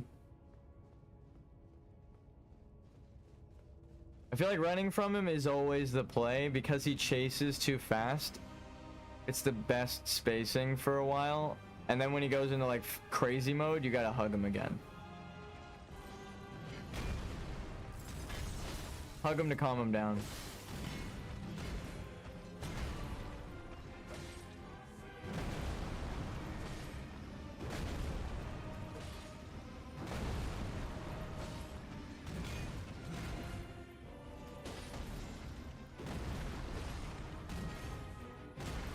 Oh fuck.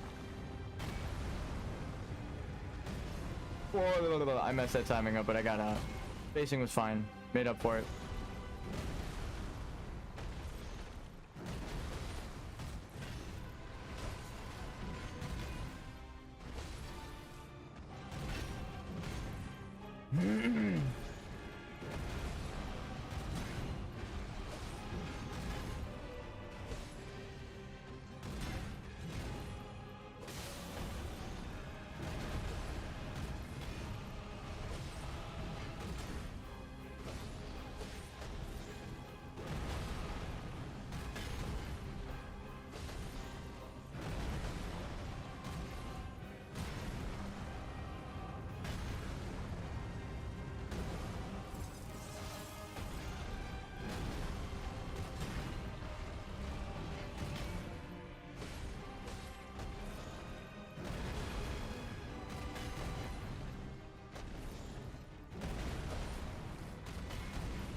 Phase 2, please.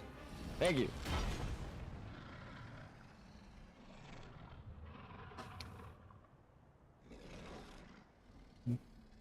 Let's fucking go, gamers.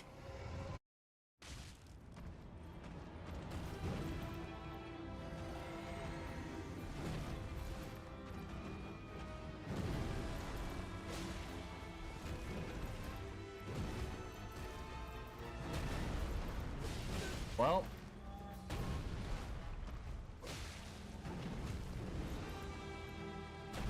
Well.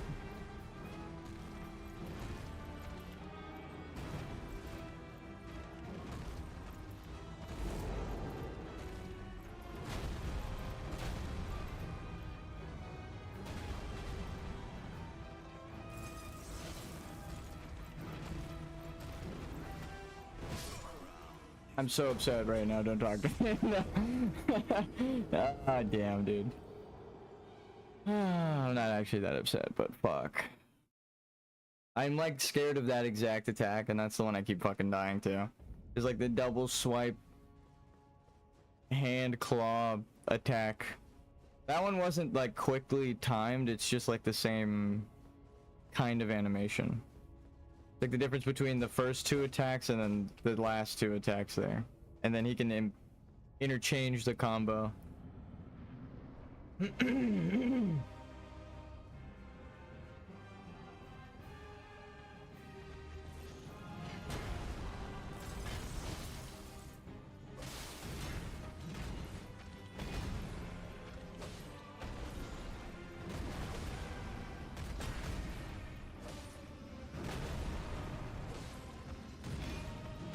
Is there a frost boss in the game?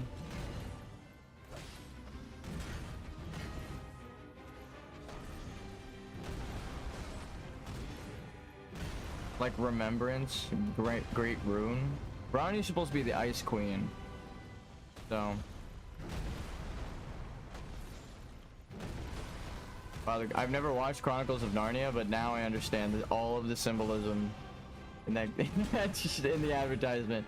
The white ice queen, the lion is the golden fucking. Oh, okay, I understand.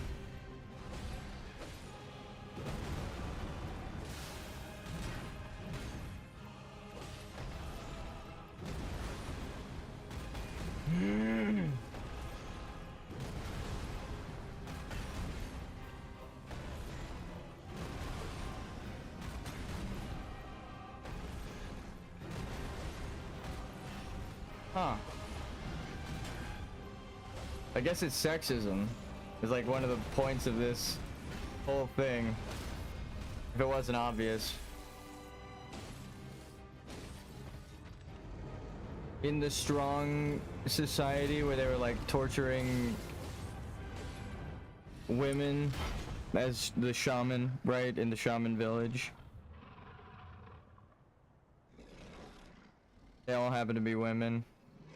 Or most of them, in the jars that's still survived to the day, to like the day we go to the DLC. I haven't gone there on this character, so technically it didn't happen yet. So. Okay, he killed him.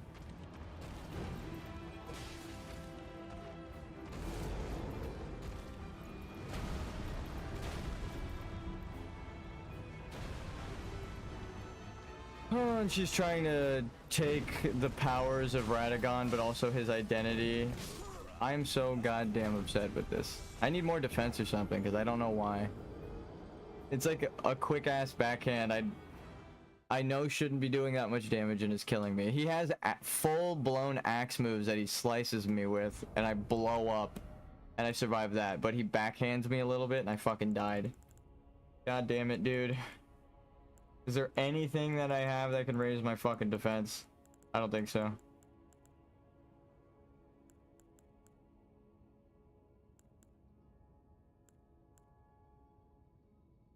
Huh. I wonder what the lore... I guess it matches this. Cured meat.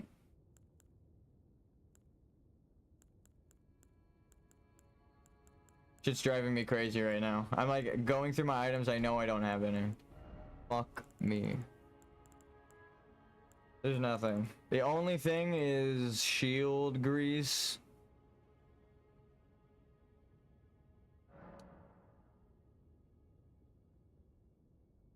I need more root resin.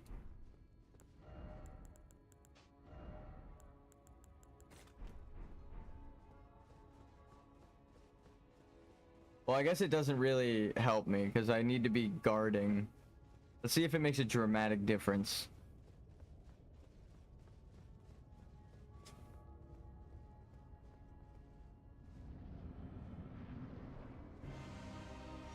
All right.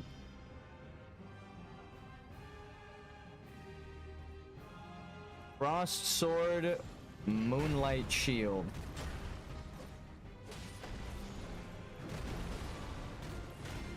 I want to see it in phase 2.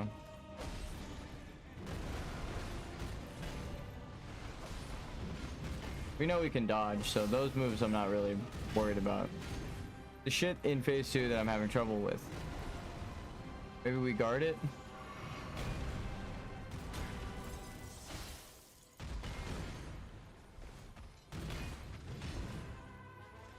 Frostbite?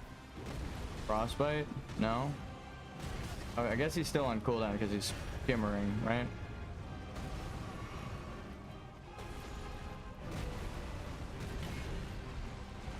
There we go. Now we can frostbite him.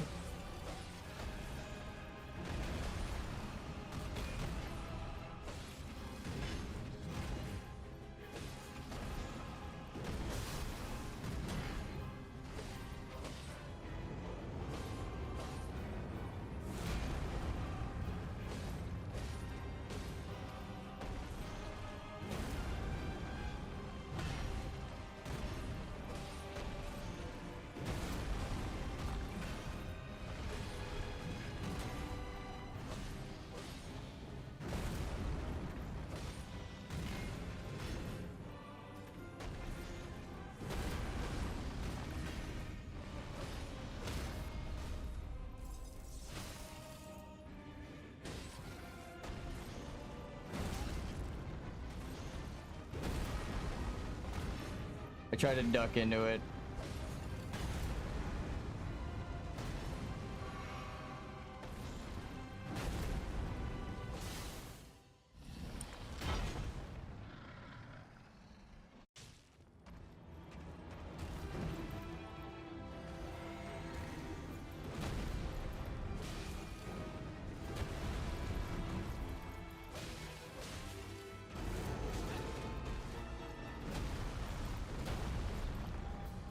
Oh fuck.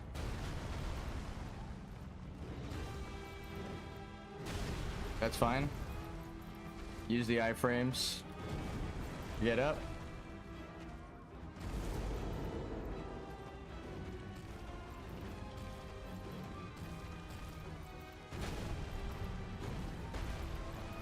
Motherfucker, dude. I even rolled at the end of that. It still got me. He pauses for so long in the air. I even waited and watched and looked at his face and then saw him change his momentum again. Like he slows down and then he began to speed up and I dodged and he's still like kind of slowing down. It's fucking bad. It's annoying, I'll say it.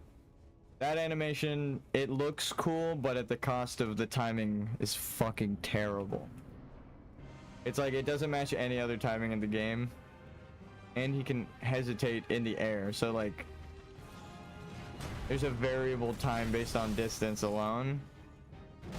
It's it really depends on where you're standing when he decides to jump.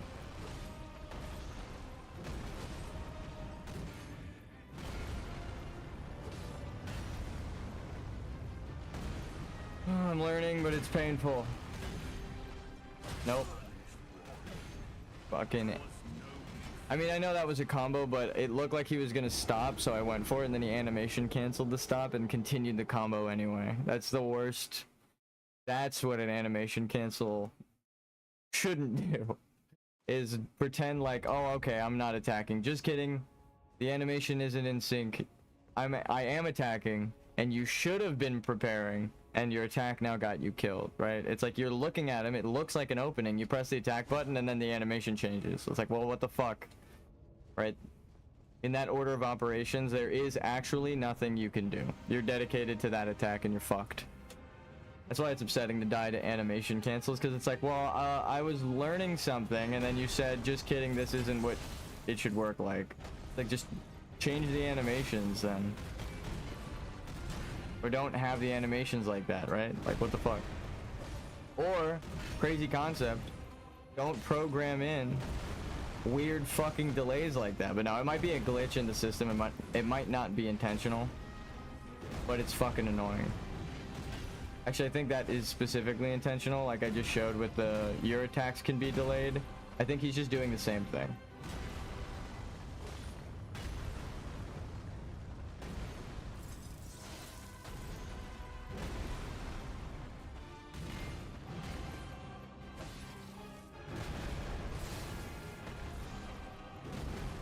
Scratch my neck, block, because I can't get my hand on the controller back in time.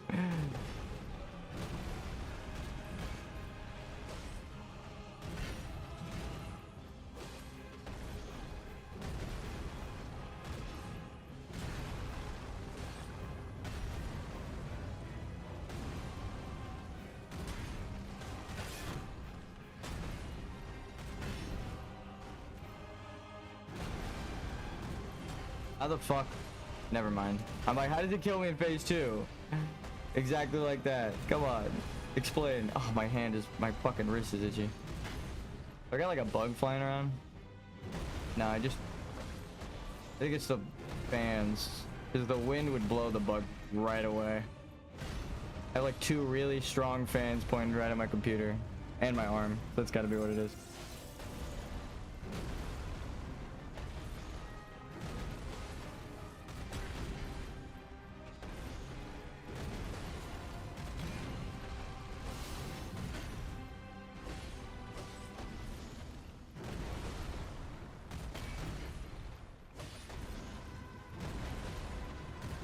I'm gonna take a second to reset in the cutscene and pray it doesn't come back to bite me.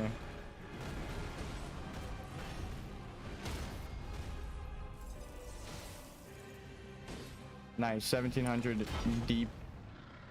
Alright. Okay, getting my hair out of my face, scratching my shoulder. Scratching my shirt, yawning. Oh, fuck. Goddamn. Good service. Siraj.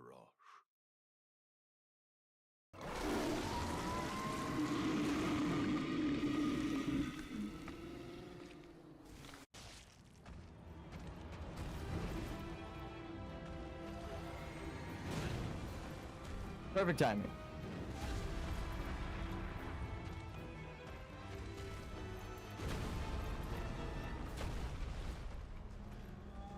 He jumps up.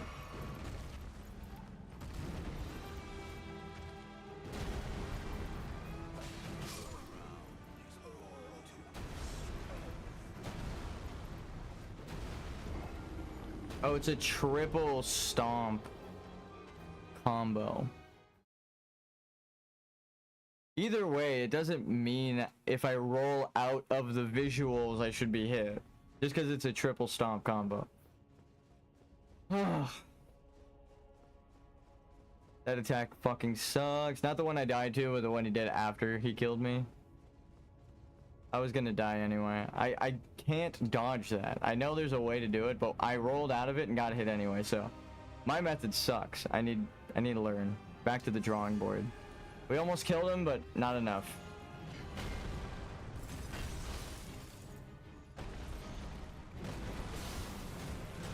Oh, you do. It does a little bit less damage and a little less stamina damage when you put the shield stuff on. It just makes your shield better by like 1 tier. Oh, I understand why I do. Because if you are upgrading your weapon along your playthrough, You might max out your weapon, but not be able to max out your shield. So the shield grease is to make up for the one upgrade you're probably going to be lacking until the end of the game. God damn, good game design. See, like, if I actually use my shield, that would be sick. The thing is, he uses grab moves, so even if I wanted to use my shield, I fucking could not use my shield. It does not matter. He has like 2 grabs in the second phase that I know about.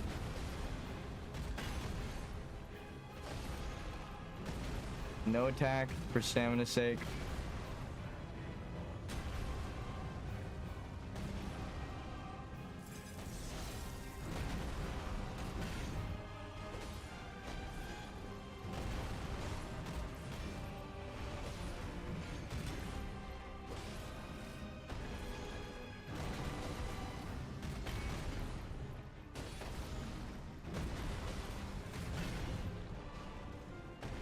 Getting my stamina.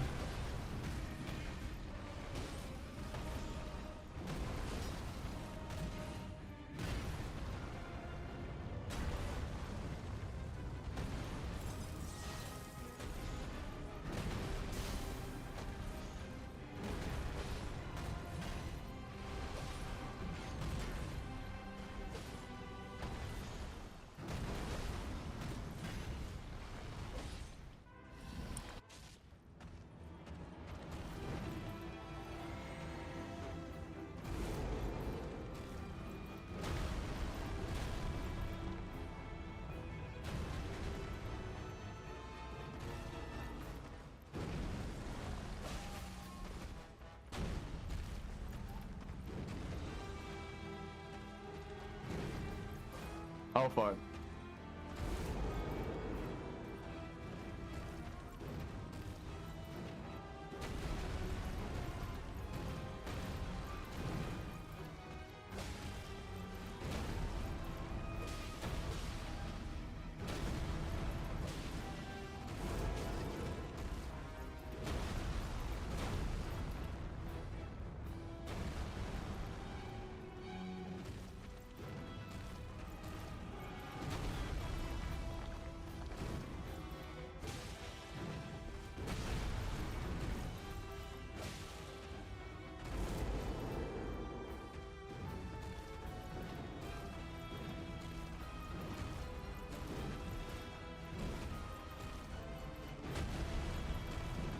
That was risky because that killed me before in that exact way, and I don't know how. It was like muscle memory, except I knew because of my spacing I would survive. No shot! I was like in the middle of the roll right outside of his reach, but it pulled me back in. Fuck, dude. It was almost a perfect spacing. It looked like perfect spacing, but he still got me. It was like the wind outside of his claws scraped my hitbox. So even though he didn't touch me with his hands, and like the wind outside kind of scraped me, it still counts as a hit. Fuck. These stupid hitboxes, no. I'm gonna do another BRB. Just the bio. I drank a whole fucking can of soda. So that's what's getting to me. We got him so low. Here, I'll just leave it on this. I'll be right back.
Fuck.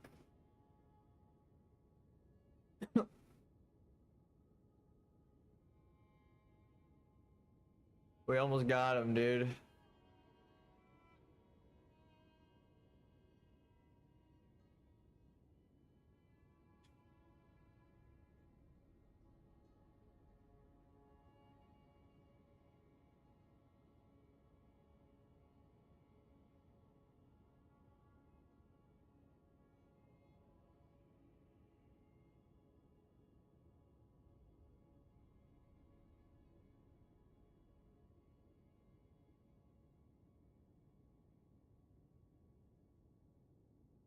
Massaging my face. Oh, just to fucking de-stress.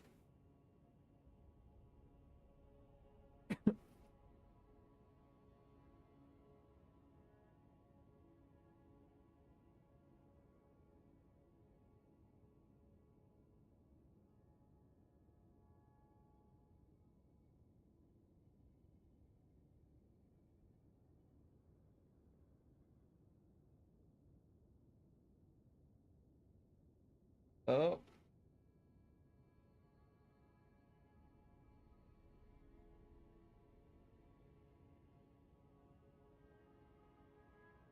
God damn. I wish it was just like a little tiny bit more visible so that I could show it on camera. The stuff stuck in my eyes all the time.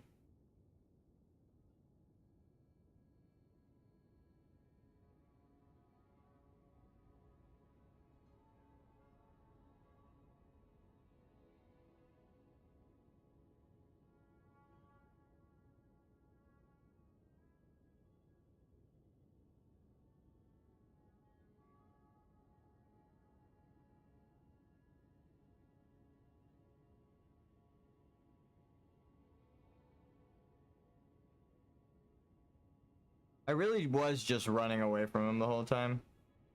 It seems to be the play.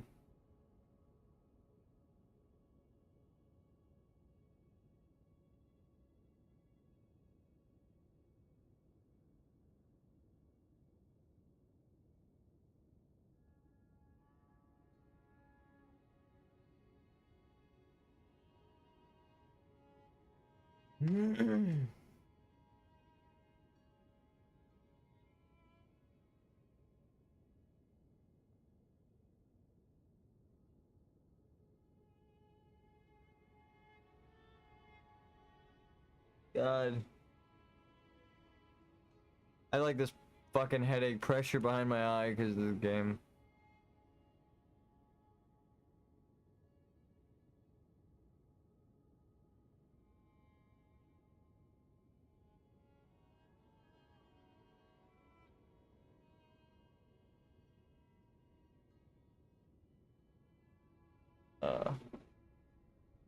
I'm using my anti-anxiety lavender scrub, not because I'm anxious, but because I know in the heat of the battle I'm gonna need to calm the fuck down. Oh my god. My neurons, they need to fire off. I try to hold back on using this stuff, but like, it helps with anxiety a lot.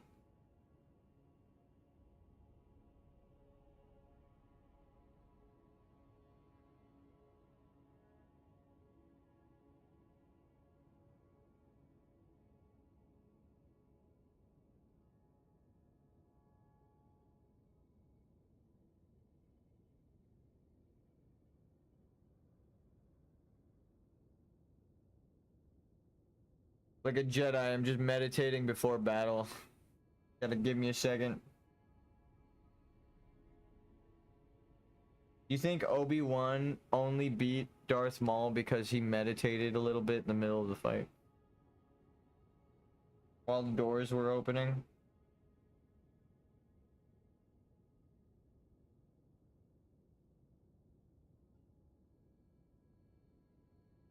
Battle meditation. That's such a sick name. Battle meditation.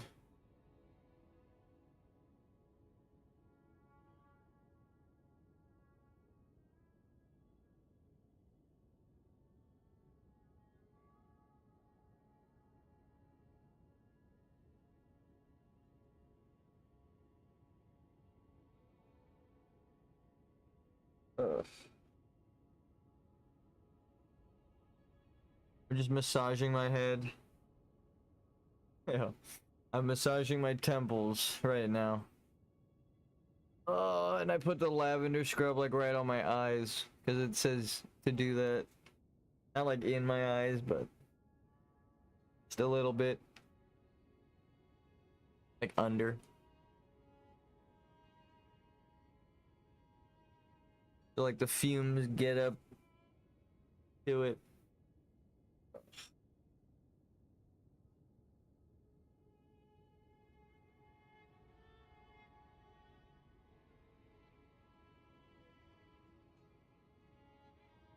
Became like a self-care channel for a second. Apply slight pressure. I'm just kidding. Don't listen to me. I don't know what the fuck I'm talking about.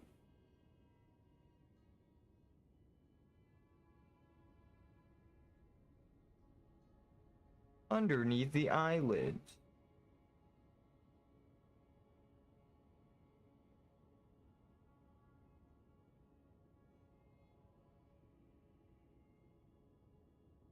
I think I got it finally.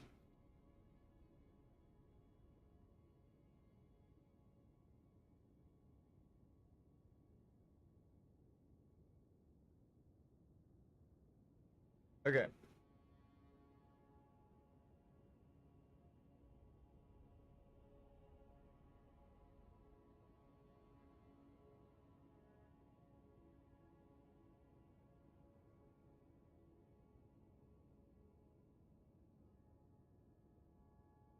Oh, dude, I just realized we almost killed him with the camera on, which means I can just turn the camera off and sit comfortably. Again, the problem with the camera is I have to like sit like a little bit further back than I want to. Or a little bit closer. Like it's always in like the worst position. Because I sometimes bump into it.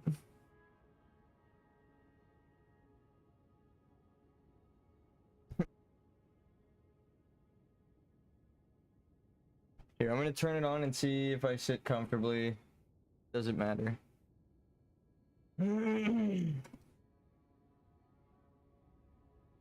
No, you're just barely out of frame, god damn it. Damn it. Even at max, like, rotation, you barely see the bottom of the controller. Well, I showed you guys my hands and I almost beat it. I've proven myself. Now I just need to actually fucking execute it. Let's go. It's funny though. It's a cock cam. That's why I have to turn it off. Inappropriate. Stop staring at my cock, god damn it. I have to turn the camera off.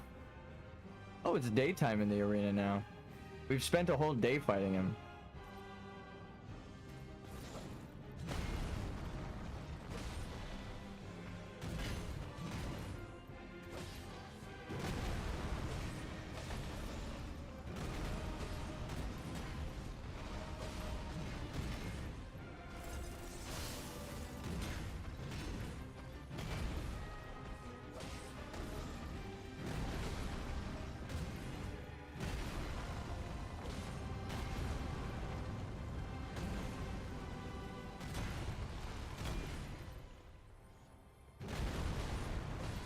Of course my nose would fucking itch on like a perfect run.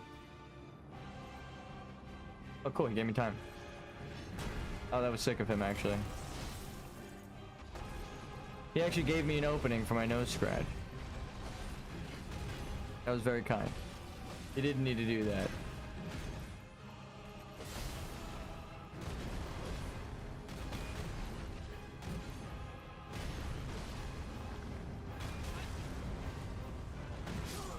No, I tried to use the get up because I knew I would be against the wall.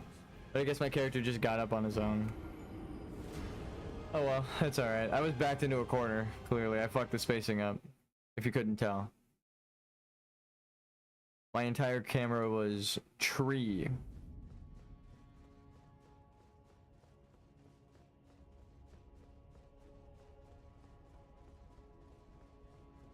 A flaming boss room would have been so sick though, like Moog's. Like, it doesn't do damage, but you show up here and it's the exact same one as Margit's.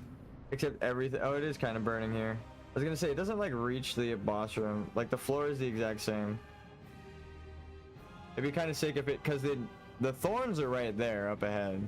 If it was like burning the thorns and roots here, it's like you make a visible change. You do make a visible change in the Ashen Capital, but like in the boss room where players are definitely gonna be paying attention, is when you cover the whole boss, or when you cover the whole place in ash, it's hard to gauge like where it was before. Like, I can't really tell you if I'm like standing out in that field of ash, like where I am, unless I like go find a landmark and I'm like, oh well, here it is, right? Like something's surviving.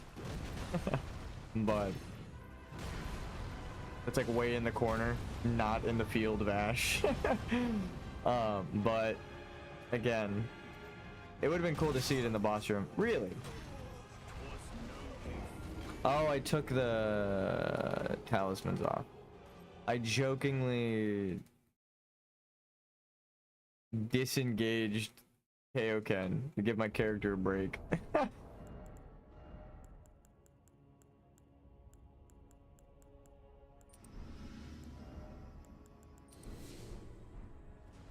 Now we're glowing red Kaioken, and we have a white aura. Ultra Instinct. This is the most anime fight reference you're gonna get. You're welcome. I'm a weeb, so I know it's cool.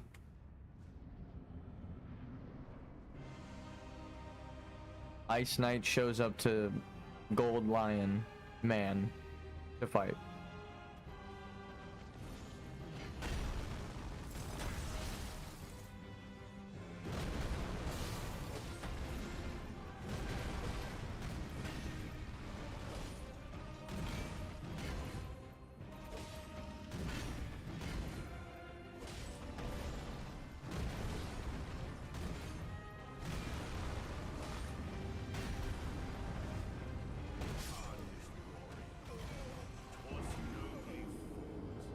Oh, I'm done.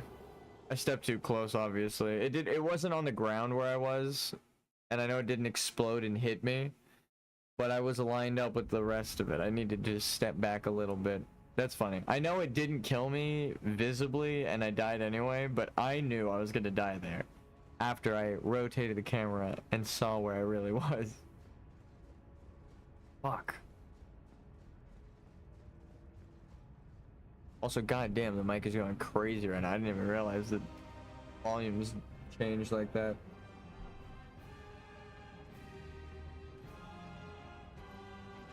It was like way up at the top of orange, almost a red. Peaking like a mother. Please wait. Now we're good.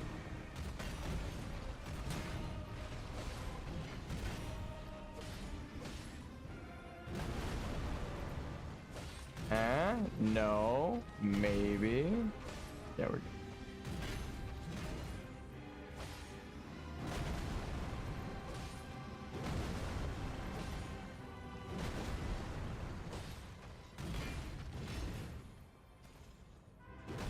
I gotta like find the crazy speedrunner timing to dodge the next phase's slash attacks with his fucking hands.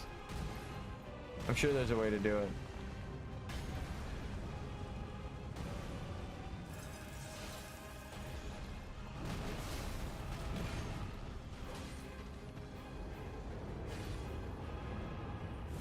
I rolled too early.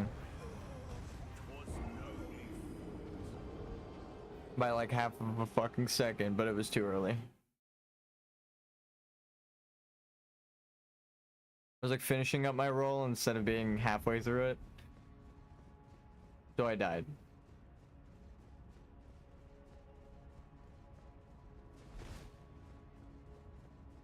Like when your head is touching the ground, you are vulnerable again. Boom. Like now I'm vulnerable. While you're flipping, you're invincible. As soon as you're done with it, at the end, they can still hit you.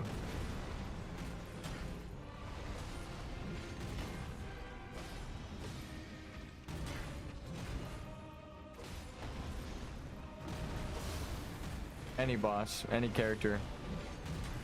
It's just how the roll works.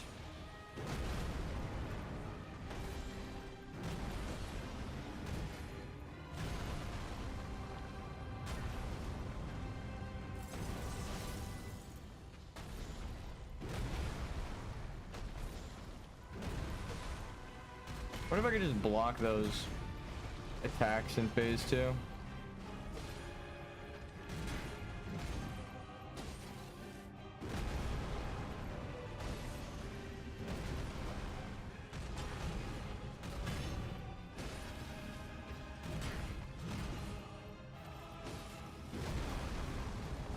Ooh. And God, he chose to do that. My stamina was out.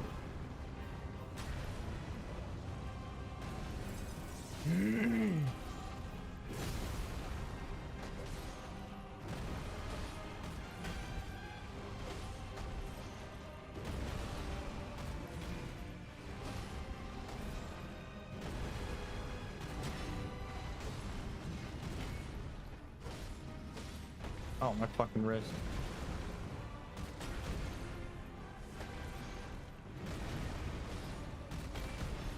Like just itchy. That's fine. Not lethal.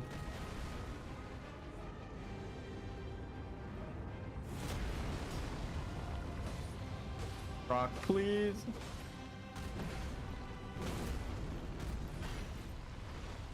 Phase 2, please. No? I knew that would do it.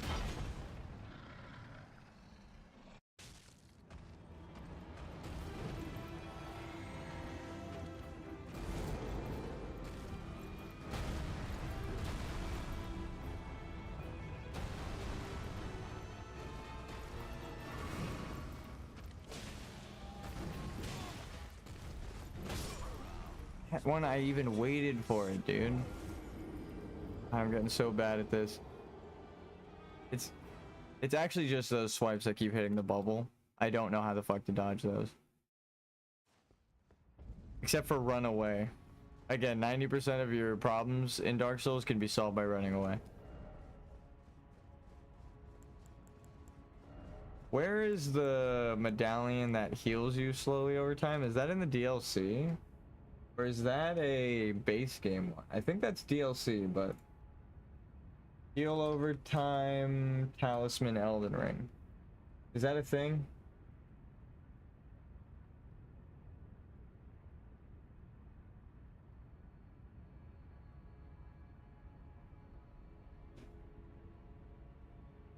Where do you get this? You start with it?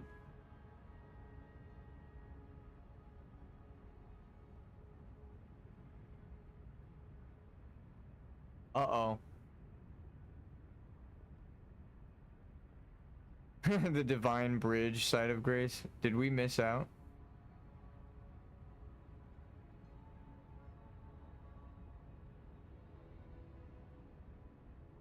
We might have fucked up. I have it on my other character, so it's not like we never got it, but sometimes when you well, I think it would tell you.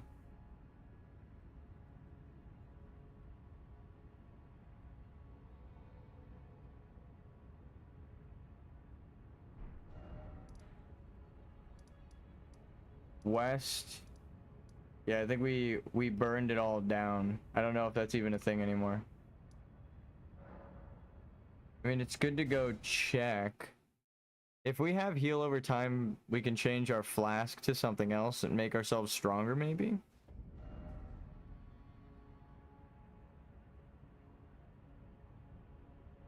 I think I just thought of how to do it. Where was it? It was like right here. It seems like it's covered in ash over there. I'll say it. But the wiki will tell, like Grand Sax's bolt, it tells you you can't go back for it when you burn the capital.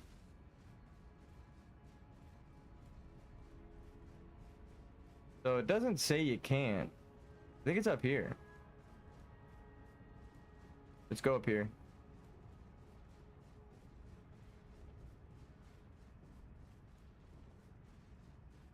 Oh, is it down below?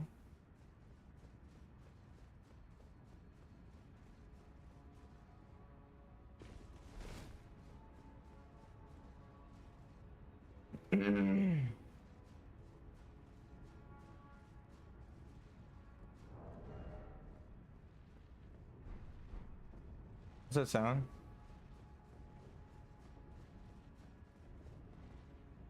I think it's down there. I think that's a death if I drop.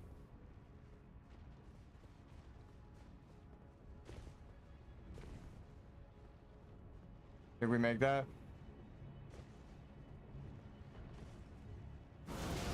Holy fuck! Okay, well, you saw me.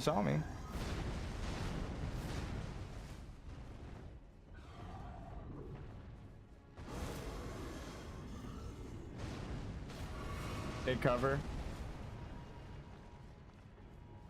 I think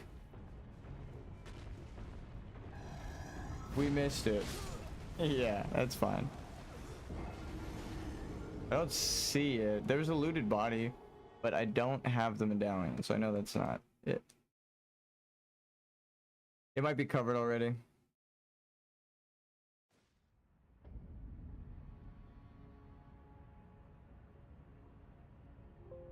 Nope.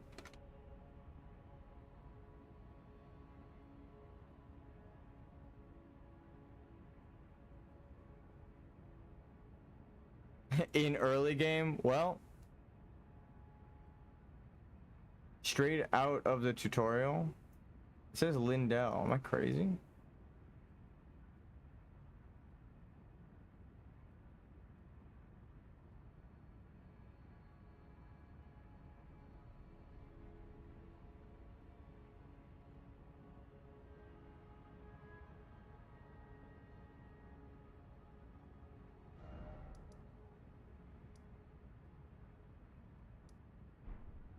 Lindell Catacombs.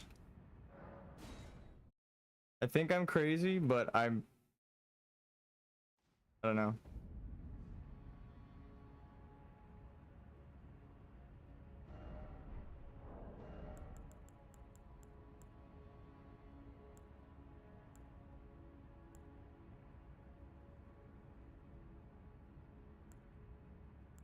I think we're set. It looks like they wanted to give you another talisman slot too.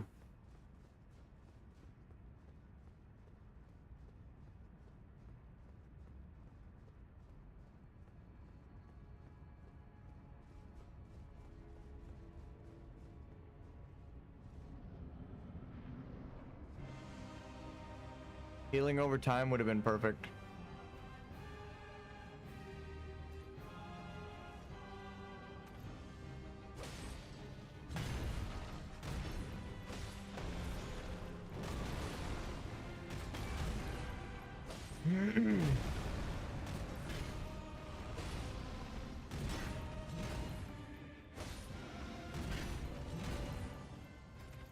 Scratch my head. Thank God.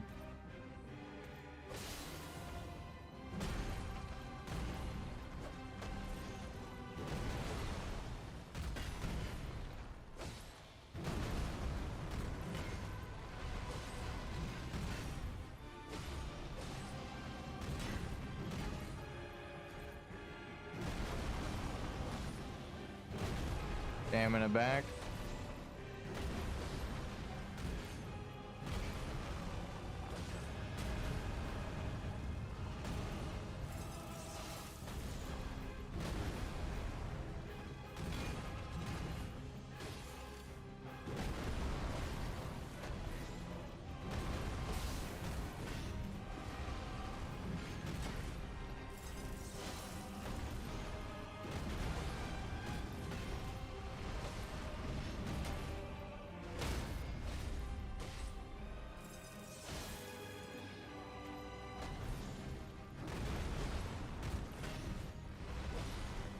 I think it could have kept swinging.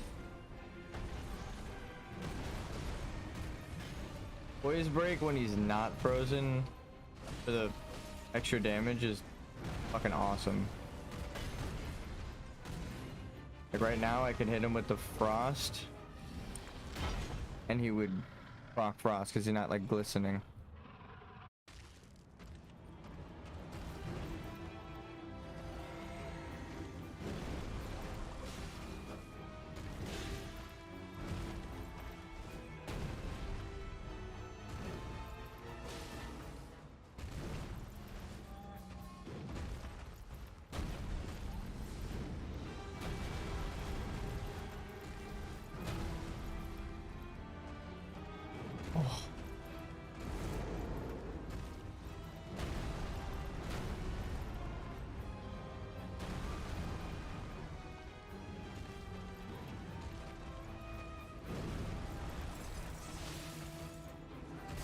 Motherfucker. I think actually rolling back would have been the play. I don't know. I feel like he still would have got me, but maybe. If I was like one step back and I rolled backwards from there, I would be safe. I was just too close to him. He could just jump to me and be right there. So I have to learn the spacing.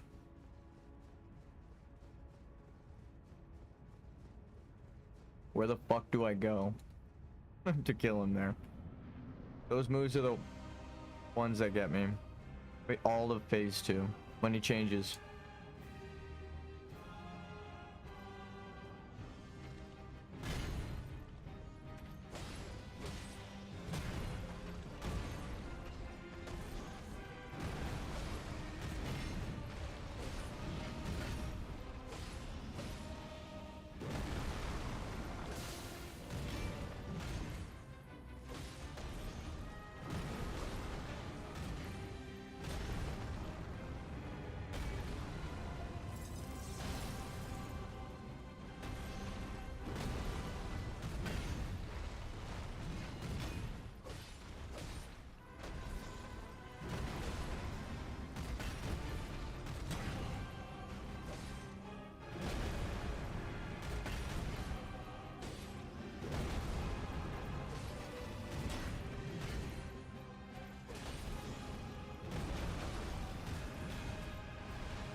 scoop me up with his phalanges, dog. What am I doing? What am I doing wrong? I'm playing this game. I love this game. What is this torture? Oh my god. It feels good to learn it, and then when you die to some stupid shit, you're like, fuck. Run me one where it doesn't happen and see what happens. No, I just have to learn the spacing.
Why must he freeze frame like a 90s movie when he jumps into the air?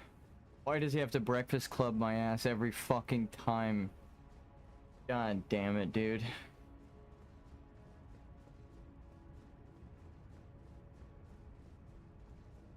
Hits my ass with the rat pack. Fucking packs me up, sends me back to the grace.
That will be all. Thou didst me good service, Siraj. Fuck it. Camera on for the last part.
Fuck me.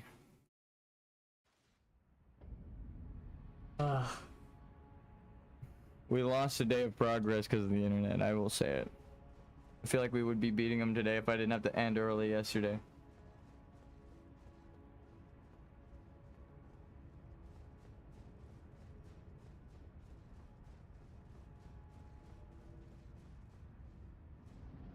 Also, chat is frozen on my OBS, so I don't know if anyone has said anything since Orange Buster told me to roll, so sorry. My OBS has been acting weird with chat. I see your guys' messages pop up on the left side, but they don't actually show up on the like OBS version of YouTube chat, which we like they'll show up on my phone, but not OBS. And then I'll refresh OBS a little bit, like move it into a monitor and change it and back. And then it shows me all the messages at once. We caught it one time on stream. Normally I do it off stream and I'm like, oh fuck, I should have moved it on stream. But we actually caught it once, so.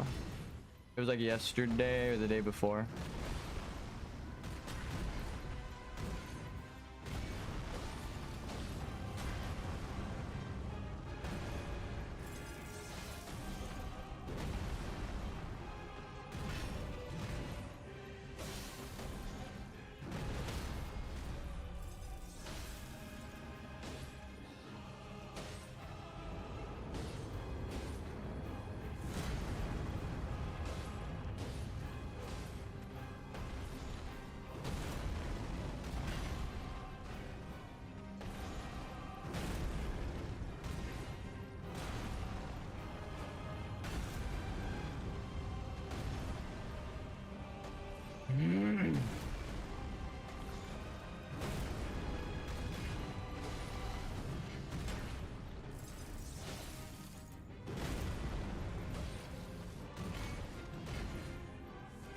Please phase change, holy shit, my stamina. Oh my god.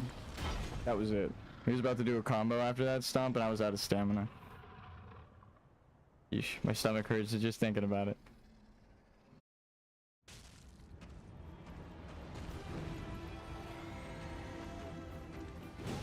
Are you fucking serious? Immediate waste of bubble.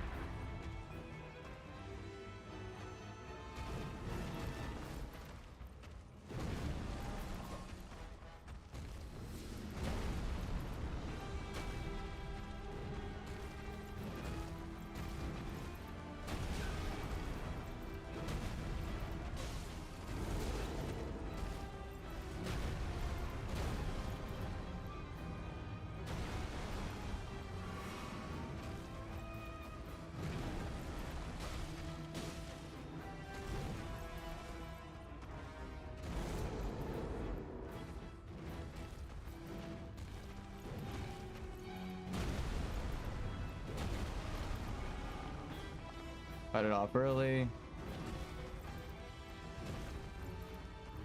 Thank you. At least he's really kind with his positioning. I know that sounds fucking crazy, but he actually circles around you to cut you off from the wall, which is better for you. You could run. Actually not that bad. Oh, dude, I swear I pressed that shit. Watch it. That's why I turned the camera on. Watch that back. I pressed dodge. That sucks though. Again, no, I'm actually kind of happy learning his spacing. It means that running from him is the play, because the boss moves for you to do that. So, I mean, that is how we almost killed him. Just kiting him around, and he chases you with like a bunch of lunging attacks, and then when he exhausts himself and gives you an opener, you just hit him. Buff up when he does the explosion.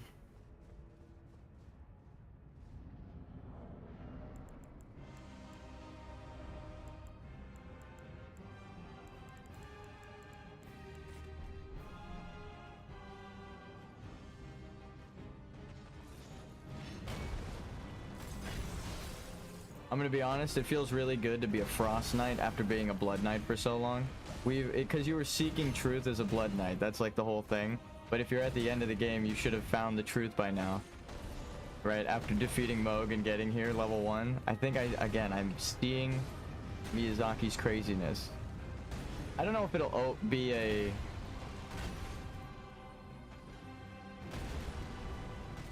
new ending, but I think an ending will be possible, which is crazy. Which right now people think it's not, and I kind of agree. I don't want it to be, because then he's asking the world of the players in game, the whole world, every quest. That's not a fucking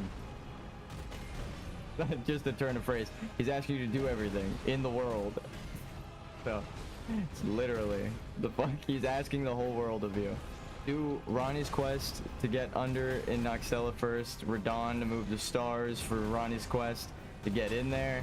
Then you have to go through Riker to get the blasphemous claw. Like, there's so much shit to 100% that it's disgusting. But there is a path without the Golden Order, I think. And technically Melina connects you to the Golden Order because she's the one that allows you to go to Round Table Hold. So if you never go there, you never accept her accord to be... Oh, I rolled backwards. That wasn't smart. Here, I'll just sip while he's doing that.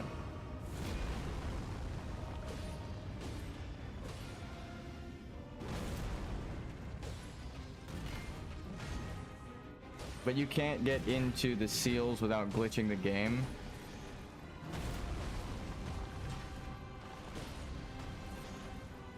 Oh my god, I couldn't see him at all.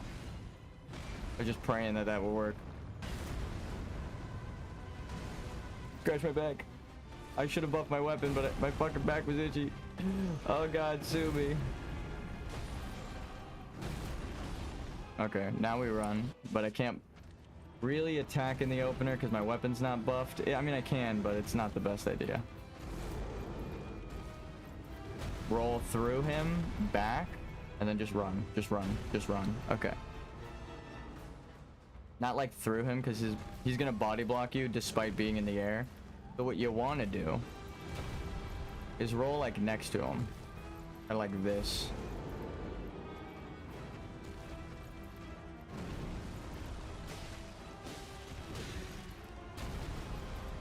I'm dead. I already knew from the spacing again. I was rolling into the wave. Ah, fuck. It's crazy how like there's a point at which there's no return. You can avoid it, so it's not like, oh my god, it's impossible. But like as soon as you misplace your character, essentially, that's what the spacing is. Like say I need to be on the right side down here, according to this pillar, like the boss is a pillar, I need to be right here. But I start right here, and then I roll this way, right? And the attack is swinging like this, right? Like in a wave. So like this side is the start, and it's going here. The reason you would want to wind up here is because while you're rolling, the swing goes by you, and the attack is no longer a threat. But if it's going to the left and you go to the left and your hitbox now becomes available when the attack is still there, you've killed yourself, right? So it's like you roll before that attack comes out, he changes the combo, and you've killed yourself through spacing because there's no way you knew which of the like 9 attacks in the combo chain he could do. It's like a randomized combo, right? Sometimes he could throw like A, C, B, C. Like he doesn't have to do it in order. Like A, B, C, D.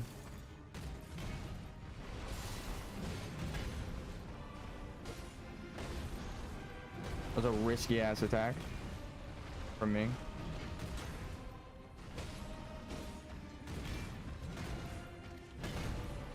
Is it a risk if I know I'm gonna dodge it though?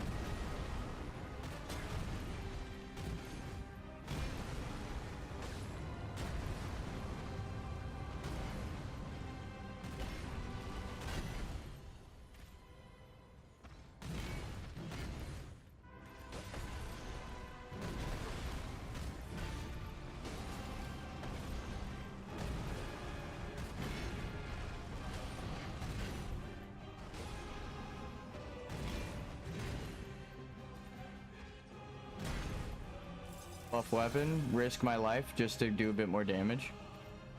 Meet him here, so he attacks me in the fucking damage over time. In the build-up area.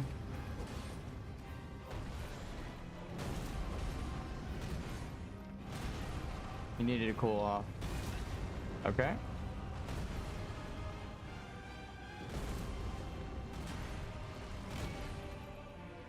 spacing.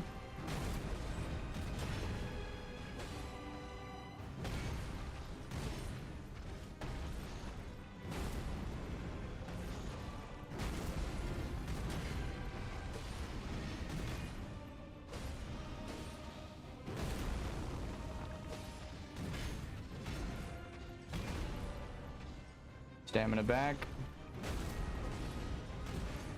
Go to his back. No shot that made contact. I wasn't even fucking in the same area code as that goddamn axe.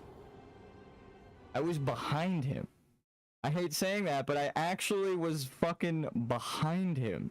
He attacked behind me. And I died. That one was upsetting. God damn it. I was out of the explosion visual too. It was like the white aura outside of the explosion is what got me, and I took damage. I'm so goddamn upset from that one. Fuck me.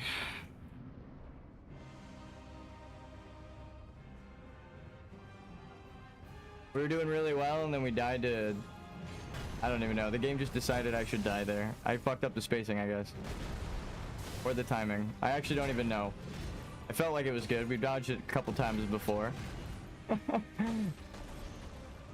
Had to go back to the drawing board, I guess, for that move. Hit him, dodge, walk backwards.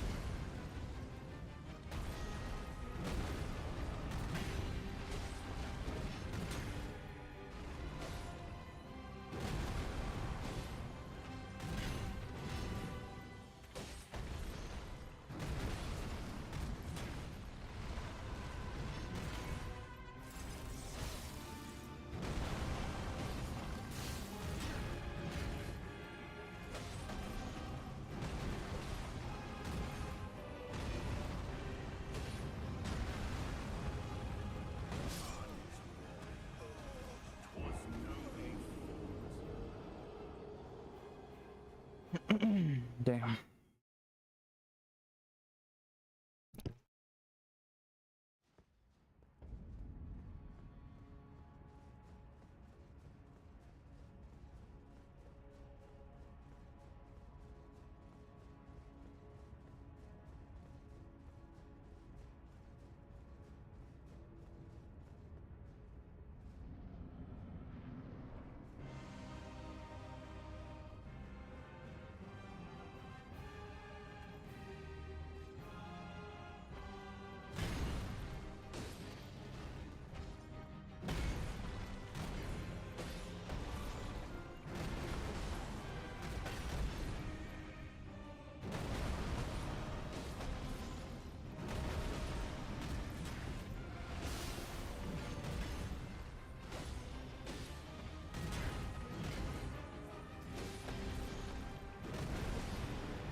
That's the first time I've died to that. Normally it doesn't do damage, but I guess I was too close.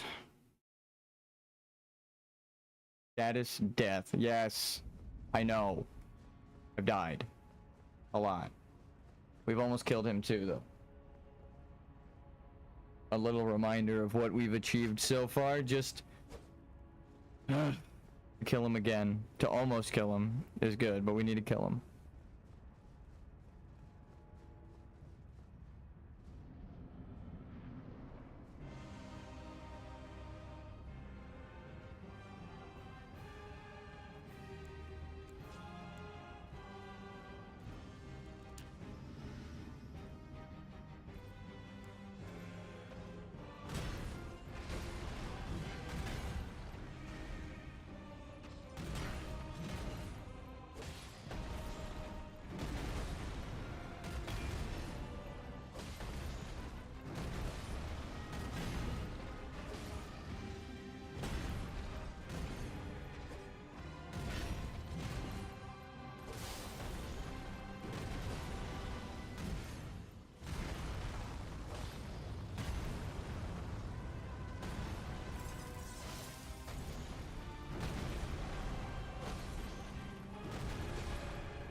Damn, 4,000 in one combo. Oh, we're crazy.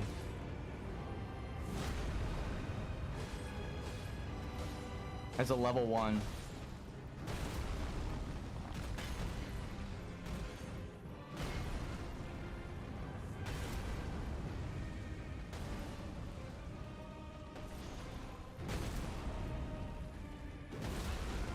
That's fine.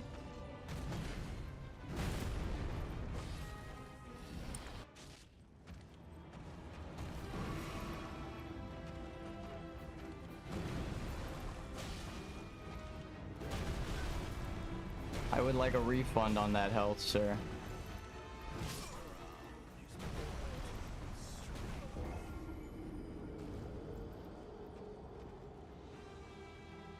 I'm so goddamn tired of rolling through things and then dying anyway. I will be back. I need a second. I keep rolling exactly like I do in the first phase, but in phase 2 it fucking kills me. And I don't know.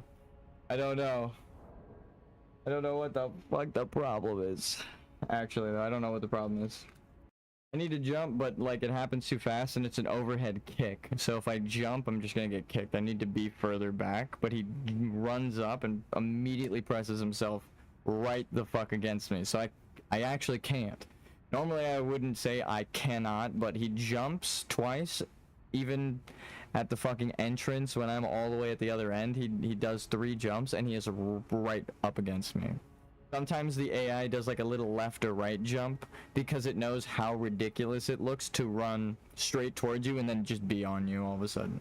It gives you some time to react, because if it didn't run to the side one of those times, it would like instant transmission faster than, like, you would roll once and then he would hop 3 times and immediately be on you.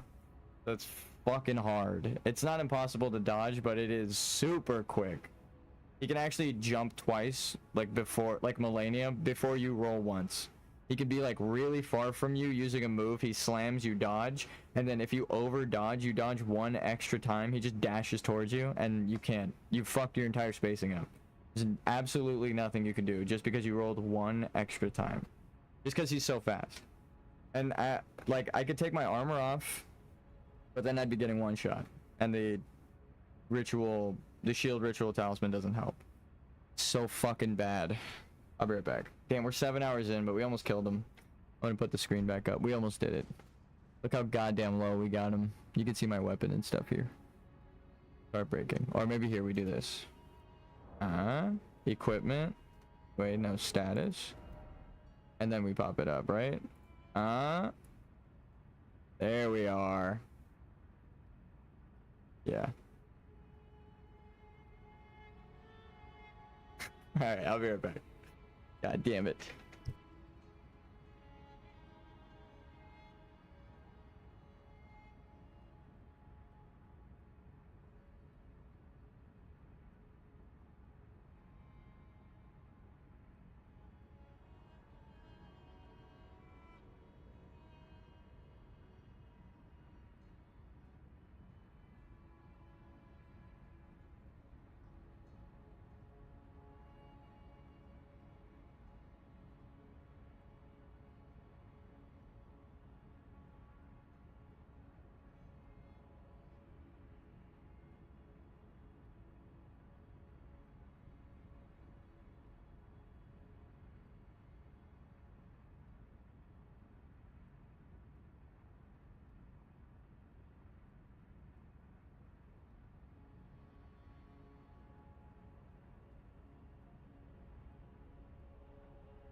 Amazon Prime, you scummy motherfuckers. We just got charged for Prime Video. And I just watched Invincible on Prime Video, and I had ads the whole time interrupting the entire fucking show. And it was like $17 it just charged us. Why the fuck are we paying? And it charged us after I watched Invincible, so it wasn't even me. Why are we paying if that's what you're gonna do? You guys suck.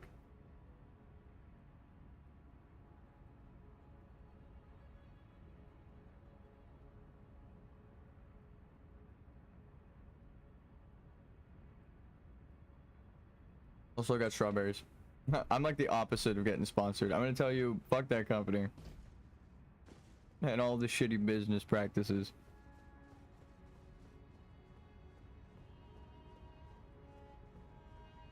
I guess that is kind of what Miyazaki's getting at. Like, he can't really be bought because it's his own willpower and skill, right? That makes these games. Sony wanted Demon Souls and wanted them to do all that shit, right? And then he just went and made Dark Souls, a different series that's essentially the same thing. He parodied himself so that he could put it on cross platforms, and then succeeded. He was like, you guys can't really take my capability away, you can go fuck yourself. And I think that's admirable. You get to speak your mind and actually work at your own pace. Sony kept doing that to a lot of intellectual properties, so it's not just Demon Souls, but that's how we kind of know. I think it's Spider-Man, and why he can't be in Marvel, right?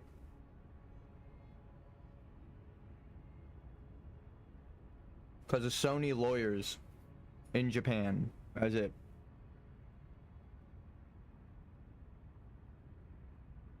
I'm sure the directors and everybody in Hollywood has good ideas, but then when they pitch the idea to the, you know, to the company, they're like, oh, we actually can't use that character in your movie, but we can use knockoff character that we made ourselves. I think that's a big problem that's going on right now. And they're trying to like merge everything back into one universe, but it feels a little off. Because now everyone's seeing through the cracks of like, well, why didn't we have the X-Men the whole time? Why didn't we have this the whole time? And it's like, lawyers. Might as well just wait until it's all reset and watch the new stuff. Like, lawyers kind of ruined everything after Endgame.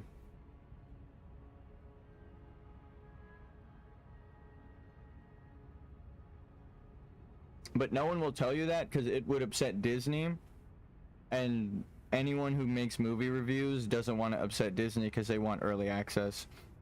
I don't do movie reviews. I don't give a fuck, so I'll say it like it is.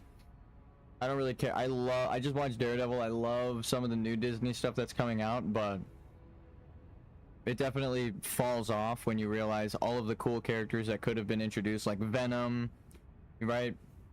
Daredevil earlier, as well as Punisher and all these characters, but Netflix licensing bullshit. Again, lawyers, real life. It's stupid. And then it's just Disney shooting themselves in the foot. They don't have to do any of this. That's why it's upsetting. They're just greedy fucks.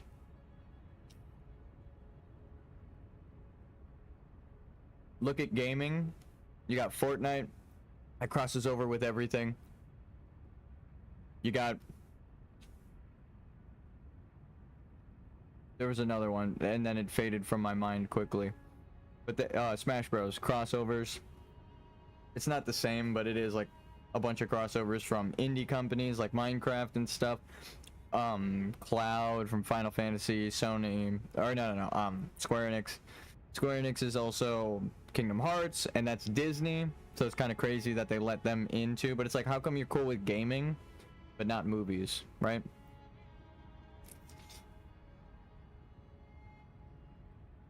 It's because they want to hold on to their intellectual property, those greedy fucks. I'll call it like it is, like I said.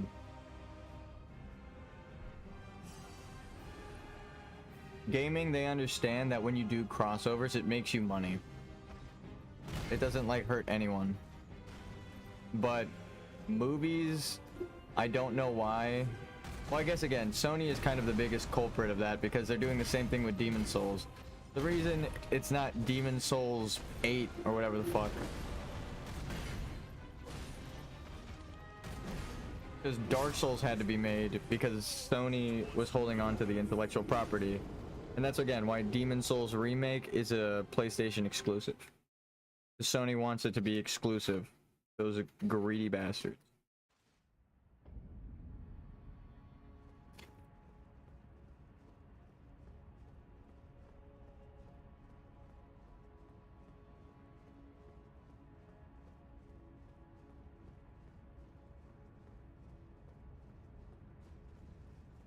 The biggest bads in the gaming industry end up being the greediest fucks.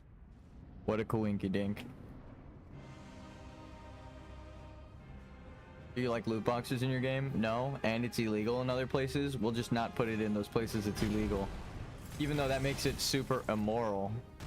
Because you know it's psychologically taking advantage of people and their gambling addiction.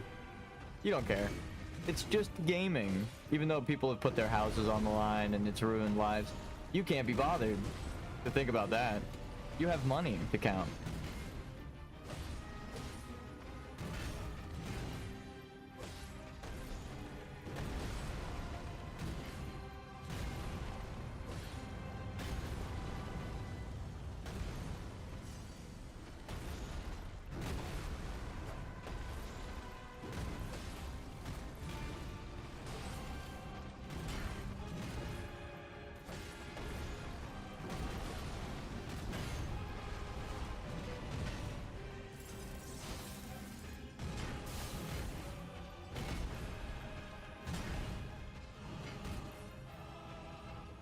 I just had to bring him this way.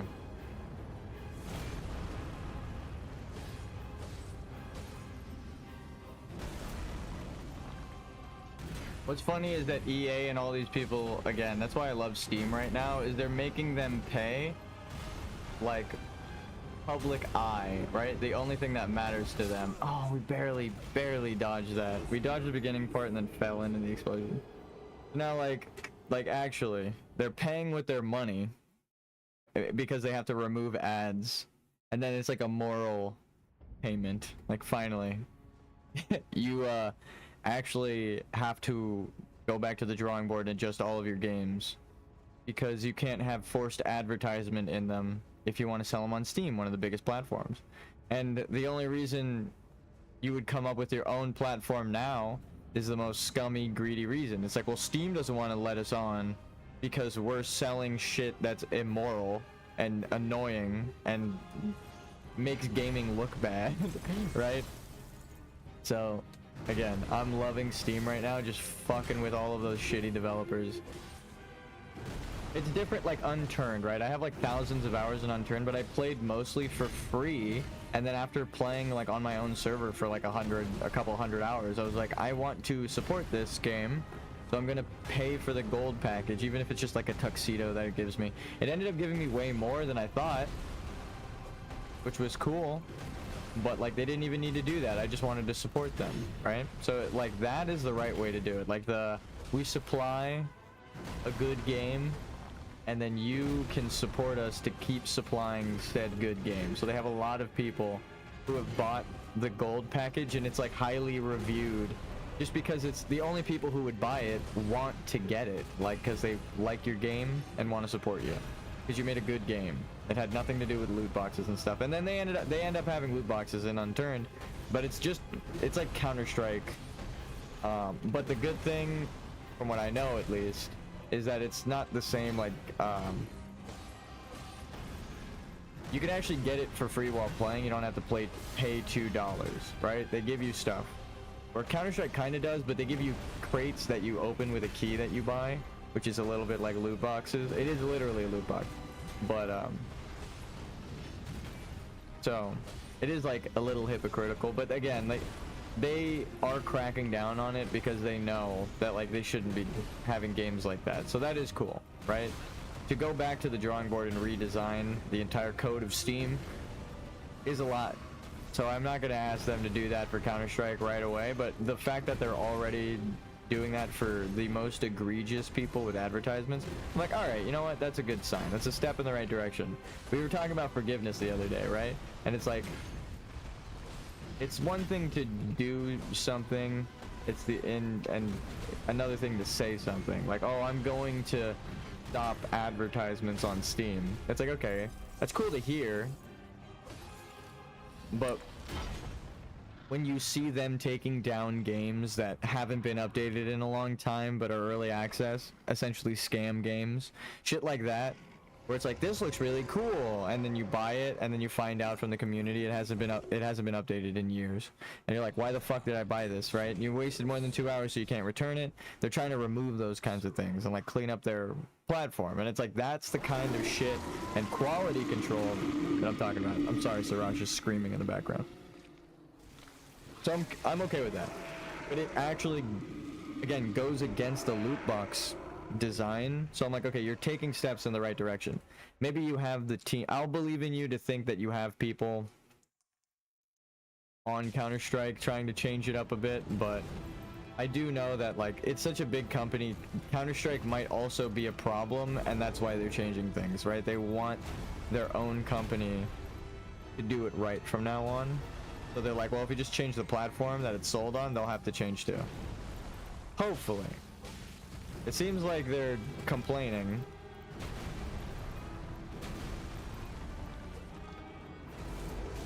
Get knocked back this way.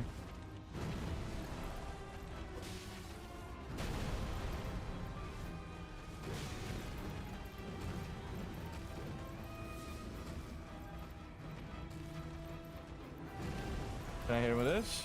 A little bit of a gamble.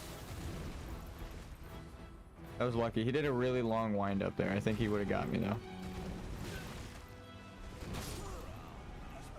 It was a hit stagger. I rolled at the perfect timing, but my character was kind of like stunned after the hit. Not kinda. He was. Oh, it's hit stun. Can't roll during hit stun.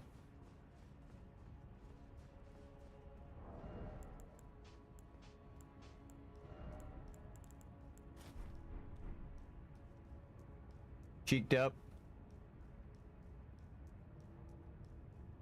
This might fuck us over with spacing, so I might go back after like a couple of attempts, but if it ends up helping us, it's great.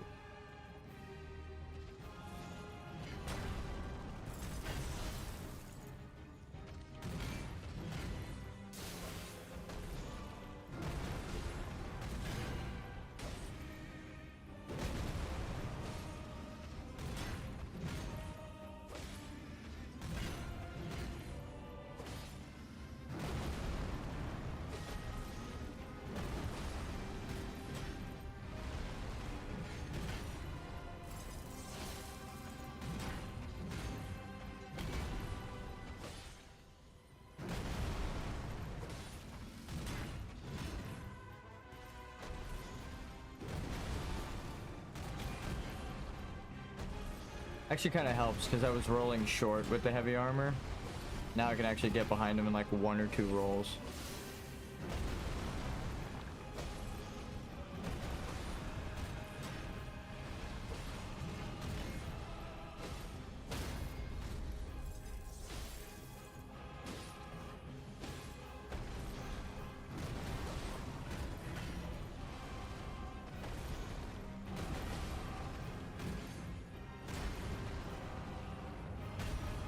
Nice turnaround. You almost got me.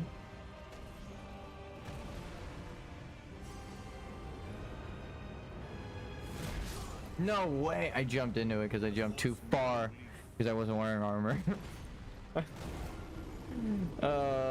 You go way further when you don't have armor on, like a lot further. So I jumped where I would normally be safe in armor, but I went fucking shooting forward. And then I wound up right at the hitbox.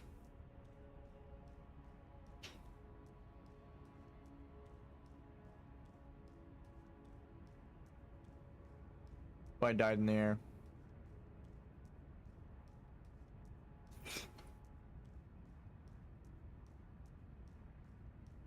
I'm eating strawberries. That actually peaked the mic. Not peaked, but actually like got picked up. Look at this shit. Look at how clean those look.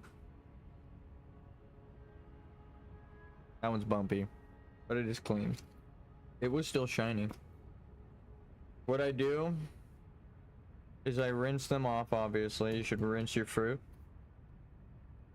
And then I dip them in, like, sugar, because I'm a fucking crazy person. Just a little bit. Not too much.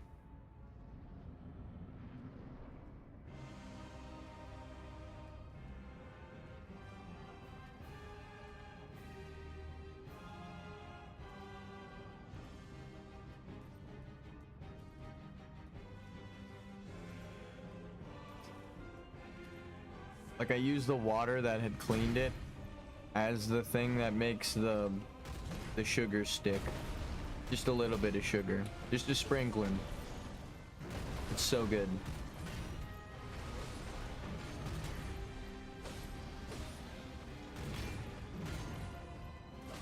You could sprinkle it on, but what I do is I like just put a little bit on a plate and then I roll it across so that like all of it is covered just like evenly. And then that's the bite, dude. And then after you take a bite, you dip it again. Oh my god. It's like taking the first bite every time. I don't know how to describe it. So good. I might get more strawberries in a second just to fucking do it again. This is so good. That's my snack of choice. It's almost like you had one snack for the rest of your life, and that's strawberries and sugar. You could just eat the strawberry normal. God damn it. Even rolling far while naked, I guess it's just a mistiming. But yeah, no, you can eat the strawberry without the sugar too. If it's a little too much, sometimes it is, and I just eat them normal. And then when it's like, okay, that one was like a bit bitter, and that one, it was lacking flavor, you just make up for it with like a little fucking sprinkle. A little bit of sugar. Actually helps so much, it's crazy. It changes the entire snack, but like, don't go overboard. Then you're just fucking eating sugar at that point. Sometimes I did, but I try not to cover the entire berry in it. I'm sure there are people who do, and I'm sure like I've done it again as a kid. It tastes great, but don't do that. I'm sure that's not healthy. I don't want to tell people to do that. Might taste good, but that shit is not healthy. But actually, there were these really good snacks that I haven't had in a long time.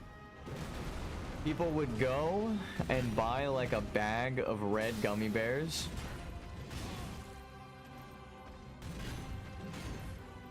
And then make a bit of Kool-Aid, just like a little bit. And then they would dip the gummy bears in the Kool-Aid, right? But then, and they would just put them in a bag, like loose, wet gummy bears in a bag, which sounds disgusting, but that's not how they would leave them. They would then pour the powder of the fucking Kool-Aid into the bag with the wet Kool-Aid gummy bears and make Kool-Aid covered gummy bears. It like oh my god.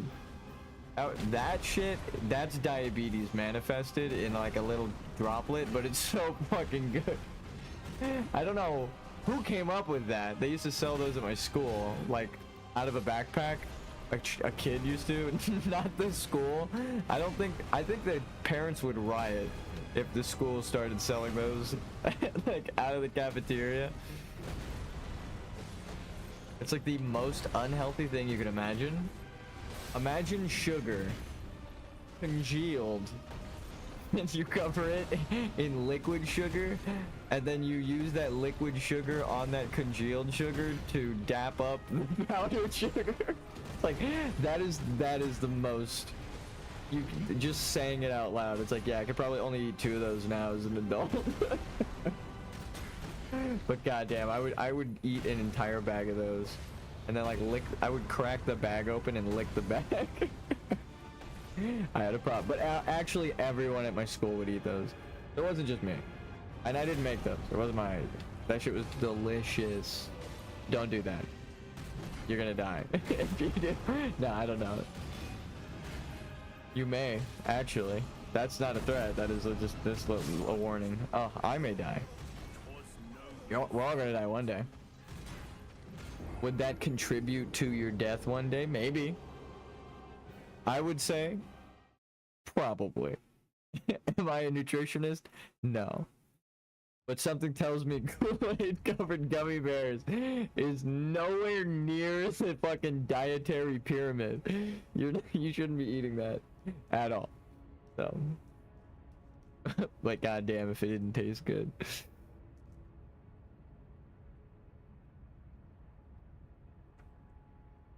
Where is it on the pyramid? It's at the bottom in the crypts. There's like an inverted pyramid of shit you shouldn't eat, and it's the bottom of that. There's the healthy stuff going up, and then they don't tell you there's a secret bottom stuff going down that's unhealthy, right? That's... I'm just fucking around. And that's at the peak. Kool-Aid covered gummy bears. That's how you just immediately get type 2 diabetes. Or what's the one where you eat and can be fixed with a diet? One of them you can't fix with a diet, you're born that way. And then one of them you're not born that way. You've just consumed too much.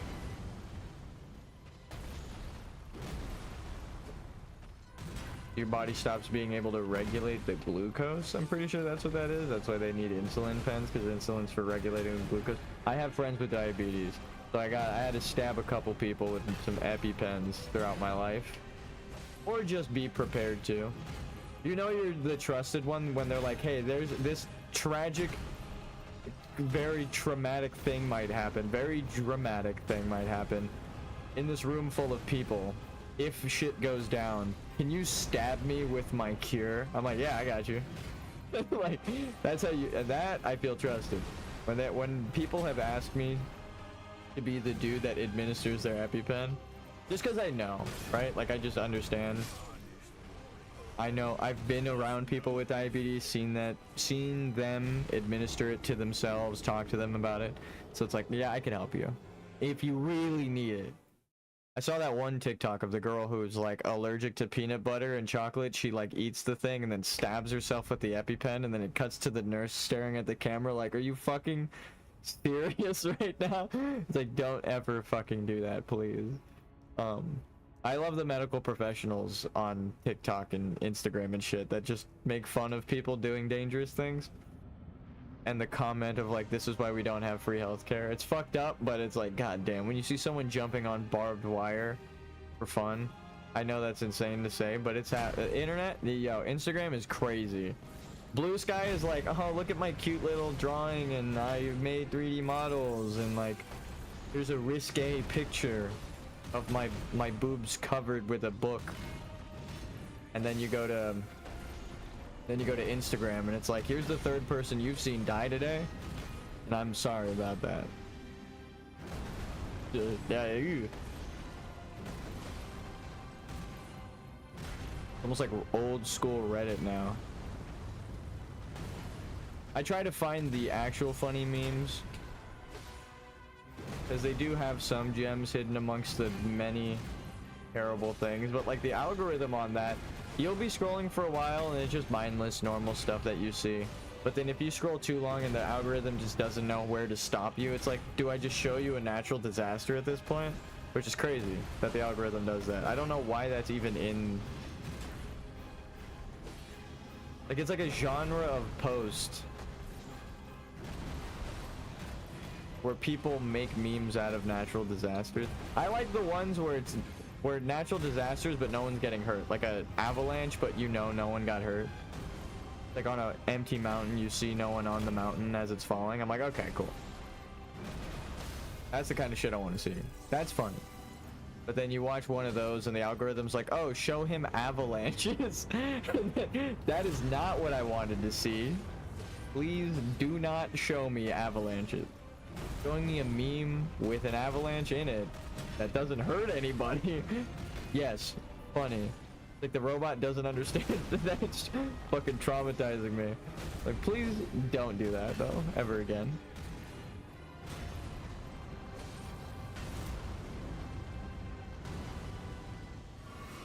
But I've heard a lot of people talk about it, so I'm kind of giggling because it's a shared experience, you know? It's like the fucking worst airline food joke ever. Like, oh my god. You ever be on Instagram and just see crazy shit? It really is though. I say, again, blue sky, I go there for like my purity. Like I need my eyes cleansed, dude. My ends. No. I just need something like this lion. I need to be blinded. For God's sake. Do me like this lion. I'm just kidding. That's fucked up. Do me in, dog. This is it. No. Fuck me up with that good shit. That calming, cutesy shit. That's really what I mean. Listen. I need to put my armor back on. It's not helping in the slightest with spacing. And watching him grab my crotch just there, even though it's not what he's doing, that's what he was doing, just because of the spacing. I gotta put my armor on.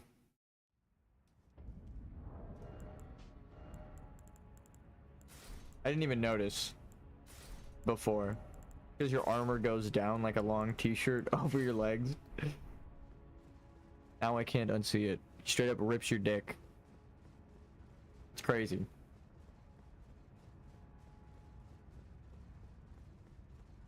That's how the Golden Order be punishing people.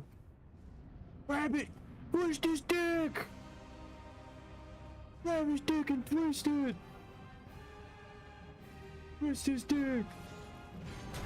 Now I can't unthink of that, god damn it. Again, I have brothers that are like MMA trainers, so we send that meme to each other a lot. The dude in the stands of the MMA fight. Oh my god, dude. Oh my god. The MMA fight, dude. He really just grabbed my dick and twisted though. I don't know how else to describe that move other than he kicked me into the sky, jumped up, grabbed me like a Dragon Ball Z character, and then dragged my balls to Z, and then he fucking I was done in. What am I supposed to do after that except go back to the grace and recuperate?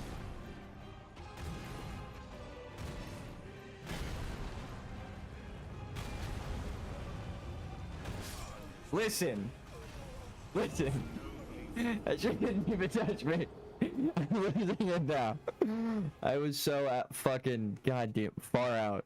I was so far out, you could have swore I was a fucking hippie in the 70s. Okay? I was nowhere near that attack. Oh my god, I'm so mad. I'm so fucking frustrated. I'm gonna lick. I finished all my strawberries, so I'm just gonna lick this sugar.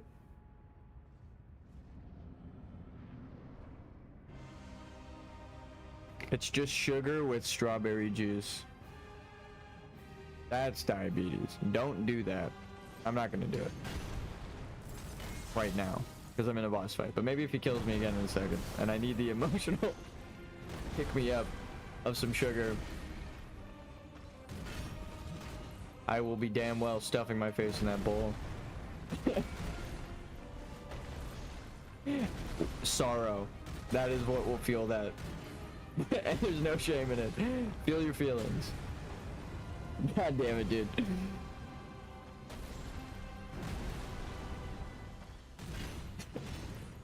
Please. Die.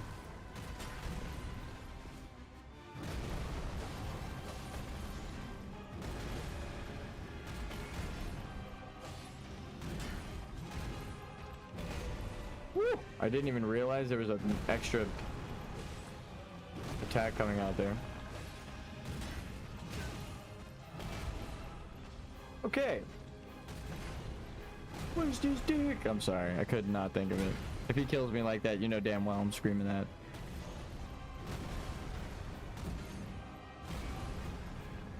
He goes that way.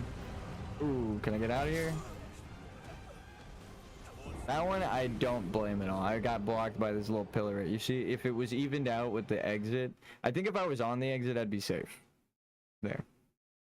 Best way to phrase it. I am now going to be quiet for a second, and I'm definitely not licking the ball.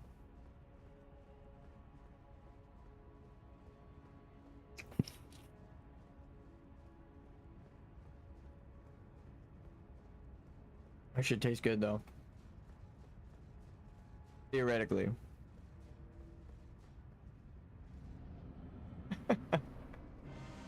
Damn it, it's already kind of hardened.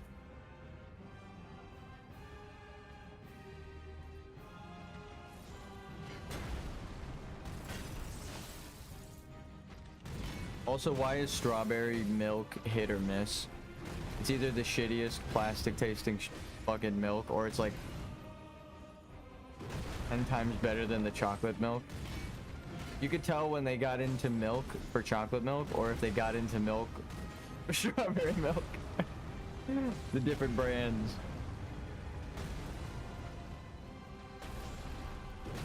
I don't know how else to phrase it. Are they a chocolate milk company?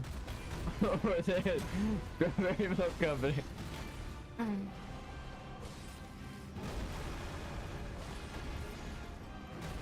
I don't really like strawberry milk. I love strawberries, but I don't like strawberry milk too much. But then when you get a good strawberry milk, I say that because this, I would assume the strawberry juice and the sugar tastes like strawberry milk. Maybe. Supposedly, from what I hear, the word on the street is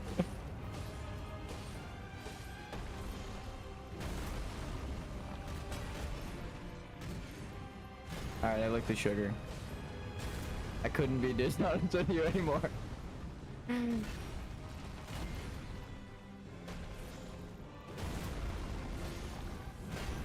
I suppose some of you were on to me. Have to respect your intelligence.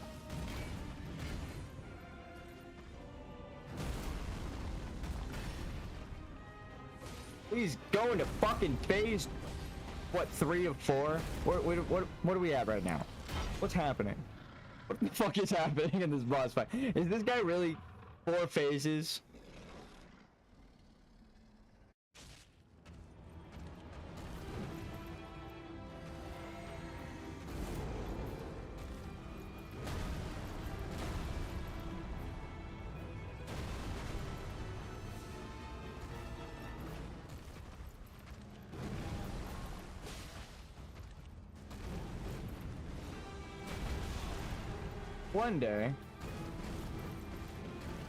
One day, we'll dodge that shit. Run. That's the combo stance. It's really cool, but it's really recognizable. See what I mean? He's on you. He just decides when he's there. He's like, oh, by the way, I'm we're not. I hope your spacing is fine.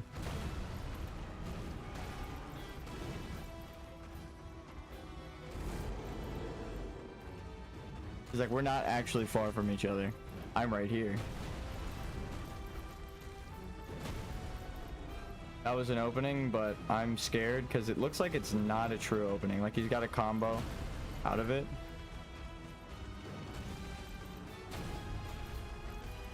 Oh fuck, that's the wall! That's the wall! No!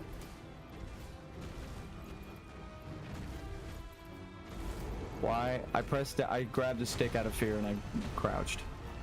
I know what happened. I just can't believe I did that.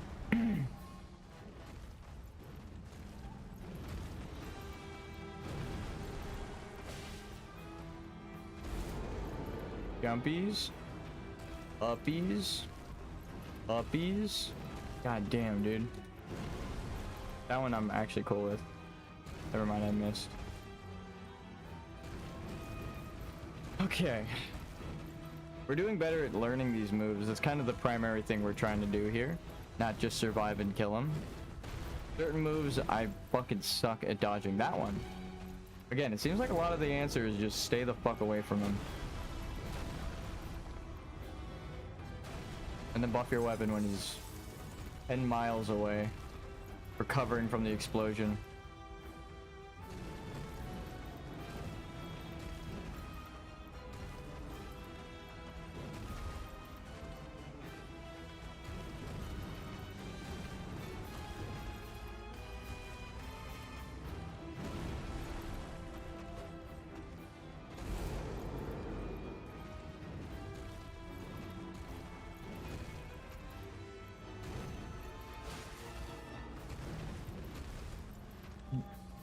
What the fuck did I just do? I don't even remember which direction I picked. Oh, but it was the right one and I dodged the swipe. Oh, fuck. What did I just do? Did I pick right? Did I go left? Shit. I don't even know what I did. Can you catch him on one of these pillars? No, what did I do? It was good and I don't even know what the fuck it was. Oh shit. I dodged the swipe that I've been trying to learn and I wasn't paying attention. That's like the worst thing. That's on me though. I just was looking at him and I noticed he was swinging in a certain way. So I like went into the attack as to not go with the damage.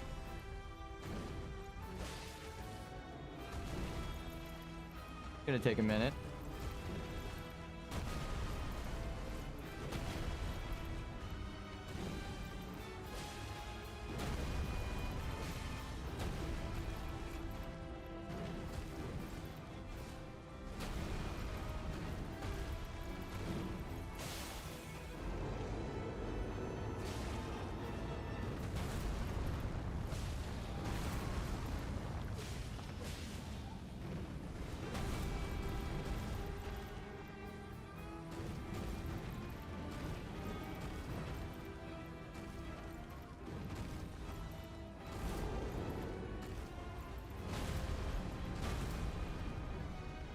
Well, you should practice rolling on that second one anyway.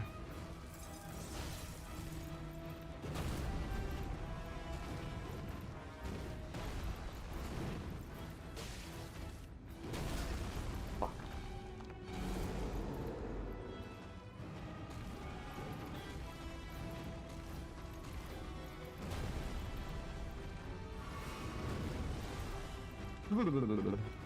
Scared the shit out of me.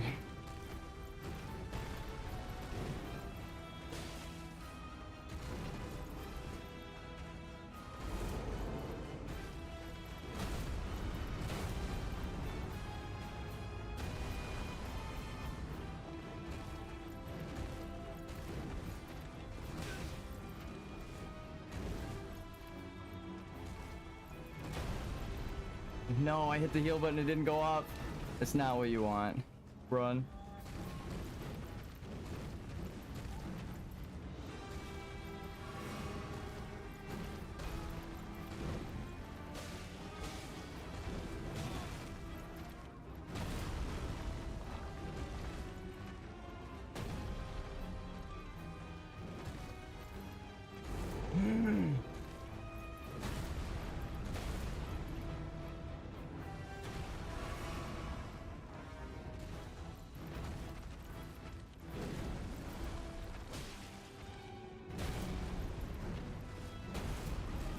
No fucking way. I even know I pressed that, dude. Dude, no. God damn it. Again, you can watch me press that roll. That's so sad. It's heartbreaking to press a button and die knowing that that's the button you should have pressed there. I don't even know what... I think my spacing, I walked too far forward, I guess. But if it rolled when I shouldn't have moved forward, so I don't know. What the fuck? It ate my heal input. You can go back and watch me press the heal, and then it didn't heal. So that's already a bad sign. It's eating inputs. That's like the most obvious one. When you hit the heal button when there's like a clear opening and just... no reason you shouldn't heal. Like you're not sprinting, you're not rolling, or you can even heal while sprinting, but you're like not doing a thing and you can just hit the heal button. It's the only thing you press and it doesn't go off. That's scary. It's like, uh-oh. Now I know I can't trust any of my inputs. I kind of got fucked. I was surprised I did so well despite the one input eat at the early point. Normally it does it at like a crucial moment. It fucking kills me.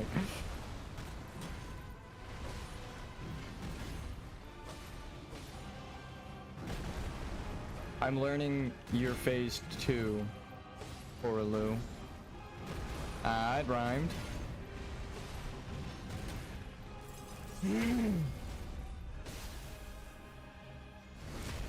Oof.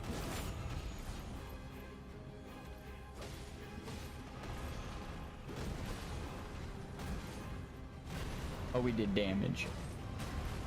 Oh, we did damage.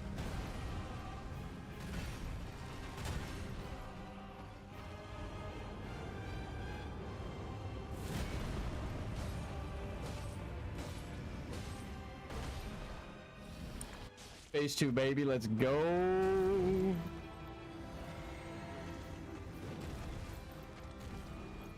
Okay. All right. New opener. He didn't do his normal.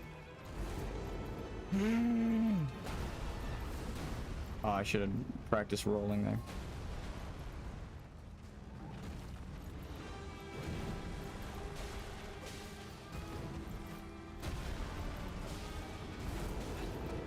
That's fine. It doesn't actually take away the bubble, which is fucking fantastic.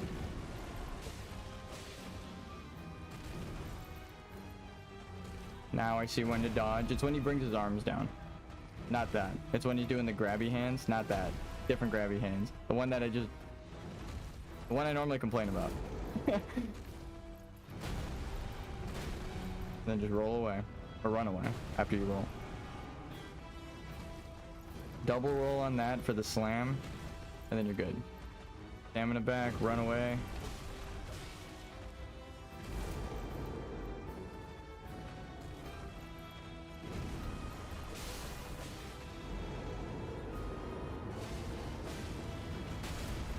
Okay.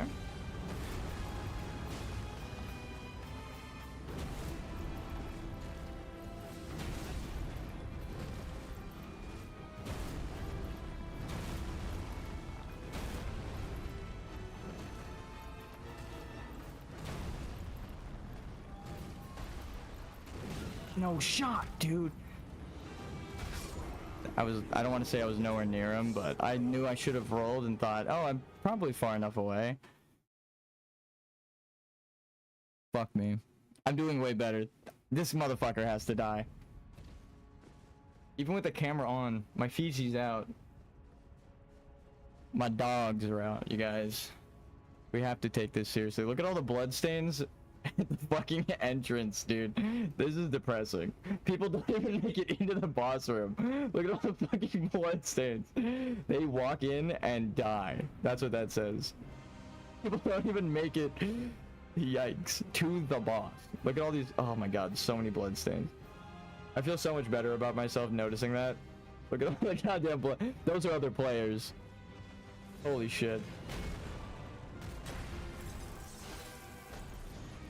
It shows you another player's death. Here, we'll hit a bloodstain.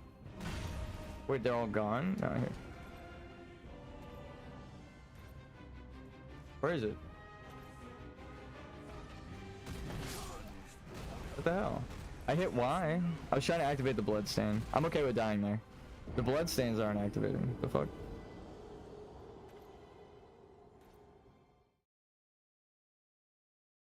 What's going on?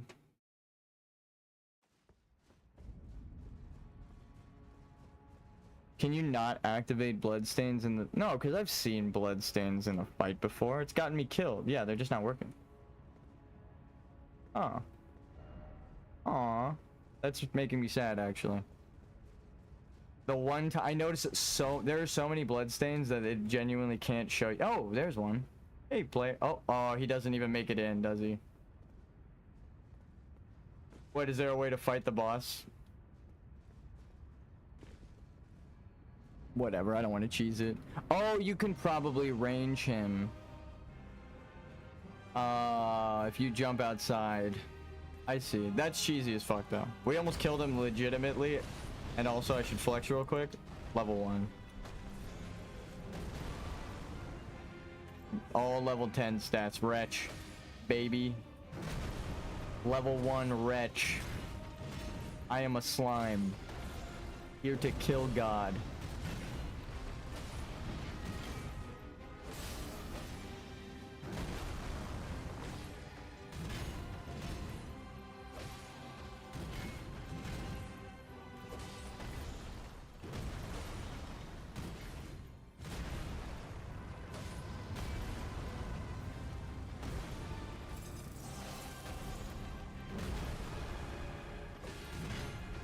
Ooh, I love the shield ritual. That shit used to kill me all the time, and now I just fucking survive barely.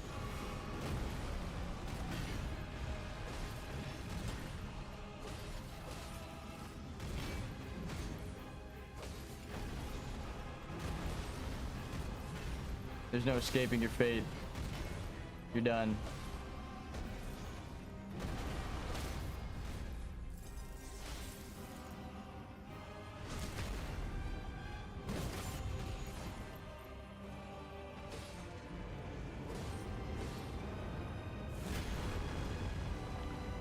Phase 2, baby.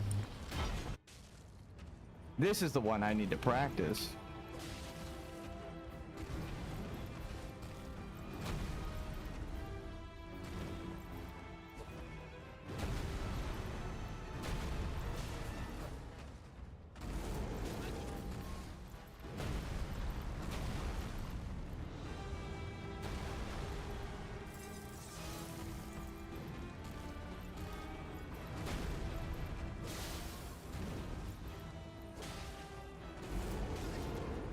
That's fine. Just send yourself in the right direction.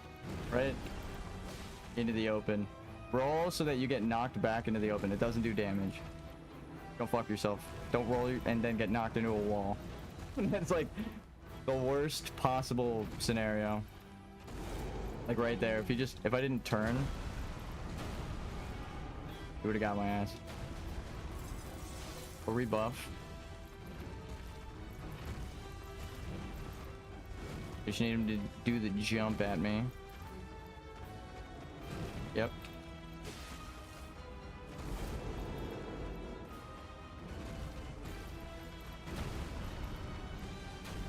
Shit, that's the opener. I just wasn't recognizing it. Oh, okay, well. Motherfucker, dude. He didn't even touch me. God damn it. Nah, he did. He like scraped my... He scraped near me and the air from his claw got my back. I know it's not, I'm not even complaining. That's actually what happened. If you rewind, he's got like a little trail of air outside of his hand. And that's what got me. God damn it. So he never actually hit me. His powers got me. His ghost claw. I actually think it's the lion. Like in the cutscene when it shows the ghost lion claw behind his. I think it's that as the hitbox. Because it moves with his as if it's still there. Not like metaphorically or like symbolically, like in terms of programming that it has no choice but to still be there then if it did that in the cutscene. It just turned his opacity down all the way.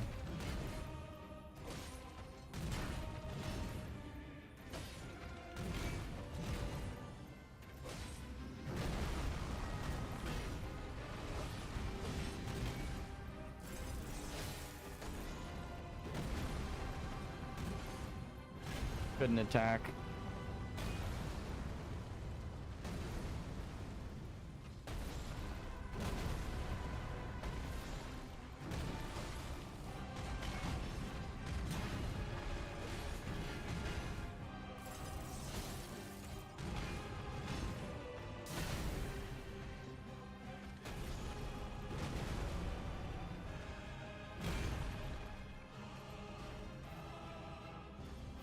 If I do this,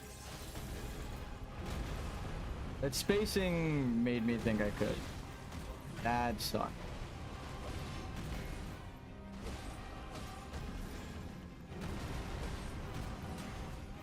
Do the same thing a second later, doesn't get hit. Whatever, it's fine. Like, not even slightly off with spacing, the exact same thing. Didn't get hit that second time.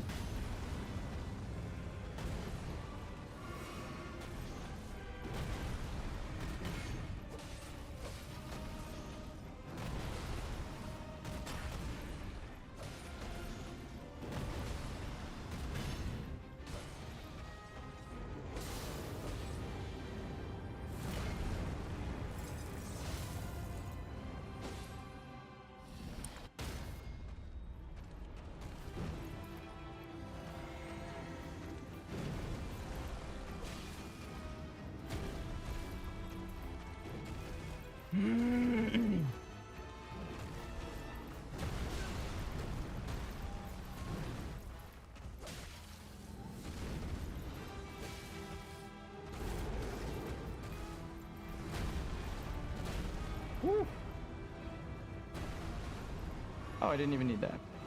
Should drank the other one. Fuck.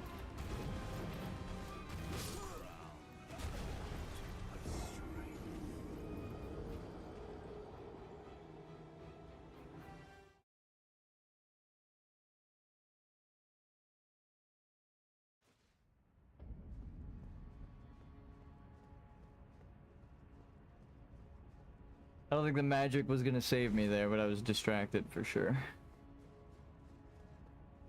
Alright, I'm gonna try and lock in. Chat's just been gone all day, so I'm sorry guys. I'll show you. You've typed anything since this.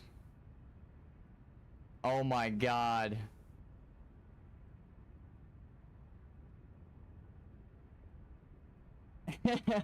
Alright, I knew that it had to be eating someone's messages. I felt the disturbance in the force. I'm sorry, Malale. I wish I could have been responding to you. Something's up with OBS. At least we showed it in real time again, so, you know. Something's up with the YouTube chat on my OBS. It doesn't update. I have to, like, click a refresh button. Weird. Obviously, that's hard to do while I'm fighting a boss. I hit you, then I jump, then I run.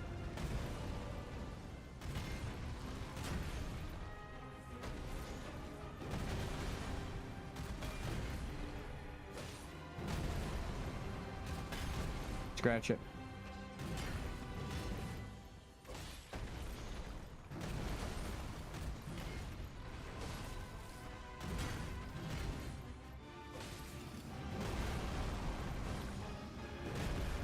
I'm not crazy.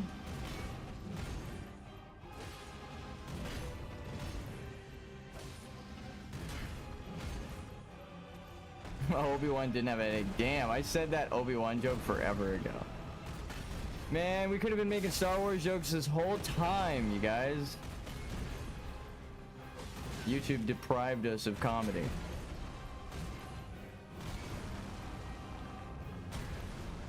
Yeah, I'll just...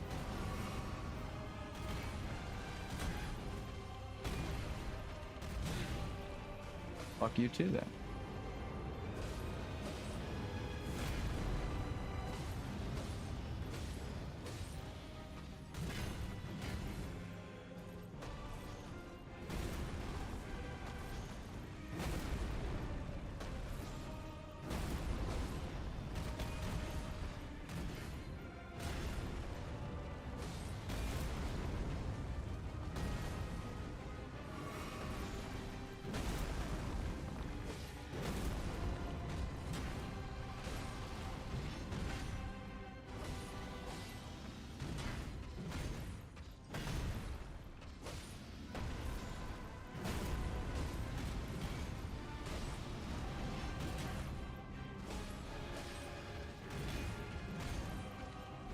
I rolled the wrong way. I needed to roll to the right.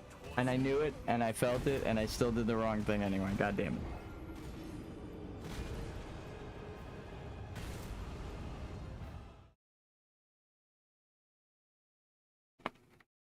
it. Dying and dropping runes. Yes, I know, I'm dead. Okay. Stretching legs. I'm gonna stand up for this next attempt. No, because I have to be like this. No. My legs hurt. We almost got him down twice on camera now. We don't need the camera. I'm gonna stand for a second. My fucking legs hurt. Because I've been sitting a certain way on my chair. Like, my legs pretzeled around the bottom.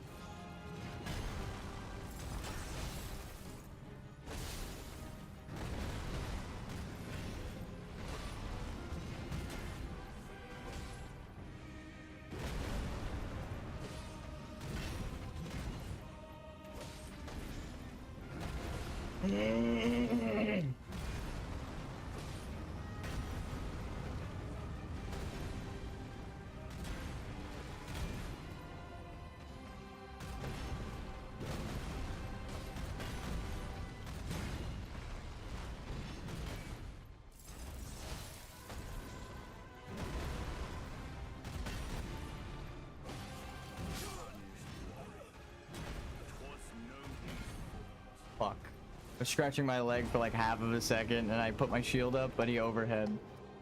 So my shield didn't save me. I needed to roll no matter what there. I think if I backed up, I would have been safer. But I was distracted with leg itch. God damn it, dude. It's on me though. I scratched it like the worst time. Like right on my knee side right here. I can't show it on camera. It's all reversed because it's backwards. Actually, like the camera's aiming down, so everything's upside down. Alright. Lazy animators here. This one's for you, friend. The chat just popped up. It's actually kind of fixed now, so. This attempt is for you. Let's see if we can get to phase 2 for you.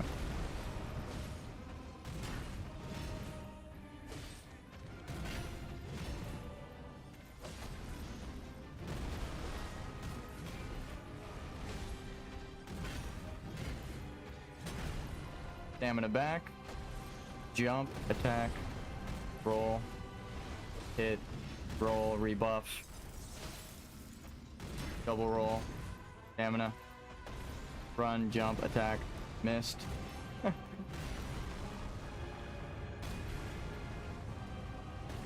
Scratch the back of my head. I should have rebuffed actually.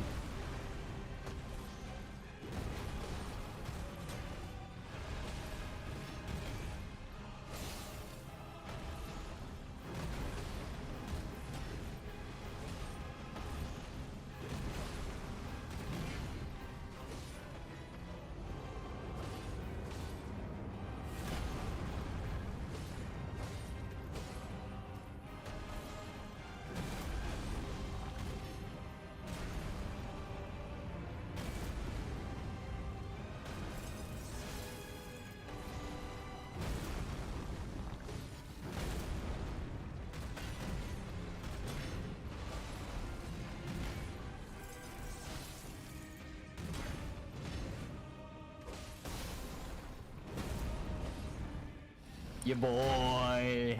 That one's for you. Alright, let's see if we can beat him now.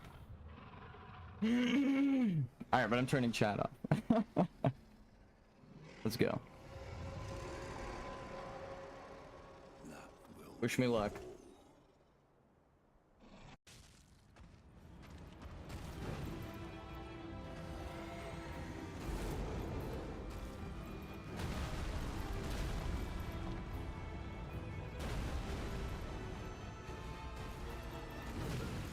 Fuck. He scratched my face for like half of a second, and he jolted in that last bit. That's what the Overline tier is for. A level 1 that can survive that. Find me another level 1 who can survive Orlu's grab. I'm just built different.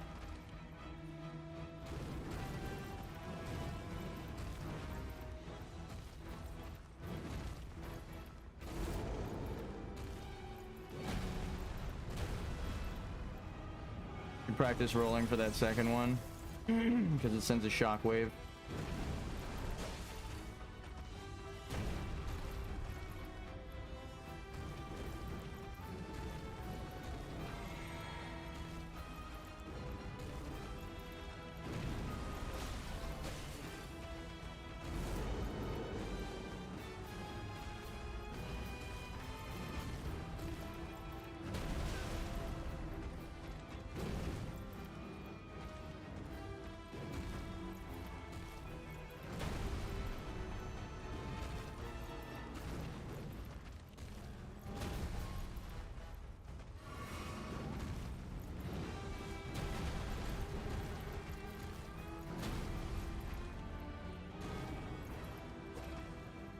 No shot, bro. I'm so bad. I missed my opening, and then I knew from that there was no chance. He got me in the kick. Oh, that there was no chance, but I fucked up my timing. I should have rolled out of it, but he already kicked me. Alright, chat's going back on. I got the phase 2. That's what I was hoping for. We need to learn phase 2 though. W, no spoilers. I've already seen 100 attacks that I die from. Oh, is this the guy you're on? Oh, I have spoilers. I mean, I've beaten this game one time before. Nope. What do you mean? Have you beaten the game or still on giant? Oh my god. Do you want me to can you summon me as a level 1 and see if I can help you with giant? Just to see if I can be summoned. I have a level 25 weapon, so it upgraded my summoning tier. I wonder if I can be... I can't. Oh, your console. That's right. That sucks. No crossplay. Stony. I'm bad. Man, crossplay would be sick. Without PS Plus. Oh, you don't have PlayStation Plus. Oh, it's the same thing. It's like Nintendo Plus, right? You gotta pay to play online with your own internet. I feel bad pointing it out, but yeah, oof. To be fair though, I was just talking about Demon Souls on the PlayStation is so good and it's exclusive. But I'm still hoping. I believe in you. I say, 1, go upgrade your weapon as much as you can, and then 2, if you're really having trouble after that, go and rebuild your character. Like, go look up the like one-shot cheesy strat and just fucking blow them up. Because the rest of the fire giant is like you're fighting a fucking entire zone. They're a giant boss, right? So I understand people. It's like a lot of people have trouble with the fire giant. That one was a tough boss for me to fight too.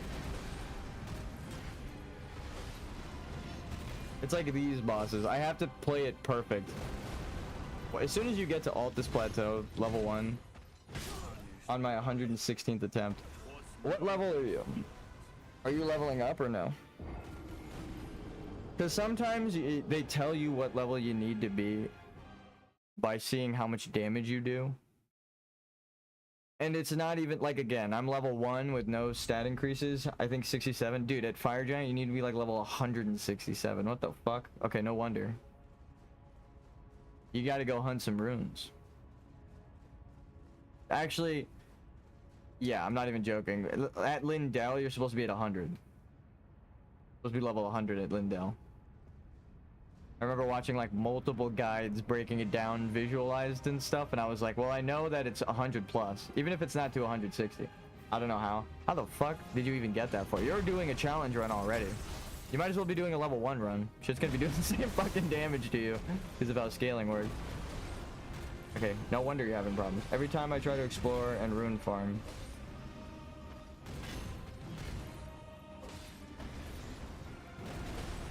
Did you end up dropping boss souls? Did you like not level up with a boss or something? Because that does happen to me.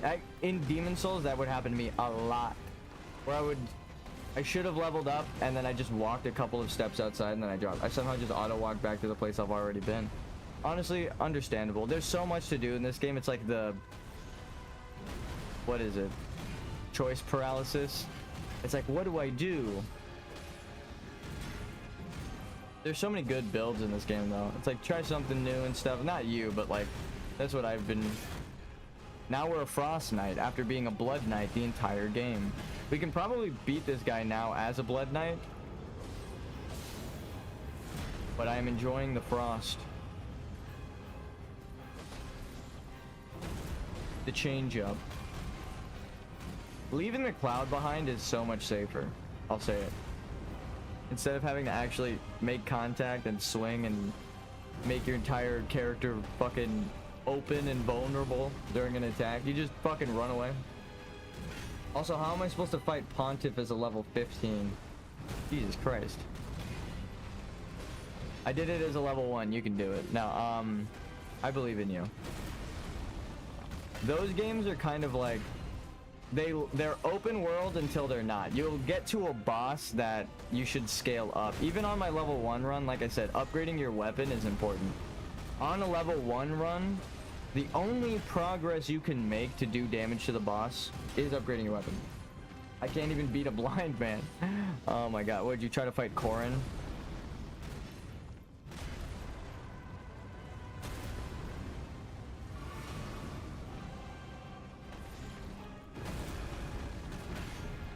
Most of the characters are blind here. The blind have been beating the shit out of us this entire game. Don't underestimate them. Most people give their eyes for the Erd Tree. Like, everyone's walking around without eyes. What? Oh, my shield didn't... Pontiff blind, I think. Pontiff Sullivan. I mean, the role of Pontiff doesn't mean you're blind. A Pontiff is just a royal. Like, in place of a king.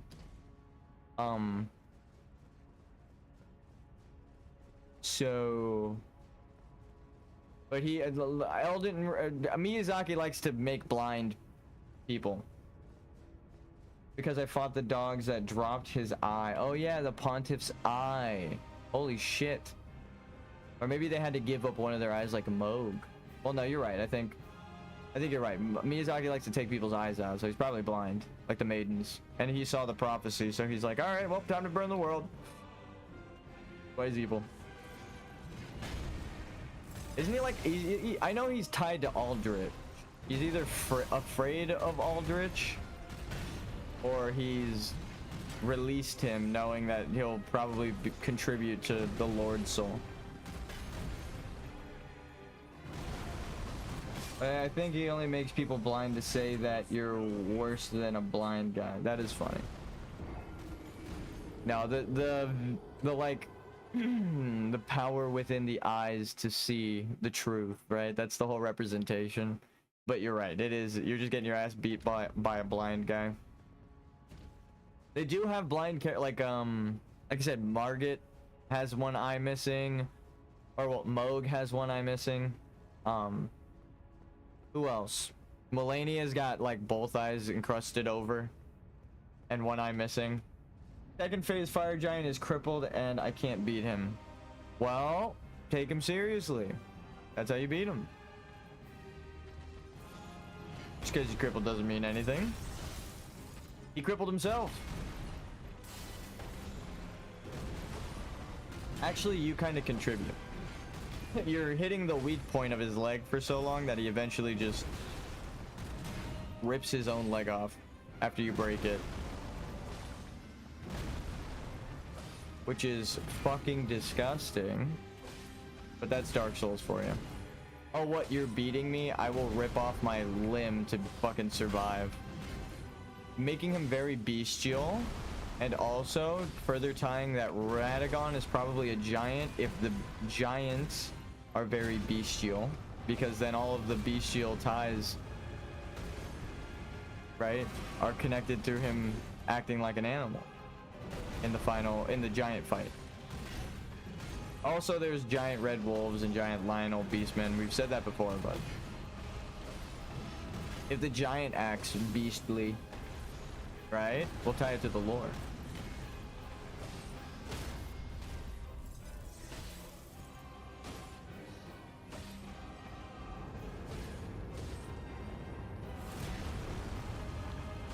I don't think I'll make it past Godskin. Just get your sleeping pots ready.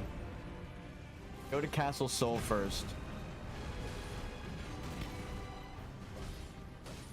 Get into the Hallig Tree area after Castle Soul. Go collect the fucking sleeping. Go farm jellyfish. So you get the sleeping stuff and then just keep putting him to sleep. We killed him as a level 1, putting him to sleep. Like, that's how easy the fight is. We were fighting him for days and hours and days and hours, and then I got the sleeping pots, and then we killed him like 3rd try. It is so much fucking easier. Because if you've already beat one, just practice without the sleeping pots until you like choose one that you want to fight. Whichever one you're better at, right? It's in the individual. Oh my god, my Wi-Fi. No problem. Right now my stream is green. I still am at 10k, so today it's not my fault. I can at least say that confidently. Every time you say something it lags, I'm sorry. I've been having that problem with stream as well. So it might be YouTube, honestly. I had my phone up and it was doing the same thing. But my OBS is saying that I'm in the green. Your stream. Motherfucker, dude. I just got slammed on my ass. Just run from this man. Run from this man! He's crazy!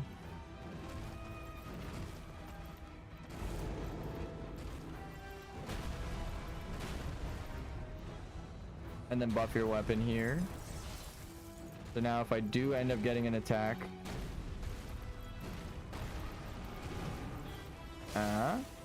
that happens. I wonder if we could just keep doing that until he's dead.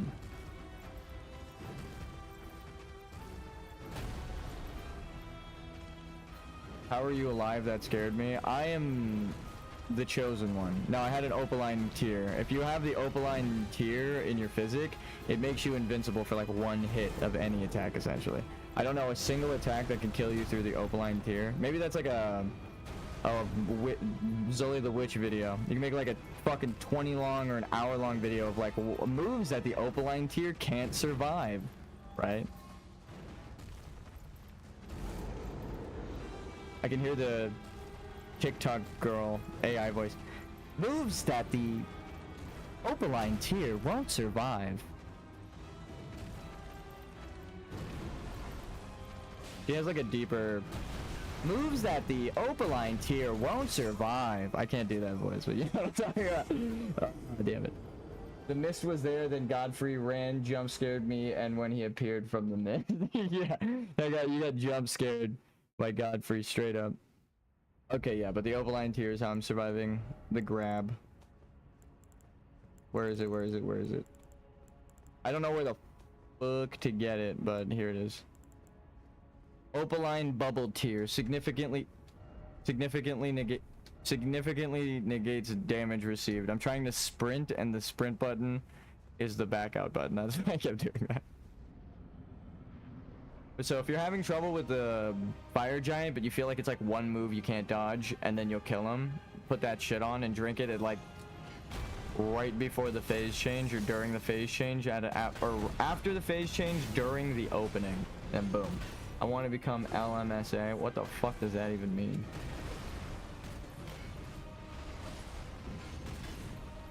Let me solo.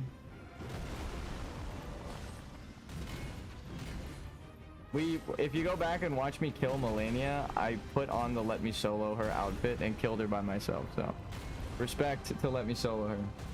Let me solo all. That's essentially what I am. We've killed everything up to this point. We have all the remembrances except the DLC in Placidus Axe, because I think I'm gonna do the game again, but this time without accepting, getting as far as I can without accepting Melena's Accord. So like just the true challenge run, doing everything in the game without the fucking horse and all of that. Probably so bad.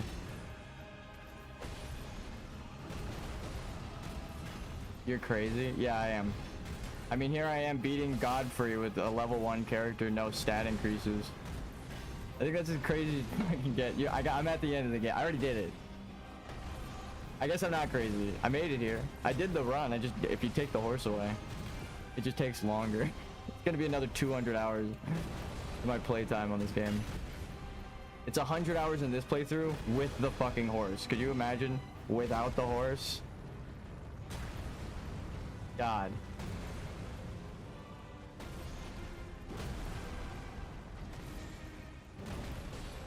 That's with the mount.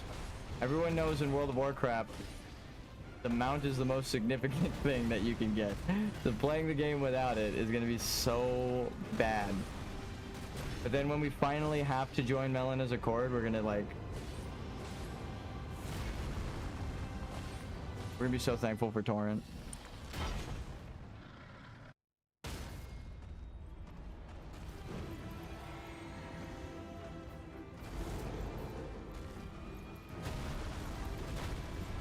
Next thing I know, it's you doing God Run 4, where you do Souls game DLC and every other not Souls game made from where no hit. See, that's what I keep seeing people joke about no hit, and I'm like, I can't do a no hit, and I'm like, I can't get hit. I'm doing a no hit essentially because as soon as I get hit, I'm fucking dead. So it's like, well, I'm like doing the second closest thing that you could. Doing a no hit that's reasonable, right? Learning the boss as much as I can. Restarting the game if I get hit. I can't do that to myself. I can't waste my time like that. That's insane. But no, it's not a waste of time. I want to learn the game design. So again, it's like, if you want to, oh my god, I pressed roll, but I accidentally fat fingered attack. All right, well, I didn't want that bubble anyway. Where'd my lock on go? I want to learn the design of these enemies if I ever want to make a Dark Souls like game. So if I ever want to make it like you can beat it without leveling, I would have to do these challenges, see what the fun part is to replicate, right? Like any other good game designer, copying pillars. But like, just, it's called inspiration, right? When you copy something that you like, but you say, hey, I'm copying this thing, it's called inspiration and people respect it. But when you copy something and you pretend like you're not copying it, that's plagiarism and no one likes that shit. It's a very subtle difference. But all you have to do is say, I love these things and they inspire me. And people are like, wow, me too. That is so inspirational, right? Just be not selfish and prideful if you want to be a game designer. But no, animation, cough, Power World, yeah. Straight up. I have Power World, but just at least say that. I mean, they kind of do say that they're inspired, but I mean, they're straight up a knock. I don't want to say knockoff. They're like what? That's a tough one. I do tell people don't make a game unless you're going to. How the fuck did I survive that? Don't make a game unless you're going to contribute something to the genre, because you're just kind of wasting your own time. Players are not going to want to play your game when something better already exists, right? Unless you're really unless you're just trying to practice, make your first, iteration, respect that, right? Fail faster. Hell yeah, do that shit. But then again, don't have the pride to be like, this shit is the magnum opus, and it's like Power World should have begged Nintendo to do a Pokemon crossover, right? That would have been crazy.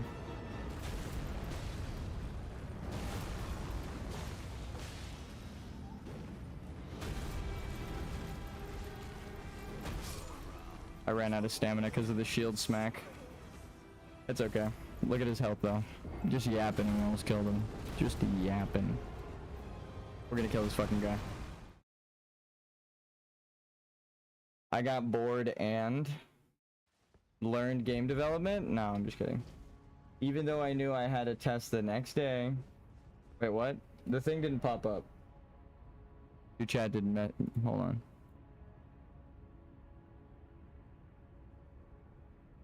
Maybe send it again. I learned almost all of Diablo lore. Oh, I love Diablo. I love Diablo. Respect. The battle for Sanctuary rages on. I haven't played 4.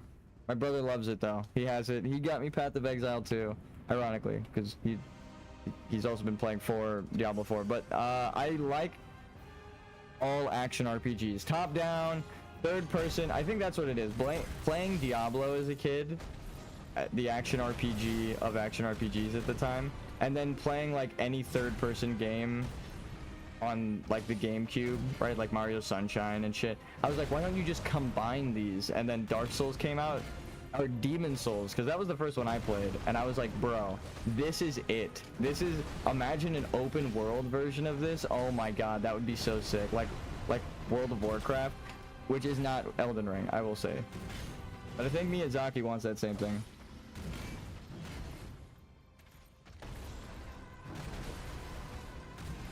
As far as my favorite character is the guy who is the aspect of justice.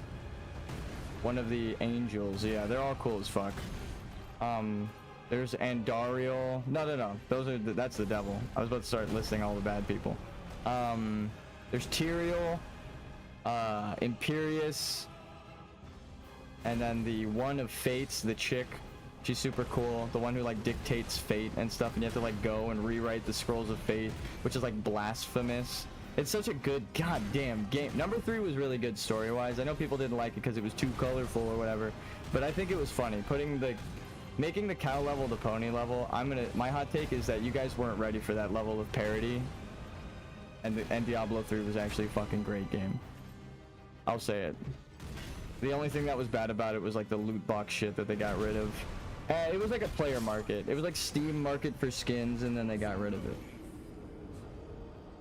Mathael. I know his name, but I just can't spell it. That guy's, yeah. There's a lot of really cool angels. And then what? Oh, are you talking about the one in the DLC? The Death Angel. He was the original Wisdom Angel, and then he knew too much, right? And so he just started fucking killing everybody. Yeah, that guy's sick. The DLC of 3. I played that like 6 times. That game is so fun. Again, I was one of the people who thought it was too colorful and blah blah blah blah blah, but then I just gave it a chance to play with friends. I say this though, anything is fun when you play it with friends. You could literally sit in the woods with a fucking stick, and as long as you're with your friends, you'd have a good time. So people do that. It's called fishing. So making a game fun with friends is not making a game fun. That's just you're hanging out with your friends. But if you can make a game that's fun and also it's good with friends, you've succeeded as a game designer. Mario Party, right? I don't know people who play Mario Party solo. I'm trying to think of a game that's like party, but also fun solo. I guess Mario Party is kind of fun solo, but I definitely bust that out more so at like a birthday party or something. Laura says that when Mathael talks, everyone knows, including the gods, stop in their tracks to hear him out. Yeah, because he's supposed to be like the dude who knows everything. But he gets corrupted just because the Battle of Sanctuary is eternal, and it's like it wore on his mind. Killing...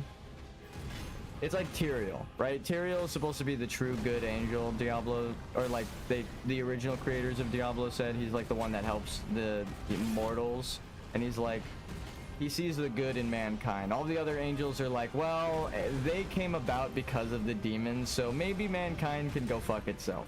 But Tyrael is one of the only angels that are like, no, but they're cool. And then there's the girl, like I said, the one that dictates everyone's like fate and stuff, and she is the only other one that's like actually cool with humans. Because so obviously she dictates everyone's fate, so she has to at least know that, okay, well maybe they're useful and we can use them, you know, if I can dictate their fates. But it's not like she knows the rules and follows them. She can't just like rewrite everyone's fate willy-nilly, because that's the whole like plot point in Diablo 3. In like Act 4, you go to heaven and one of the quests is to go help her find the scroll in Diablo 3, and then he becomes the aspect of death. Yeah, that's in Diablo 3. But the aspect of justice loses his justice when it becomes death. Yeah, when he becomes like all pitch black and stuff. I love that color scheme of like pitch black teal. It's just so fucking cool.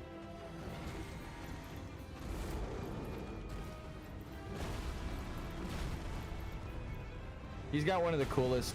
It's because I love the necromancers and stuff in that. It was one of the first.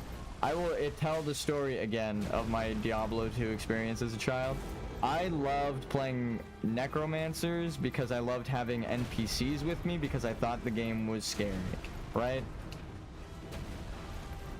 So I loved the recruitable NPCs and the skeletons I could summon.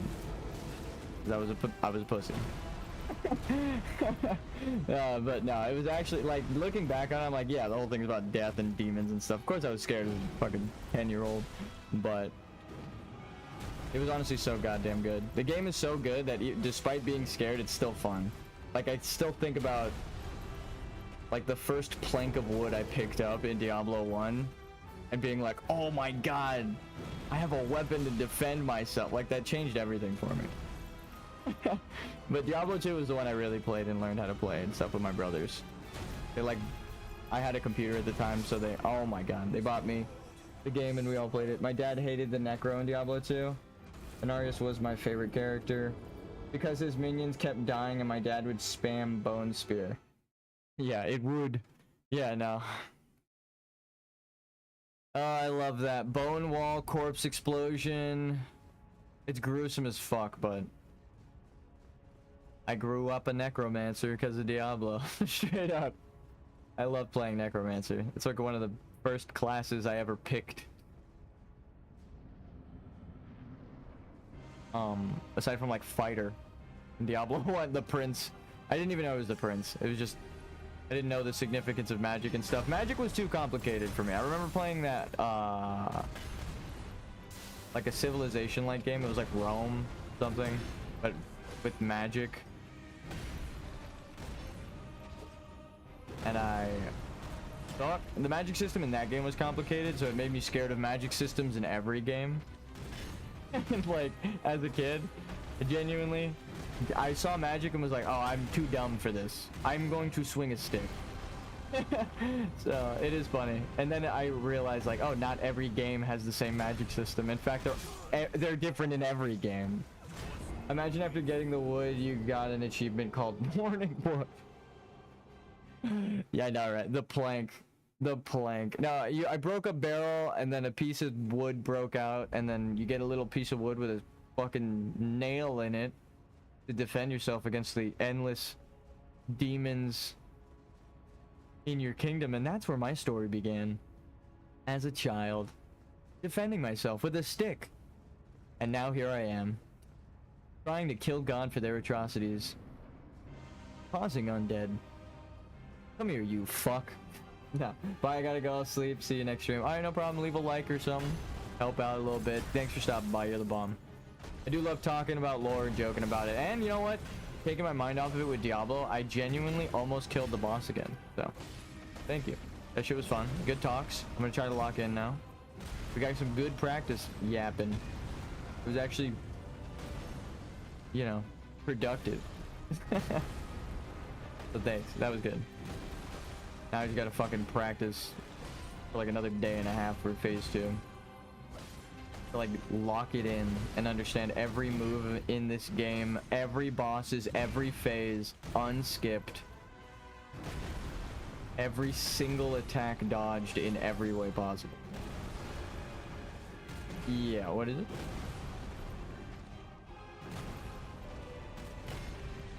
That sounds amazing. Yes, I'll grab it in a sec. Thank you. What time is it? Damn, I looked at the clock after I jumped. That was a true Hail Mary. I was like, well, I'm in the air. If I land in the wrong spot, I'm already fucked. Oh, there's no changing it now. Getting pretty late.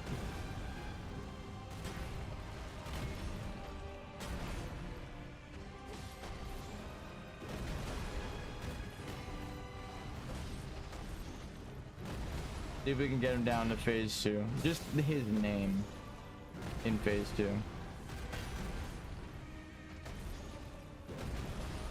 Right? We don't need to kill him tonight. My neck is hurting. But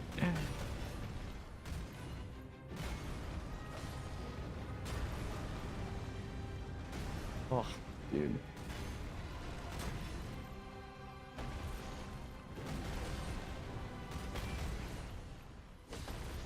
You can't tell me I don't know phase 1 now.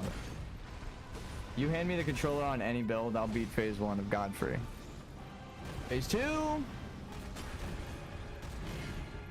Give me enough health. Enough endurance to last the attacks. Damn it, dude. It seemed... I think I know what killed me. I didn't get to the axe. I died pretty far away from it, but I think it's a square because of a previous hitbox we've seen. All right, this will be the last attempt for the night. We too have to go to sleep. God damn. I should listen to Lazy Animator. Take a note from chat. Rest up. You need your rest. It's been proven a billion times that the longer you stay up, the more exhausted you are, and obviously the less cognitive function, whatever the fuck that means. Your brain no worky. Brain no worky when tired. EP. I'm sorry, Godfrey. I would kill you tonight. I would end your eternal suffering that your wife caused, but I'm EP. The only thing I can do is beat phase 1. I got the camera on my hands. I'm showing me I'm showing them it's me doing it. Me getting my ass kicked in phase 2. I don't know why anyone would want to be proud of that. No. I do feel like we're learning. The kind of thing that people give up on. Don't give up. I believe in you. No matter how many times you die like that. Fuck me, dude. I tried to cut his combo off and I got greedy. Alright. That's it. There's food in the other room. I'm tired. I'm sweaty. I need to shower. I showered this morning and I'm fucking sweaty again. Because of these goddamn bosses. Alright. We'll do it together though this time. Ready? Here. Look at how much RAM was happening in the background. This is what was eating my inputs. Ready? I'll let it clock down so the app closes. Here, we'll close this too. There we go. Now watch how much RAM. This is all stashed in the temporary files because you can't clear it. 2 gigabytes, 2.3 gigabytes worth of fucking input data. Oof. 400 out of 1,000. 1,000 is a gigabyte. So that was almost 3 gigabytes worth of RAM. God damn it. Alright, so that's why my shit was lagging so much. Oh, we have a fucking JavaScript update. No wonder. Shit's popping up in the background. Okay, well, we almost killed him. Here. This was today's progress. We almost killed him. Fuck.